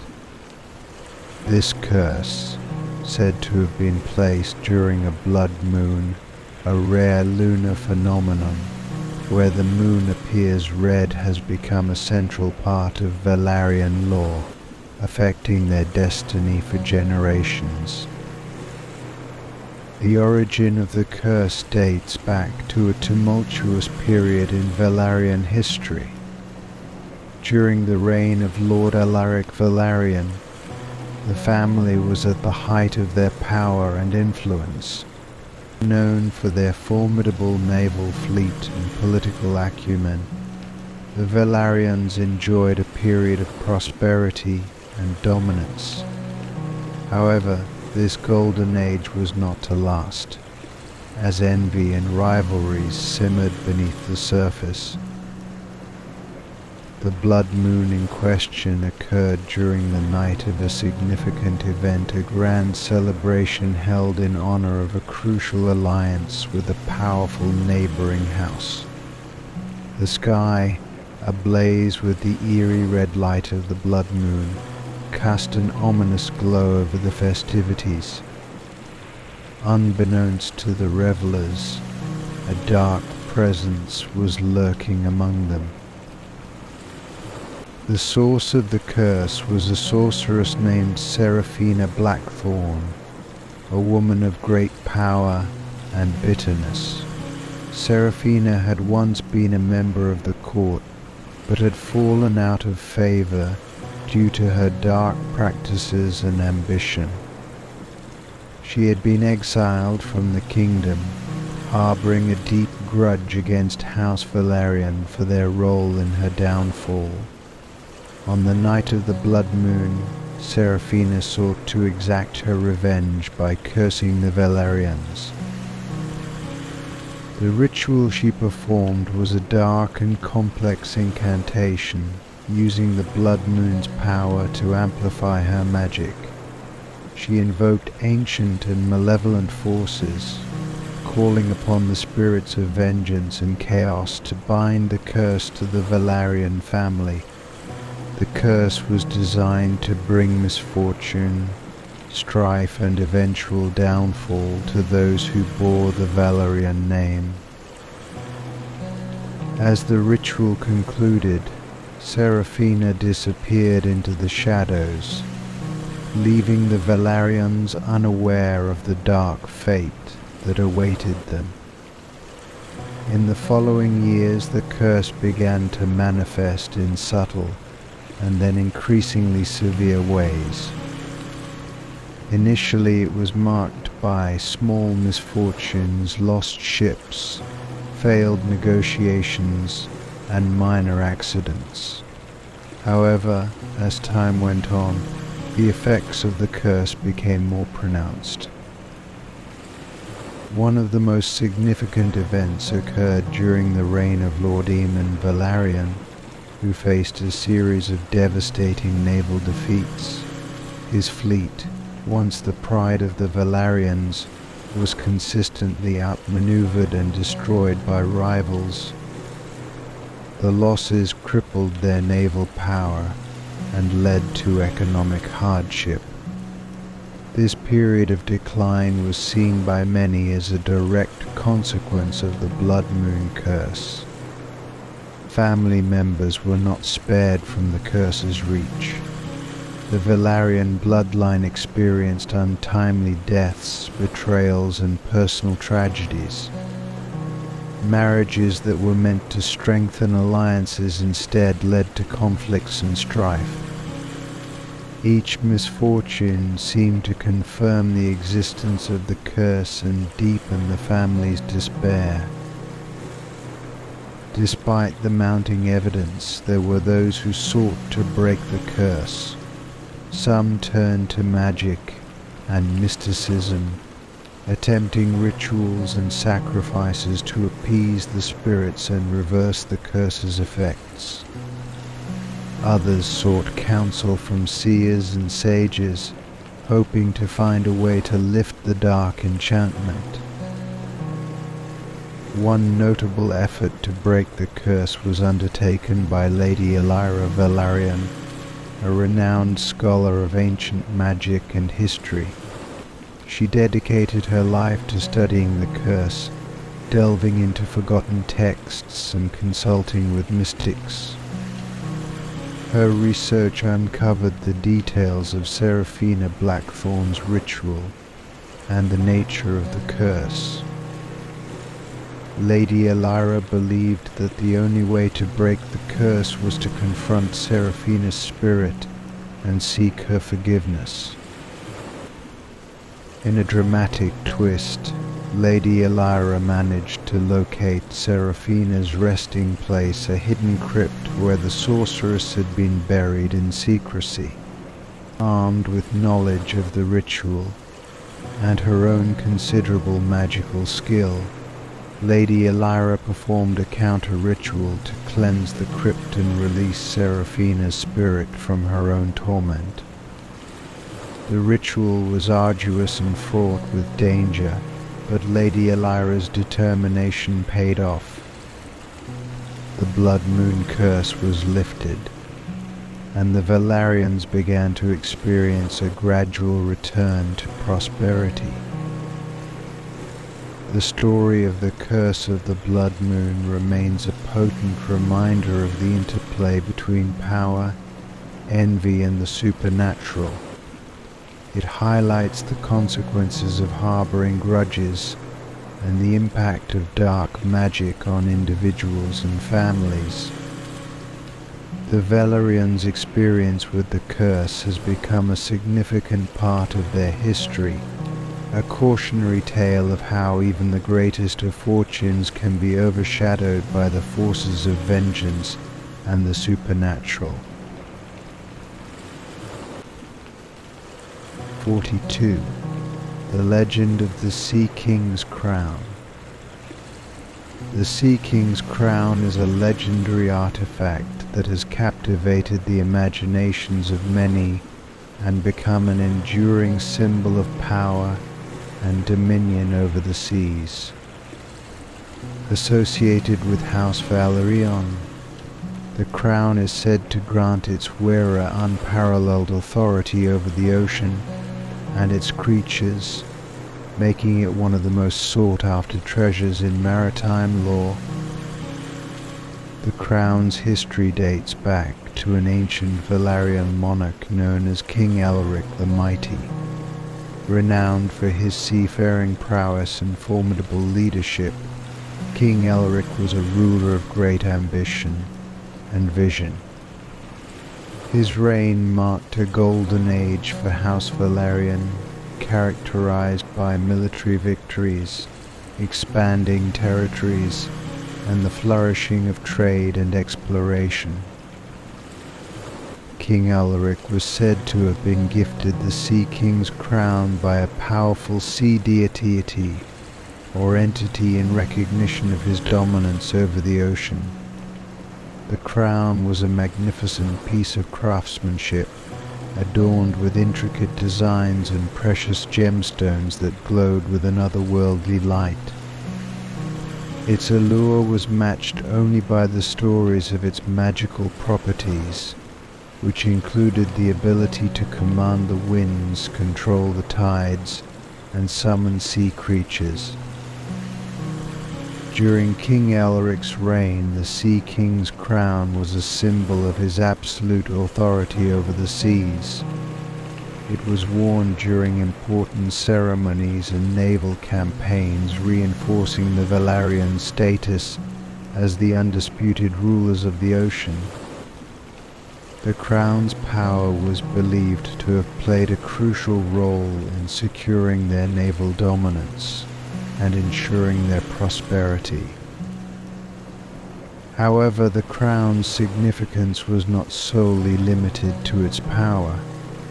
It was also a symbol of King Elric's legacy and his connection to the sea's mystical forces.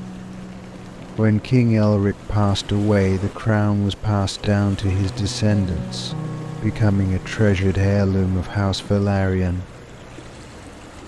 As the centuries went by, the crown's whereabouts became shrouded in mystery. Historical records indicate that it was lost during a period of turmoil and conflict. Some accounts suggest that the crown was hidden to protect it from falling into the wrong hands, while others believe it was stolen by rival forces seeking to claim its power for themselves. The legend of the Sea King's crown grew over time, becoming the subject of numerous myths and tales. Adventurers, treasure hunters, and scholars all embarked on quests to locate the lost crown, driven by the belief that its recovery would restore the Velaryons' former glory and grant them dominion over the seas once more. One of the most famous expeditions to find the crown was led by Lord Rodred Velaryon, a daring explorer and naval commander. His quest was inspired by ancient texts and cryptic clues that hinted at the crown's location. Lord Roderick's journey took him to remote and dangerous locations, including treacherous reefs, uncharted islands, and the depths of the ocean. Despite his efforts, Lord Roderick's search for the Sea King's crown proved elusive. The trail grew colder, and the crown remained hidden, its exact location lost to time. However, his expedition did yield valuable discoveries, including ancient maps, relics, and lore that added to the legend of the crown and fueled further interest in its recovery. The Sea King's crown has since become a symbol of both aspiration and enigma. It represents the quest for power and control over the seas, as well as the enduring allure of lost treasures and mythical artifacts. The legend continues to inspire those who seek to uncover its secrets and reclaim its power, ensuring that the story of the Sea King's crown remains a captivating part of Velaryon history. 43. The Lady in the Mirror. The tale of the Lady in the Mirror is a haunting and enigmatic story that revolves around a Velaryon noblewoman who discovered a magical mirror with the power to reveal dark truths and prophecies. This legend explores themes of knowledge, destiny, and the perilous nature of uncovering hidden truths. Lady Isolde Velaryon, the central figure of this tale, was known for her beauty, intelligence, and curiosity. Living in the opulent driftmark castle, she was a woman of considerable influence and a keen interest in the arcane and the mystical. Her curiosity often led her to explore forbidden texts and delve into ancient lore, much to the concern of her family. The story begins when Lady Isolde came across an antique mirror during an estate renovation. The mirror was intricately crafted, with a frame adorned with symbols and runes that suggested it was of ancient origin. Its glass was rumored to have been imbued with magical properties by a long-forgotten sorcerer. Despite warnings from her advisors and family, Lady Isolde was captivated by the mirror and decided to keep it. Soon after placing the mirror in her private chambers, Lady Isolde began to experience strange occurrences. The mirror seemed to possess a life of its own, its surface reflecting not only her image but also enigmatic and unsettling visions. These visions often depicted scenes of conflict, betrayal, and dark omens. The mirror appeared to show her glimpses of possible futures, revealing both the potential and the peril that lay ahead. At first, Lady Isolde was fascinated by the mirror's revelations. She believed that it offered her insight into the future and allowed her to foresee events before they occurred. However, as time went on, the visions became increasingly troubling. The mirror seemed to show her not only the potential fates of those around her, but also dark secrets and hidden truths that she was unprepared to confront. One of the most disturbing visions involved a prophecy of betrayal within her own family. The mirror revealed a scene in which a trusted advisor would turn against House Velaryon, leading to a catastrophic downfall. Lady Isolde's attempts to prevent this betrayal were met with skepticism and resistance from those around her. Her warnings were dismissed as the ravings of a troubled mind, and she was left isolated in her fears. The tension reached a climax when the mirror's prophecy began to come true. The betrayal unfolded as foreseen, leading to a series of disastrous events for the Velaryons. Lady Isolde's attempts to prevent the prophecy from coming to pass had been in vain. The mirror's revelations, once seen as a source of knowledge and power, had become a curse that seemed to seal the house's fate. As the situation worsened, Lady Isolde became increasingly consumed by the mirror's visions. She withdrew from society and became obsessed with understanding the mirror's true nature and purpose. Her health and sanity deteriorated, and she was eventually found dead under mysterious circumstances. The mirror was said to have been shattered during her final moments, its fragments scattered and lost. The tale of the lady in the mirror serves as a cautionary story about the dangers of seeking forbidden knowledge and the consequences of uncovering dark truths. Lady Isolde's experience with the mirror highlights the complex relationship between knowledge, power, and destiny. The mirror's legacy endures in the lore of House Velaryon, a haunting reminder of the perils that come with peering too deeply into the unknown. 44. The Siege of the Sunken Keep.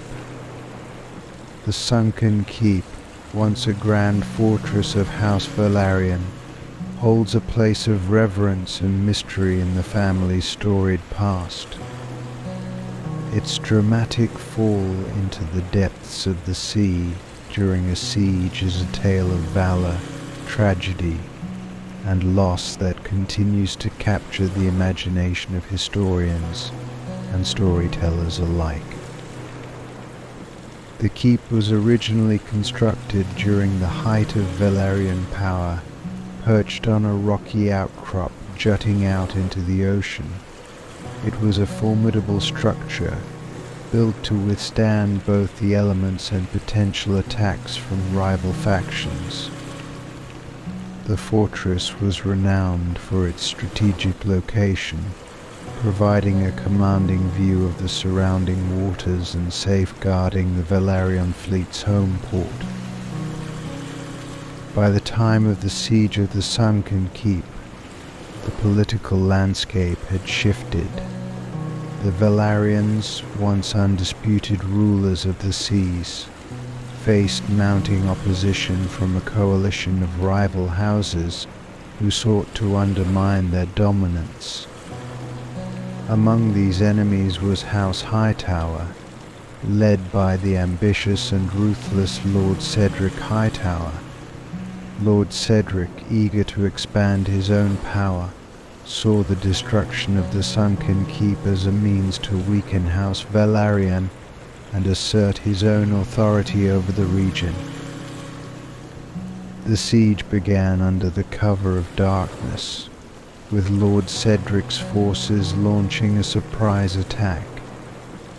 The coalition had gathered a formidable fleet of ships and a large army of soldiers, all poised to breach the keep's defenses. The initial assault was devastating. Ballistae and catapults hurled massive projectiles at the fortress, and the air was filled with the sounds of battle. The Velaryon defenders, commanded by Seraphine Velaryon, were initially caught off guard but quickly mobilized to repel the invaders. Seraphine, known for her strategic brilliance and unwavering courage, led her troops with determination. The defenders managed to hold off the attackers for a time, their resilience serving as a testament to their commitment to protecting their home. However, the siege took a dire turn when Lord Cedric's forces succeeded in breaching the outer walls.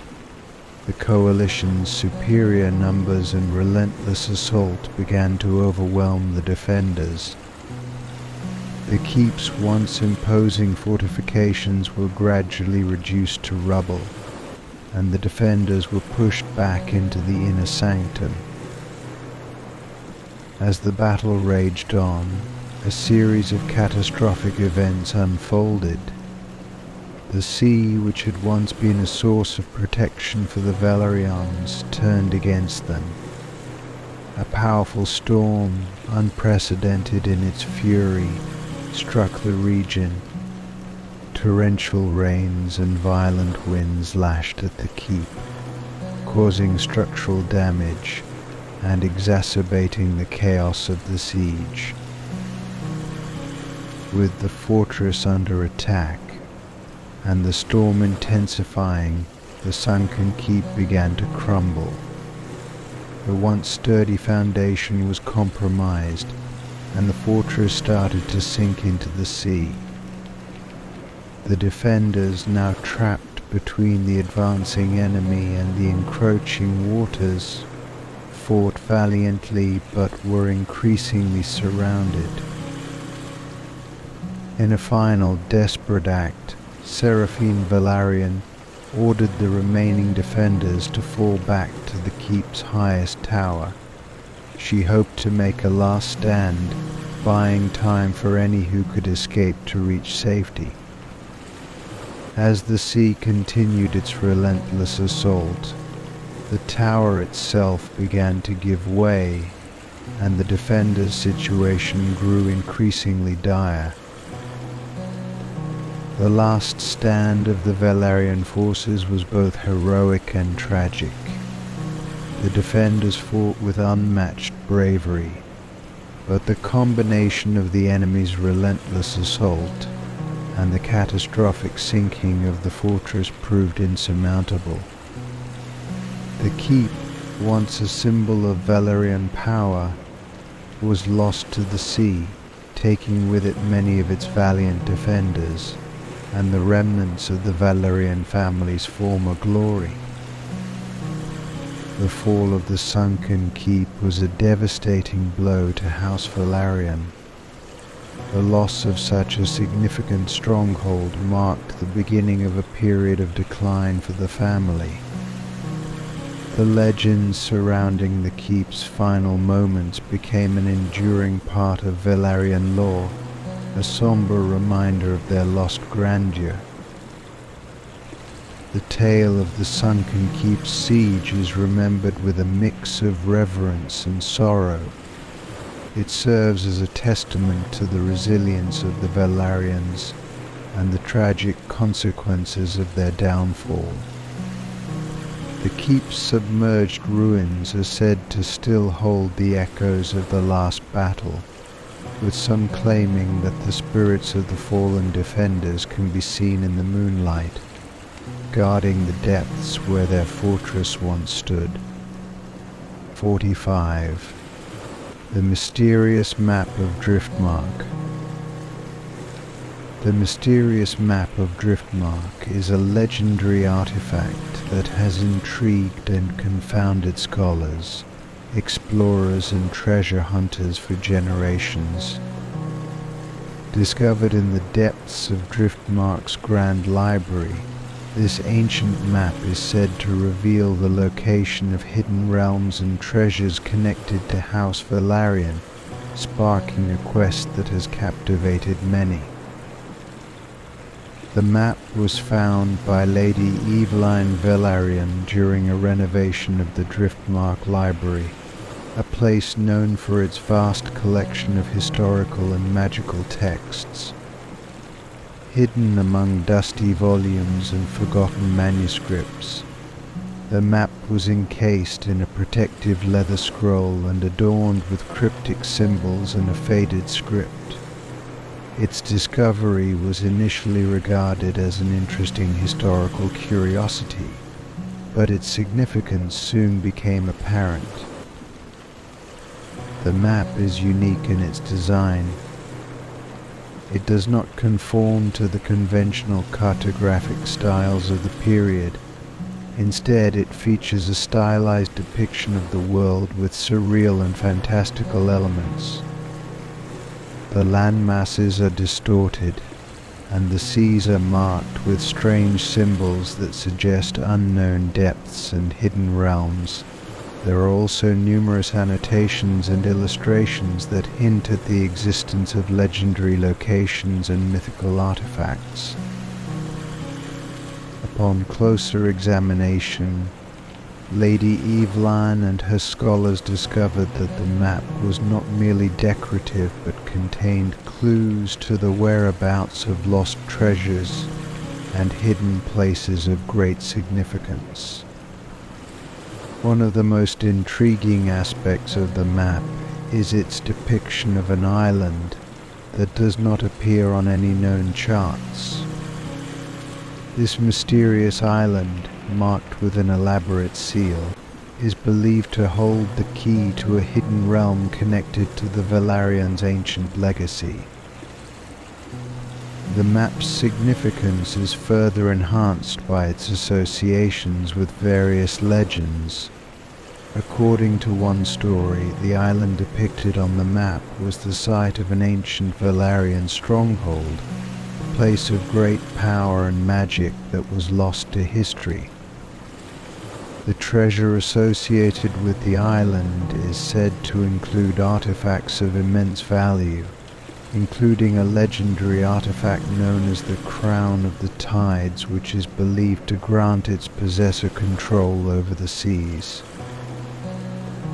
The map's discovery sparked numerous expeditions to locate the island and uncover its secrets. One of the most notable attempts was led by Lord Harwin Velaryon, a seasoned explorer and scholar his expedition was meticulously planned based on the clues and symbols found on the map. However, despite the extensive search, the island remained elusive, and the expedition ultimately ended in disappointment. The map also attracted the attention of rival factions and treasure hunters. Some believed that it held the key to immense wealth and power, while others sought to claim the map and its secrets for their own purposes. The competition to decipher the map's clues and locate the hidden realm became a source of intrigue and conflict. Despite the challenges, the mysterious map of Driftmark continues to be a symbol of the Velaryon's enduring legacy and the allure of hidden treasures. Its enigmatic nature has inspired countless tales and quests, each adding to the map's mystique. Whether the hidden realm it represents will ever be discovered remains uncertain, but the map's allure endures as a testament to the Velaryon's connection to ancient secrets and forgotten places. 46. The Pact with the Deep Ones. The Pact with the Deep Ones is an ancient and shadowy chapter in the history of House Velaryon, involving a mysterious agreement with enigmatic beings from the depths of the sea. This pact, shrouded in secrecy and dark magic, has had profound and lasting repercussions for the Velaryons. The origins of the pact trace back to a time of great turmoil and challenge for House Velaryon. During a period of conflict and internal strife, the Velaryons faced a dire threat to their power and stability. It was during this crisis that Lord Thor Velaryon, known for his ambitious and unconventional methods, sought a means to secure his family's position and ensure their survival. Lord Thorn, in his desperation, turned to the sea's most mysterious and feared inhabitants, the Deep Ones.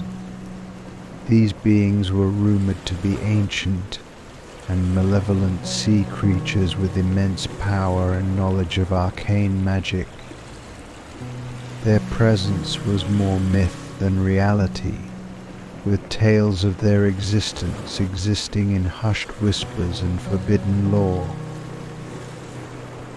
In seeking out the Deep Ones, Lord Thorn performed a series of dark rituals and invoked ancient sea deities. He made contact with these enigmatic entities, negotiating a pact that promised to grant the Velaryons unparalleled power and protection in exchange for a significant price. The nature of this price was veiled in secrecy, known only to Lord Thorn and the Deep Ones. The pact was sealed with a blood ritual, binding the Velaryons to the Deep Ones through a series of oaths and magical contracts. The terms of the agreement included promises of protection from enemies, control over the seas, and the granting of mystical powers to the Velaryons. In return, the Deep Ones demanded certain sacrifices and services, though the specifics were shrouded in mystery. The pact had immediate and dramatic effects. House Velaryon experienced a resurgence of power and influence, with their naval fleet becoming invincible and their enemies being repelled. The Velaryons also gained access to arcane knowledge and magical artifacts that enhanced their abilities and secured their dominance. However, the pact also had unforeseen and troubling consequences. The Deep Ones were not content with mere material rewards. Their demands grew more insistent, and the sacrifices required became increasingly severe. Over time, the Velaryons found themselves bound to the whims of these mysterious beings, their actions and decisions increasingly influenced by the Deep One's desires. The nature of the Pact and its repercussions remained a closely guarded secret within House Velaryon. The family's dealings with the Deep Ones were kept hidden from the public eye, and any mention of the Pact was considered taboo. Nevertheless, whispers of the Pact persisted, and its effects were felt throughout the Velaryon lineage. One of the most notable consequences was the increasing isolation of House Velaryon. The family's reliance on the Deep Ones led to a growing estrangement from other noble houses and allies. The Velaryons' actions, dictated by the Pact, became increasingly unpredictable and controversial, leading to tensions and conflicts. In time, the Pact's dark influence began to manifest in more sinister ways. Strange occurrences and supernatural phenomena were reported, and the Velaryons' once revered power began to wane. The Deep Ones, having extracted their due, became increasingly demanding, and the price of the Pact grew heavier. The final chapter of the Pact came when Lord Thorn Velaryon's descendants, seeking to free themselves from the Deep One's grasp, attempted to renegotiate or break the agreement. The consequences of this attempt were severe, leading to a series of tragic events and the eventual decline of House Velaryon's influence. The Pact with the Deep Ones remains a dark and enigmatic part of Velaryon history, a tale of ambition, magic, and the cost of seeking power through forbidden means. It serves as a haunting reminder of the dangers of dealing with forces beyond human understanding and the repercussions of breaking ancient agreements with the unknown. 47. The Velaryons' Hidden Library. Nestled within the Grand Velaryon estate on Driftmark, there lies a concealed repository of knowledge shrouded in secrecy and legend, the Hidden Library of House Velaryon. This clandestine collection, long believed to be the stuff of myth, holds a treasure trove of forbidden knowledge and ancient texts, representing the intellectual and magical legacy of one of Westeros's most storied families. The origins of the Hidden Library are traced back to the reign of Lord Aemon Velaryon, a scholar and mage who was known for his deep fascination with arcane lore and mystical arts. In his pursuit of wisdom, Lord Aemon sought to safeguard the most esoteric and dangerous knowledge from falling into the wrong hands. Thus he commissioned the construction of a secret chamber within the heart of the Velaryon estate, accessible only through a series of concealed passages and hidden mechanisms. The Hidden Library was designed with utmost discretion. It was not marked on any known blueprints of the estate, and was secured by a sophisticated system of enchantments and traps to deter intruders.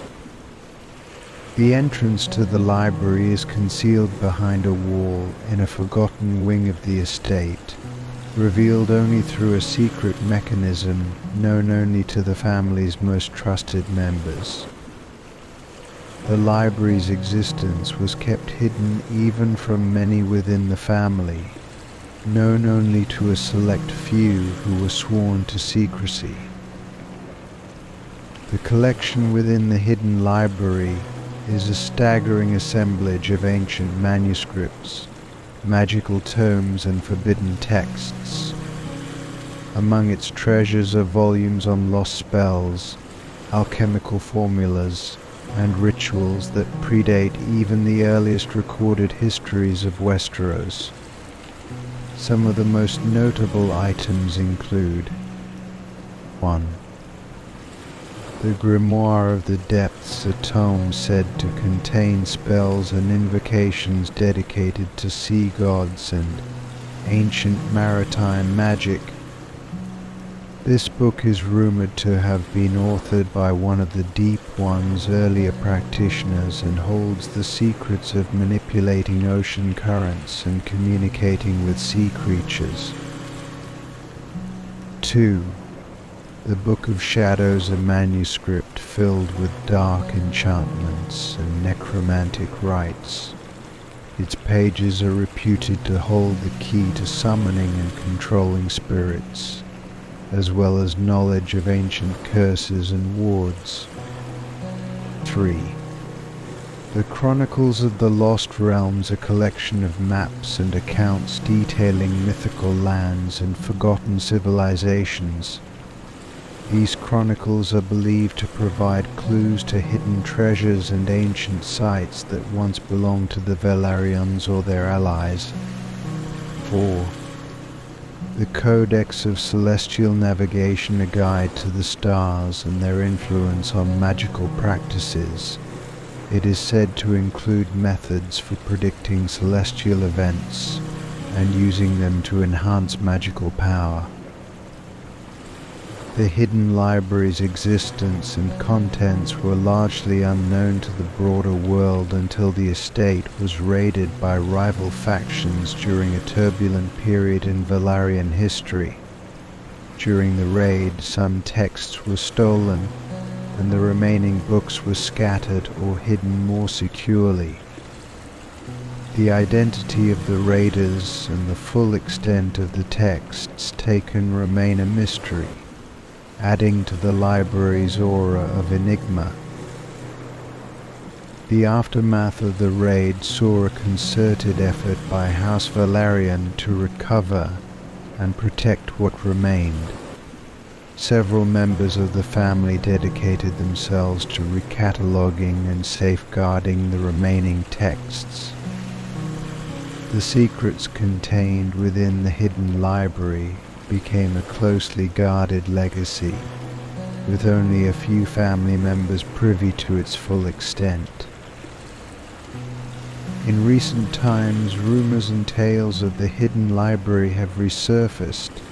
Scholars and treasure hunters have sought its location, driven by the allure of the forbidden knowledge and magical artifacts that might still be concealed within its walls. However, the Velaryons have managed to keep the library's secrets well guarded, using both magical wards and physical defenses to deter those who would seek to exploit its contents. The hidden library stands as a testament to House Velaryon's commitment to preserving its heritage and knowledge. It represents not only the intellectual achievements of the family, but also the lengths to which they have gone to protect their most precious secrets. The library's contents, though largely inaccessible, continue to influence the family's decisions and actions, embodying the legacy of wisdom and power that has shaped their history. Story 48. 48. The Vanishing of the Valarian Ensign. The Vanishing of the Velaryon Ensign is a maritime mystery that has puzzled historians and naval experts for centuries. The Ensign, a ship of renowned prestige and power, disappeared without a trace during a fateful voyage, leaving behind only cryptic clues that have sparked ongoing intrigue. and speculation. The Velaryon ensign was one of the most celebrated ships in House Velaryon's fleet. Commissioned under the rule of Lord Eamon Velaryon, the vessel was a marvel of naval engineering, equipped with advanced weaponry and enchanted defences. Its sleek design and formidable capabilities made it a symbol of Velaryon might on the high seas. The ensign's final voyage began with great fanfare. Tasked with a diplomatic mission to the distant lands of Essos, the ship was carrying a valuable cargo and a delegation of high-ranking officials. The journey was meant to solidify alliances and negotiate trade agreements, and the crew was composed of some of the most skilled sailors and officers in the fleet. The voyage started smoothly, with the ensign making excellent progress across the narrow sea. However, as the ship approached the southern coast of Essos, it encountered a series of mysterious phenomena. Crew members reported seeing strange lights and shadowy figures in the water, and there were whispers of a malevolent force at work. Despite these unsettling occurrences, the ensign pressed on, determined to complete its mission. It was during this time that the ship's communication with the Velaryon home port became erratic. The last message received was a cryptic transmission, stating that the ensign was entering uncharted waters and seeking a path unseen. Soon after this message, the ensign vanished without a trace. The ship was never heard from again, and its disappearance became one of the great maritime mysteries of the age. An extensive search was conducted, but no sign of the vessel or its crew was ever found. The mystery of the ensign's vanishing deepened as rumors and theories began to circulate. Among the most persistent theories is that the ensign was lost to a powerful sea creature or a supernatural force. Some believe that the ship fell victim to a curse or enchantment, perhaps related to the mysterious phenomena reported by the crew. Others speculate that the vessel stumbled upon a hidden realm or an alternate dimension, never to return. Another theory suggests that the ensign was sabotaged or betrayed from within. The crew's erratic behavior and the cryptic message have led some to believe that there was a conspiracy or internal conflict that led to the ship's disappearance. Investigations into the crew's backgrounds and potential motives were inconclusive, adding to the enigma. The disappearance of the Velaryon ensign left a significant mark on House Velaryon. The loss of such a valuable asset and the uncertainty surrounding its fate were deeply felt. The incident also led to a period of heightened security and caution in the Velaryon fleet, with efforts to prevent similar occurrences in the future. In the years since the vanishing of the ensign, the search for answers has continued. Explorers, scholars, and treasure hunters have sought clues and evidence related to the ship's fate, driven by the allure of unraveling the mystery. Expeditions to the suspected location of the disappearance have yielded only fragmented evidence and tantalizing but inconclusive findings. The legend of the Velaryon ensign remains a haunting reminder of the unknown dangers of the sea and the mysteries that lie beyond the horizon. Its disappearance continues to capture the imagination and inspire theories, reflecting the enduring allure of maritime mysteries and the quest for understanding the unknown. 49. The Legend of the Ocean's Eye. The Ocean's Eye is a mystical gem of profound significance in Velaryon lore, reputed to be a powerful artifact with deep connections to the fate of House Velaryon. The gem's legend is woven with themes of destiny, power, and the boundless mystery of the sea. The Ocean's Eye is said to be a gem of unparalleled beauty and power, resembling a perfectly cut sapphire with an iridescent glow that mirrors the depths of the ocean.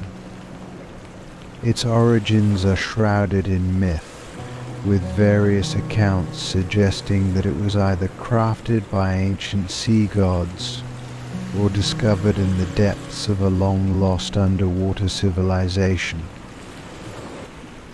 According to legend, the Ocean's Eye was first brought to prominence during the reign of King Velaryon, a ruler known for his seafaring prowess and ambitious expansion of the Velaryon fleet.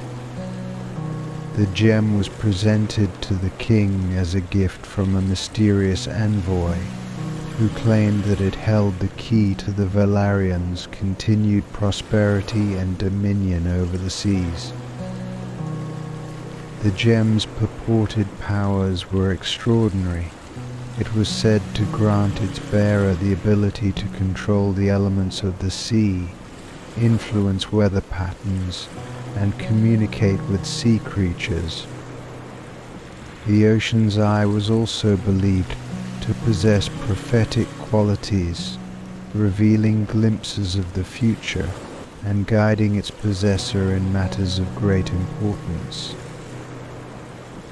Under King Daeron's reign, the gem was utilized to great effect. It was said to have played a crucial role in securing naval victories and forging powerful alliances. The Ocean's Eye became a symbol of Velaryon strength and a source of their unrivaled influence over maritime affairs. However, the legend also contains darker elements. The gem's power came with a price, and its influence was not without consequences. Some accounts suggest that the Ocean's Eye could bring about great misfortune if misused or if its bearer's intentions were not pure. The gem's demands for sacrifices and offerings were said to be steep, and there were whispers of its role in the downfall of those who sought to wield it recklessly. The most famous tale involving the Ocean's Eye is the story of its loss. During a period of political turmoil, the gem was stolen from the Velaryon treasury by a cunning thief who was never apprehended. The loss of the Ocean's Eye was a devastating blow to House Velaryon, and its absence was felt acutely as the family faced a series of misfortunes and setbacks. The search for the gem became a desperate quest for the Velaryons, with numerous expeditions launched to recover it. Despite their efforts, the Ocean's Eye remained elusive, and its whereabouts became the subject of speculation and legend. Some believe that the gem was hidden away in a secret location, guarded by ancient enchantments, while others think that it was lost to the depths of the sea or taken to a distant land. The legend of the Ocean's Eye endures as a symbol of the mystical connection between House Velaryon and the sea. It represents the intersection of power, destiny, and the enigmatic forces that govern the world. The gem's story continues to captivate the imaginations of those who hear it, embodying the allure of lost artifacts and the eternal quest for knowledge and power. As a piece of Velaryon history, the Ocean's Eye serves as a reminder of the family's storied past and the mysteries that lie beneath the surface. Its legend remains a testament to the enduring fascination with the unknown and the power of myth to shape and define the destiny of those who seek it. Story 50. The Forgotten Velaryon Warlock. In the annals of House Velaryon there is a shadowy chapter that speaks of a warlock whose name is rarely mentioned in polite company, a figure whose mastery of dark magic brought both great power and immense peril to the family.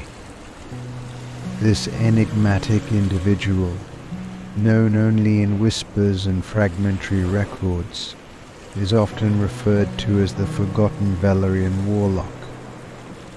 The legend of his rise and fall intertwines with the history of House Velaryon, a tale of ambition, forbidden magic, and the consequences of dabbling too deeply into the arcane. The rise of the Warlock. The warlock in question was once a young Velaryon named Velaryon.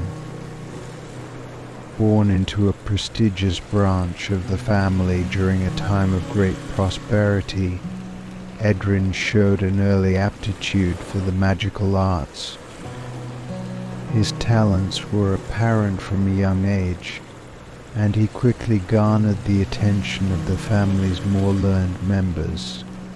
However, unlike his contemporaries, Edrin's interests extended beyond conventional magic and into the realms of dark and forbidden lore.